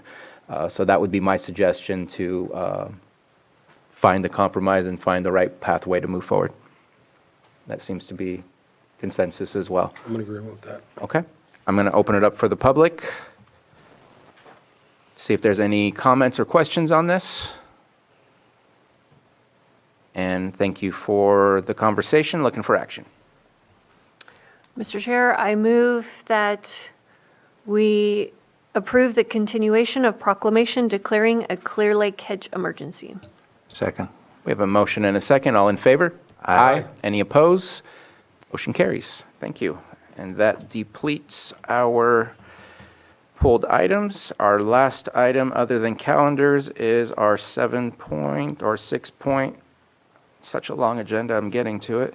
6.11, Consideration of resolution amending resolution number 23-116 to amend the fiscal year 23-24 adopted budget by adjusting reserves, fund balance carryover, revenues, and appropriations. And B, resolution amending resolution 23-117 to amend the position allocation for fiscal year 23-24 to conform to the mid-year budget adjustments. And we are going to take a 5-minute break. Thank you for coming up and getting settled. We'll be back at 3:28 p.m.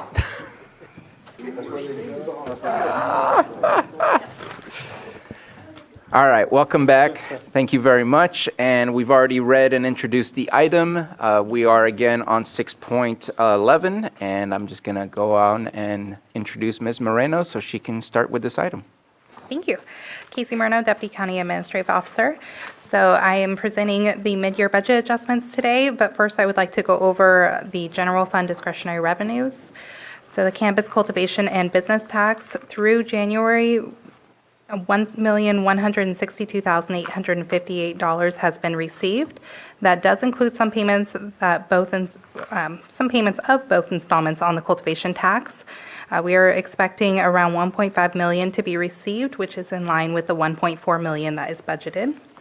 Secured property tax through January, about $11,600,000 has been deposited. That also includes both installments in some cases, and this is on track to meet or slightly exceed the budgeted amount, which is just over $20 million.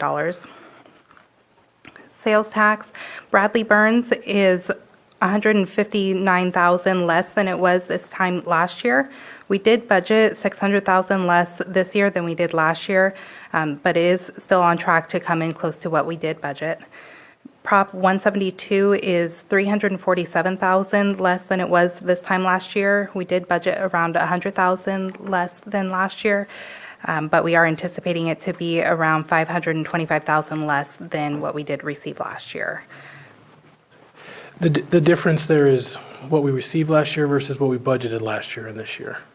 We received far more than we budgeted last year, and we budgeted just slightly more, if not less, than budget of last year. So if you consider what was received last year versus what's coming in, it's almost $1.5 million. But because we had already taken some of that in consideration, it's only $500,000-ish likely lower than we expected. Okay. Sorry. So ARPA is the next one. So far, we have claimed about $1.7 million.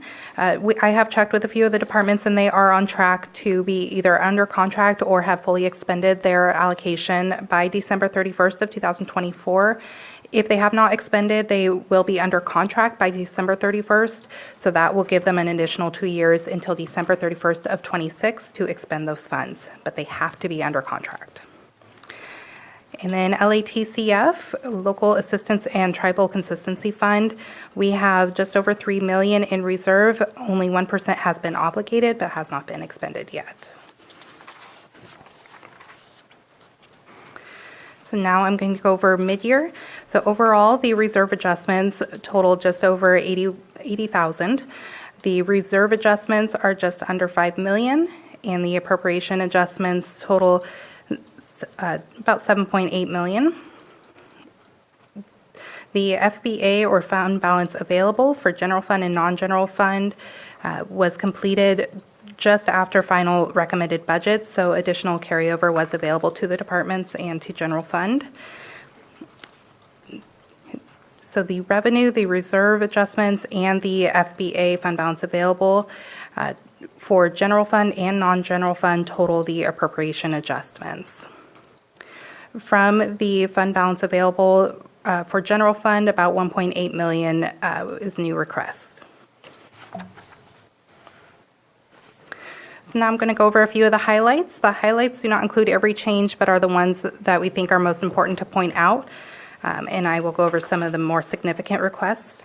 So reserve adjustments, budget unit 4121, integrated waste management, is decreasing reserve account 985 by $249,678 and transferring to fund 987 in the amount of $207,652 and fund 992 in the amount of $42,678 to meet actual liability calculations per CalRecycle. Budget Unit 5125, Welfare Assistance, is decreasing by $354,387. $100,000 will be used for 2 new contracts for DR3, and the remaining $254,387 will be transferred to Budget Unit 5011. And there are various other special district reserves that are moving funds to cover anticipated charges. Next, I'll go over the revenues. The Budget Unit 1012 Administration Office is requesting to accept $1 million in AB 102 funds to be used for tree mortality issues. Budget Unit 1671 Buildings and Grounds requests to accept $129,096 from the state. $42,000 is reimbursement for courthouse exterior repairs, and $87,096 is reimbursement for the courthouse roof. Budget Unit 1785, Public Safety Facilities, transfer funds from Budget Unit 1120 in the amount of $275,000 for the jail generator and $275,000 for the armory remodel. Budget Unit 3123, Lamson Field Capital Projects, request to accept the following transfers from Budget Unit 1120, $7,500 local match for rehab apron design, $79,486 for the hangar development project, and $135,000 for a short-term loan, which will be repaid this fiscal year. And finally, Budget Unit 8109, Watershed Protection District, requests to accept about $2.6 million for a Wildlife Conservation Board grant, which is currently pending approval.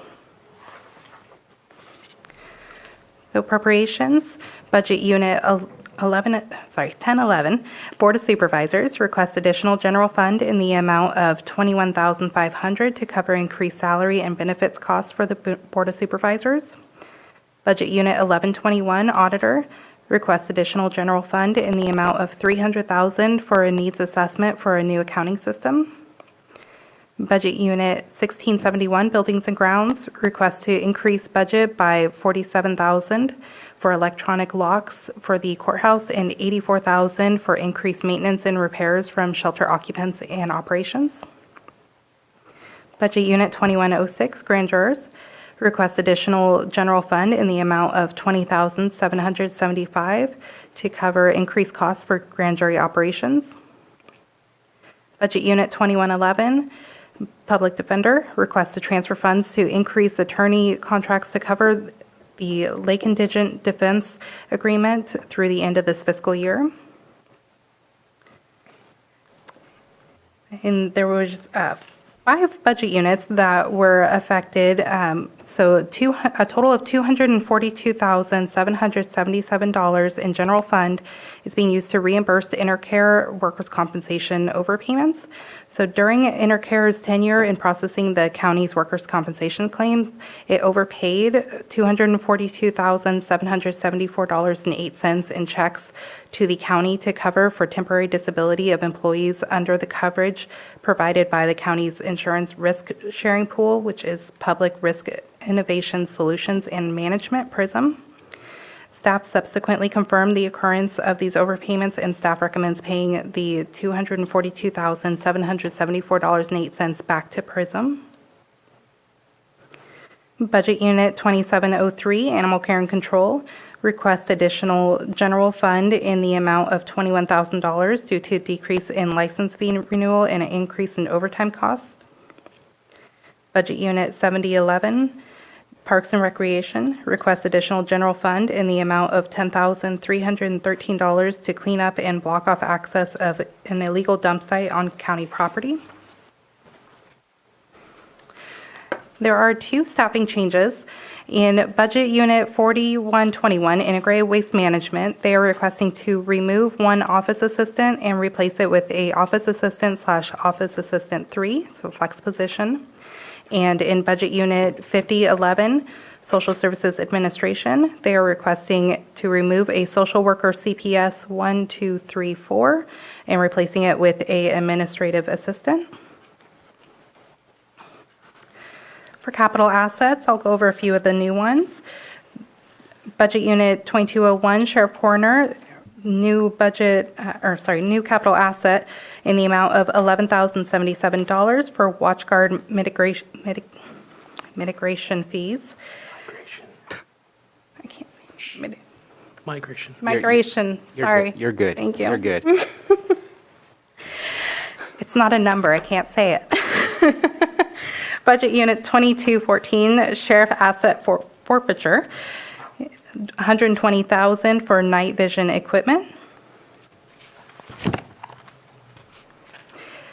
3123, Lamson Field Capital Projects, $150,000 for rehabilitate apron design.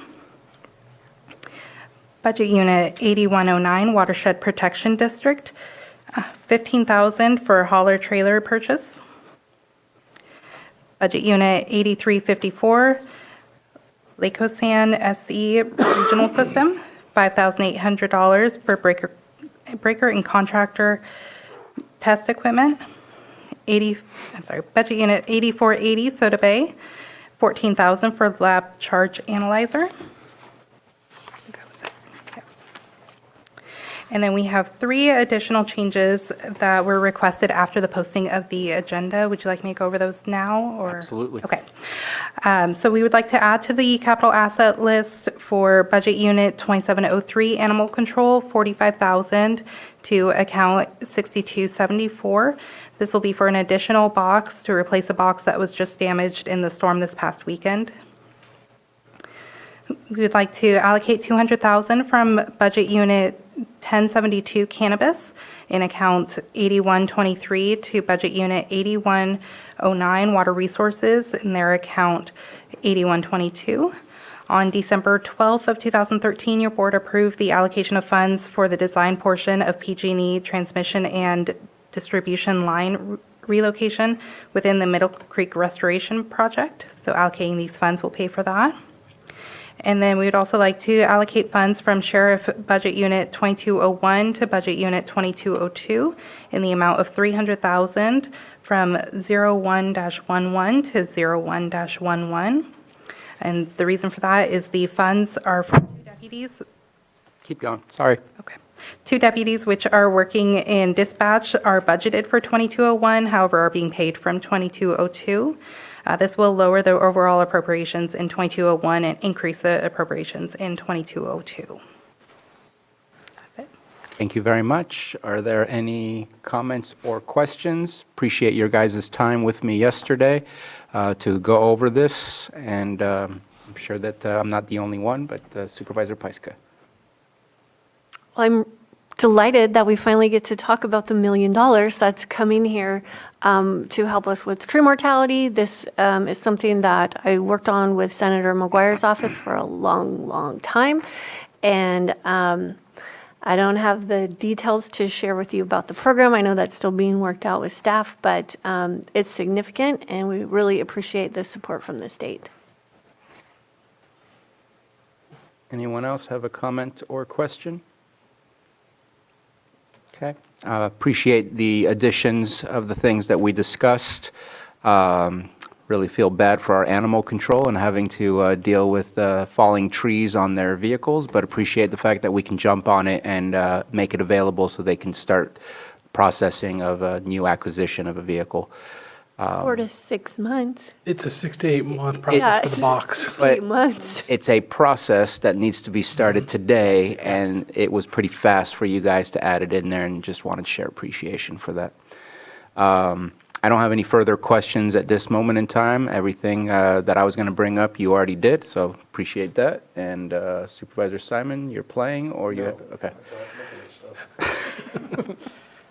Let's open it up for public comment. And I see no hands in the Zoom room, and everyone's rushing to the mic in the chamber. So I'll put a stop to that and say bring it back to the board for action on this item, unless you have further final comments. All right. Action. Mr. Mr. Chair, I see two resolutions. I'm going to offer the first resolution, amending resolution number 2023-116 to amend the fiscal year 2023-24 adopted budget by adjusting reserves, fund balance, carryover revenues, and appropriations. Resolution has been offered. Supervisor Simon? Yes. Supervisor Crandall? Supervisor Green? Aye. Supervisor Pyska? Yes. And Supervisor Sabatier? Aye. And before we move on with the next one, is it possible for us to for you to give at least the public a brief summary of the allocation changes for the positions? I was going to say it needs to have the amended. Oh, does it need to be amended? That's not part of the original For these changes. budget. So those are additions too. No, I get it that we have a resolution, but wondering if you can just summarize for the public what those changes are to the position allocations. Just because we haven't talked about it, we only went over the numbers, we didn't go over position allocations. We aren't changing, oh, just say the staffing changes? Yeah. Okay. Just to be So the transparent about the changes. The staffing changes are to Budget Unit 4121 Integrated Waste Management, deleting a Office Assistant and replacing it with a Office Assistant/Office Assistant 3. And Budget Unit 5011 Social Services Administration, removing a Social Worker CPS 1, 2, 3, 4 and replacing it with an Administrative Assistant. And in the long run, it's a wash, it's take away, add, and so it ends up being zero addition. I just wanted to make sure that we mention that for the public. And if there's any further questions or comments, if there's not, I'm looking for a resolution to be offered. I offer the resolution amending Resolution 2023-117 to amend the position allocations for fiscal year 2023-24 to conform to the mid-year budget adjustments. Supervisor Simon? Yes. Supervisor Crandall? Aye. Supervisor Green? Aye. Supervisor Pyska? Yes. And Supervisor Sabatier? Aye. Thank you very much. Thank you, Board. We're going to move on to our second to last item in open session.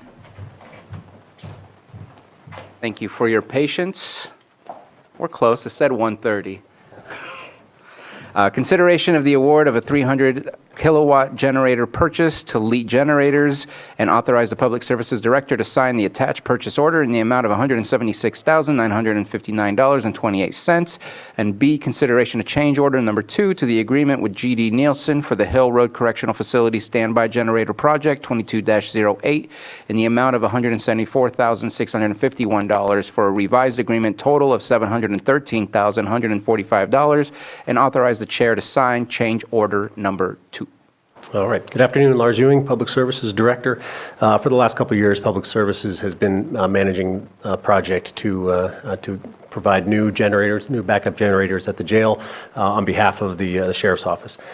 Prior to that project starting, so essentially for the past 30 years since the jail was put into operation, there was one backup generator at the jail. It was a 1985, calendar year 1985 generator, a 300 kilowatt generator that when it was first installed was sufficiently sized for the facility, but over time as various phases and expansions occurred at the jail, that generator became undersized for the building, not to mention continued to get older.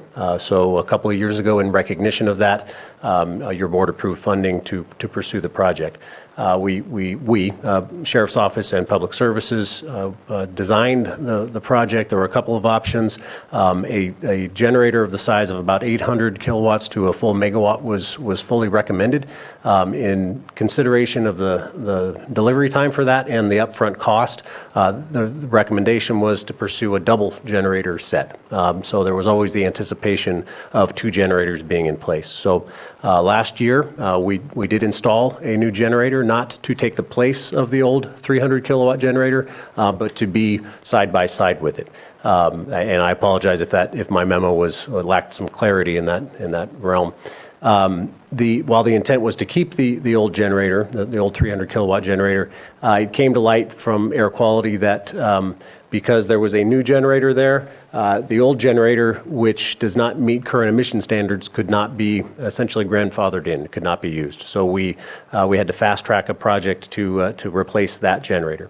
So what you're considering now is action to, after you just approved the mid-year budget and there is adequate funding for this, the two items there, purchase a new generator, and that's the A, and B is the amendment to the existing contract with the construction contractor to install that generator. So happy to answer any questions. Thank you very much. I think I'm the only one that needs clarity. I read too deeply into some of the stuff that I read, but I appreciate your help on that. Any comments or questions? Supervisor Green? Just if your question would have been, did this 300 kilowatt new guy go through our purchasing ordinance? Yes, it did. We put out a bid for that, an invitation for bids. Thank you. Appreciate this. You're saying the new 300, not the 80s one, that one's going to go away? The 1985 generator will be salvaged. That goes away, and in its place goes a new 300 kilowatt generator, same size, but a new generator. Okay. And the acquisition of that did go out to public bid. Okay.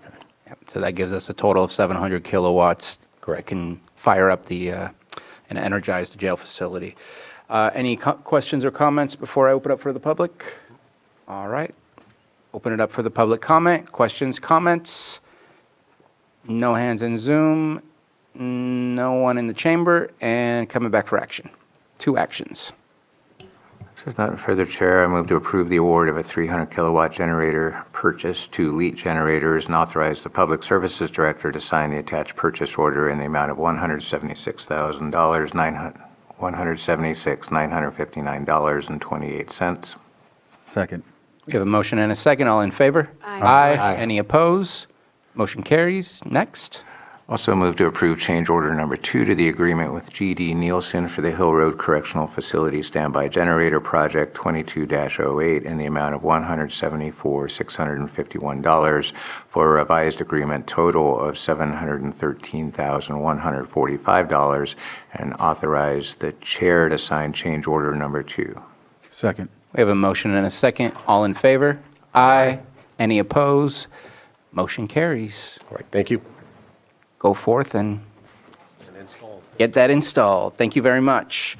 All right, we are on our calendars, and I apologize. I know it's been a while since we've been here, and it's going to be another while before we go, but we don't have a huge amount of time with a large closed session, so if it's possible to be brief, please do so. If not, then try. I'll be brief. I know I have a lot because considering New Mexico last week.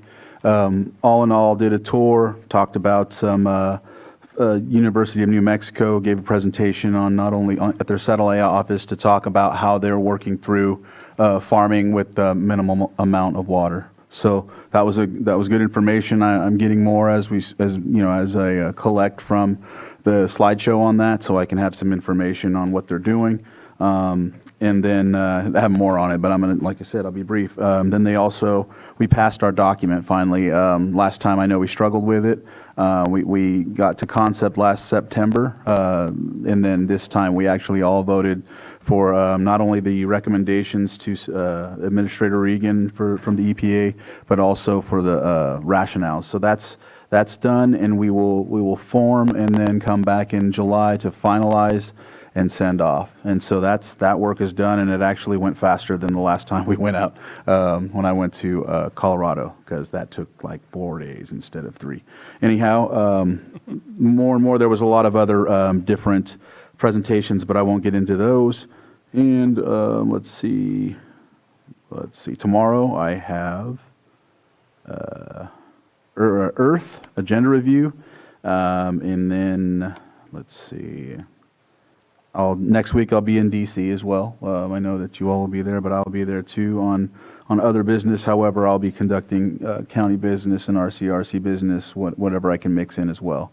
I'm not going on the county's dollar. I'm going on with the different entities, the tribes sending me. So that's why I'll be going there. The week after, I know that since we're going through President's Day that week, but I'll just let everyone know I'm going to RCRC executive meeting. On Wednesday the 21st, agenda review will be that day as well. Middle Creek project, if I can mix that in, I will. I know that's with the Army Corps of Engineers, but usually it conflicts with that RCRC meeting, and then I'll be back for Worth that evening. pretty open, so I'll probably be, catching up with people and other things that need to be done, and coming back to the Board of Supervisors meeting the next week on the, I want to say, 27. 27. Thank you. Who's next? I'll go next. Perfect. Kind of lost track of everything I've done over the last couple of weeks because of the last couple of days. But again, I just really want to thank all of our staff and everyone that's been working so hard. There's a tremendous amount of damage in my district, in the Cobb area, with trees on houses and cars and all the utilities. So this is going to be a long haul for the people that live up there and for the people that are still without power in the outer Kelseyville areas. It's really critical that everybody report their damage. We had a press release go out earlier this morning that has the way to report the damage. We're really looking for private property. So if you've got damage to your house, your property, or you have so many trees in your yard that it's going to be impossible for you to remove that on your own, we need to know about that. And I will be also going to Washington, D.C. on Thursday. Tomorrow I do have the meeting with Black Dog Designs and with you, Supervisor or Chair Sabatier.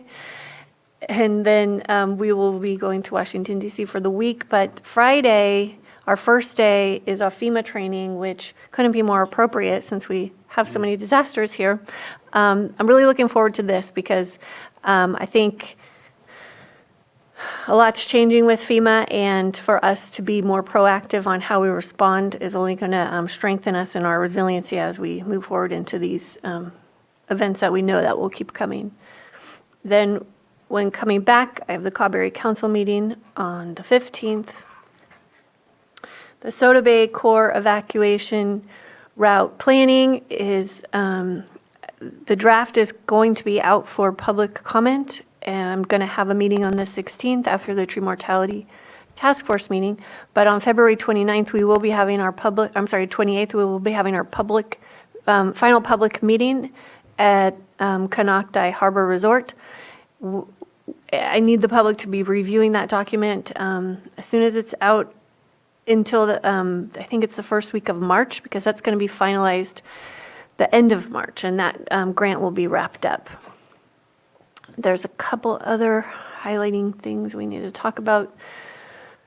The 20th, we will be having our all-day DEI training for the Risk Reduction Authority.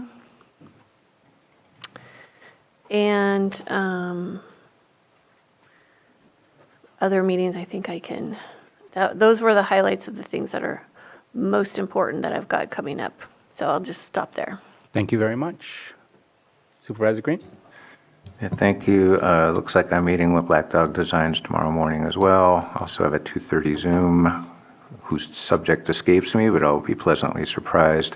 Did want to highlight there is going to be a virtual meeting tomorrow scheduled by California Department of Fish and Wildlife regarding the Clear Lake Hitch, and it is the Clear Lake Watershed Informational Public Meeting where a draft study plan will be presented regarding the department's in-stream flow program. And this is really the first shot across the bow about trying to figure out stream flows, groundwater interactions, and various barriers to hitch migration in our tributaries.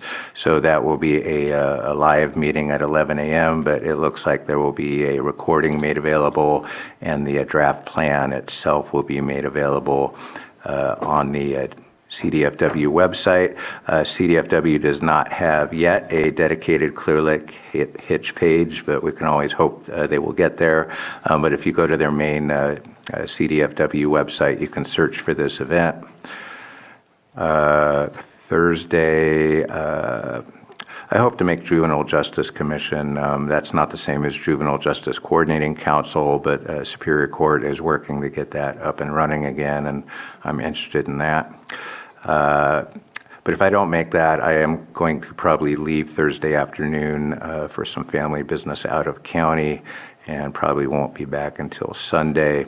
This Saturday, I do have on calendar, though, an Ag Pass event out at Scotts Valley Women's Club on Hendricks Road. And that is important for any agricultural producers or commercial cannabis operators. Again, it's kind of hard to imagine right now a wildfire event, but if we have public emergencies and farmers or other people have need to get inside a declared emergency area to take care of farm animals, what have you, getting an Ag Pass and understanding how that program works is super, super important. And that's all I got. Thank you very much. Supervisor So Simon. we got a Space Committee meeting tomorrow, I think, with Lars. Thursday, I have math. Moving into next week, there is a Benefits Committee meeting. I won't be able to make that. I'm doing a State of the County at the Luncheon Club at the Senior Center in Middletown next Wednesday. We have LTA APC, right, on the 14th? Is it not on my calendar? Bump of the holiday. Yes, it is on the It's on there, 14th. so I think it's on the 14th. I also have an executive committee meeting for LTA on the 13th here in Lakeport, so I'll be attending that because I'm on the executive committee. Thursday will be the State Fire Board, State Board of Fire Services and over at the Capitol, or over at the Natural Resources Building in Sacramento. I'm just kind of hitting all of them. 21st, have the classification cycle review, class and comp on the 21st, and the 26th RRA, Tuesday, the 27th. Obviously, Super Bowl mixed in there on the 11th. Also have, just a report, I did attend the swearing in for Senator McGuire yesterday. Representing, a couple different organizations, obviously Lake County, and, it went very well, but wanted to make sure we showed up there. I did see Brock Falkenberg, a couple other folks that were there, so, I'm glad you yeah, yeah. So anyway, yeah, it was a little treacherous getting there, but got there, and back. So I think that's what I have, unless I missed anything. I don't think I did. So on Wednesday, tomorrow, I think it's already been stated, I have a Black Dog meeting for economic development. Also meeting for the first time with, as the vice chair of the Administration of Justice for CSAC, joining the chair and the other vice chair from Sacramento County, and I believe it's Tulare County, to discuss what our objectives are for the year.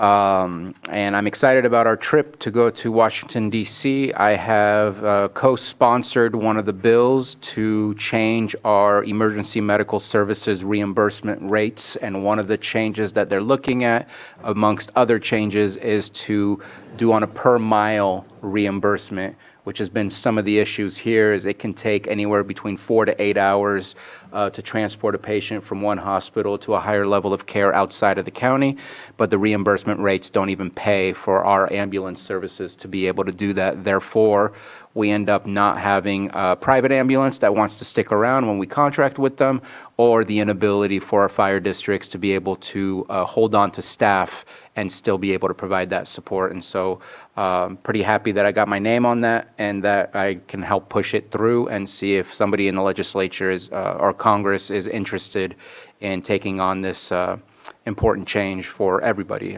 It's the same conversation in South Dakota, same conversation in Missouri. We're all dealing with it as we see our hospitals change and the way that they coordinate for patient care. I will be back later next week. LTA APCs, top of the list on there. I do want to mention again, February 22nd, Thursday, starting at about 11:30 a.m. at Woodland Community College, will be Black History Month. Randall Cole is leading that whole event, and I will be one of the speakers there. And I believe the theme is passing the baton. It's not a one-time thing of civil rights. It's multiple movements within the civil rights and the continued purpose of becoming a better, more perfect union. And so I will leave it at that. And I believe we need to check in with County Council. Mr. Guintavano, I believe I messed up on item 6.10. If you can help me out. Yes, Mr. Chair, a couple of minor procedural just matters. That first one is on 6.10, the other one's in 6.11. On 6.10, your board may just motion for reopening the item to allow for public comment, and that would be it. So it would be a motion to reopen item 6.10. I move to reopen item 6.10 on today's agenda. Second. We have a motion and a second. All in favor? Aye. Any opposed? Motion carries. Are there any public comments for this item 6.10 on the waiver of the sewer connection? I see no hands in Zoom, nobody in the chamber, and at that point, we gave direction, so there's no need for further action. Correct. And then for item 6.11, as a minor matter, procedural matter, really, under Section A or Sub A of the recommended actions where the resolution was previously approved by your board, the first step would be to have a motion to reopen item 6.11. So moved. Second? We have a motion and a second to reopen item 611A. All in favor? Aye. Aye. Any opposed? Motion carries. We are reopened. And the reason for reopening this section is on Sub A, the ask for under this item. It has to be made clear procedurally that at the presentation, there were amendments made to the resolution that was offered. And so the offer or the resolution to be adopted should be adopted as amended. So I could walk through, if your board wishes, I could walk the board through that process. But the next step would be to rescind the adoption of so it would be a motion to rescind the adoption of the resolution amending resolution number 2023-116 to amend the fiscal year 2023-24 adopted budget by adjusting reserves, fund balance, carryover, revenues, and appropriations. I'm looking for a so moved. No, wouldn't there be a rescindment on A as well? That would be A. That is A. Okay, so move to rescind the prior approval of the resolution. Yes. 2023-116. I have a motion Second. and a second. All in favor to rescind? Aye. Aye. Any opposed? Motion carries. And now we want to reoffer the resolution with the amendments as stated by Ms. Moreno. Correct. And I believe it was 3 amendments. One was the animal control, one was the $200,000 for PG&E, and the third one, if you can remind us. $300,000 from 2201 sheriff to dispatch. Perfect. So if we can get But that's on the position allocations. No, none of it was position allocation. All right. So offer the resolution as amended. Resolution has been offered. Supervisor Simon? Yes. Supervisor Crandall? Yes. Supervisor Green? Aye. Supervisor Pyska? Yes. And Supervisor Sabatier? Aye. Thank you. Thank you for helping out, and completely forgot. And that ends our open session. We will go into closed session. Let me just read that out real quick.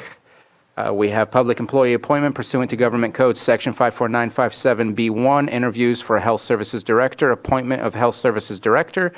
8.2, Public Employee Evaluation, title Agricultural Commissioner. 8.3, Public Employee Evaluation, title Special Districts Administrator. 8.4, Conference with Legal Counsel pursuant to Government Code Section 54956.9D2E3, Claim of Robinson. 8.5, Conference with Legal Counsel, existing litigation pursuant to Government Code Section 54956.9D1, Earthways Foundation, Inc. versus County of Lake et al. 8.6, Conference with Legal Counsel, existing litigation pursuant to Government Code Section 54956.9D1, FERC Project Number 77, Potter Valley Hydroelectric Project. And with that, we will enter closed session. Thank you. Have a good evening. And welcome back. We are taking a pause from our closed session and asking our Vice Chair if we are taking any action on item 8.1. Yes, we are, Mr. Chair. I'd like to move to appoint Anthony Arden as Health Services Director effective February 5th, 2024 at $137,238,000 annually. Second. We have a motion and a second. All in favor? Aye. Any opposed? Motion carries. Welcome to the team, sir. Welcome. And And we will be going back in closed session.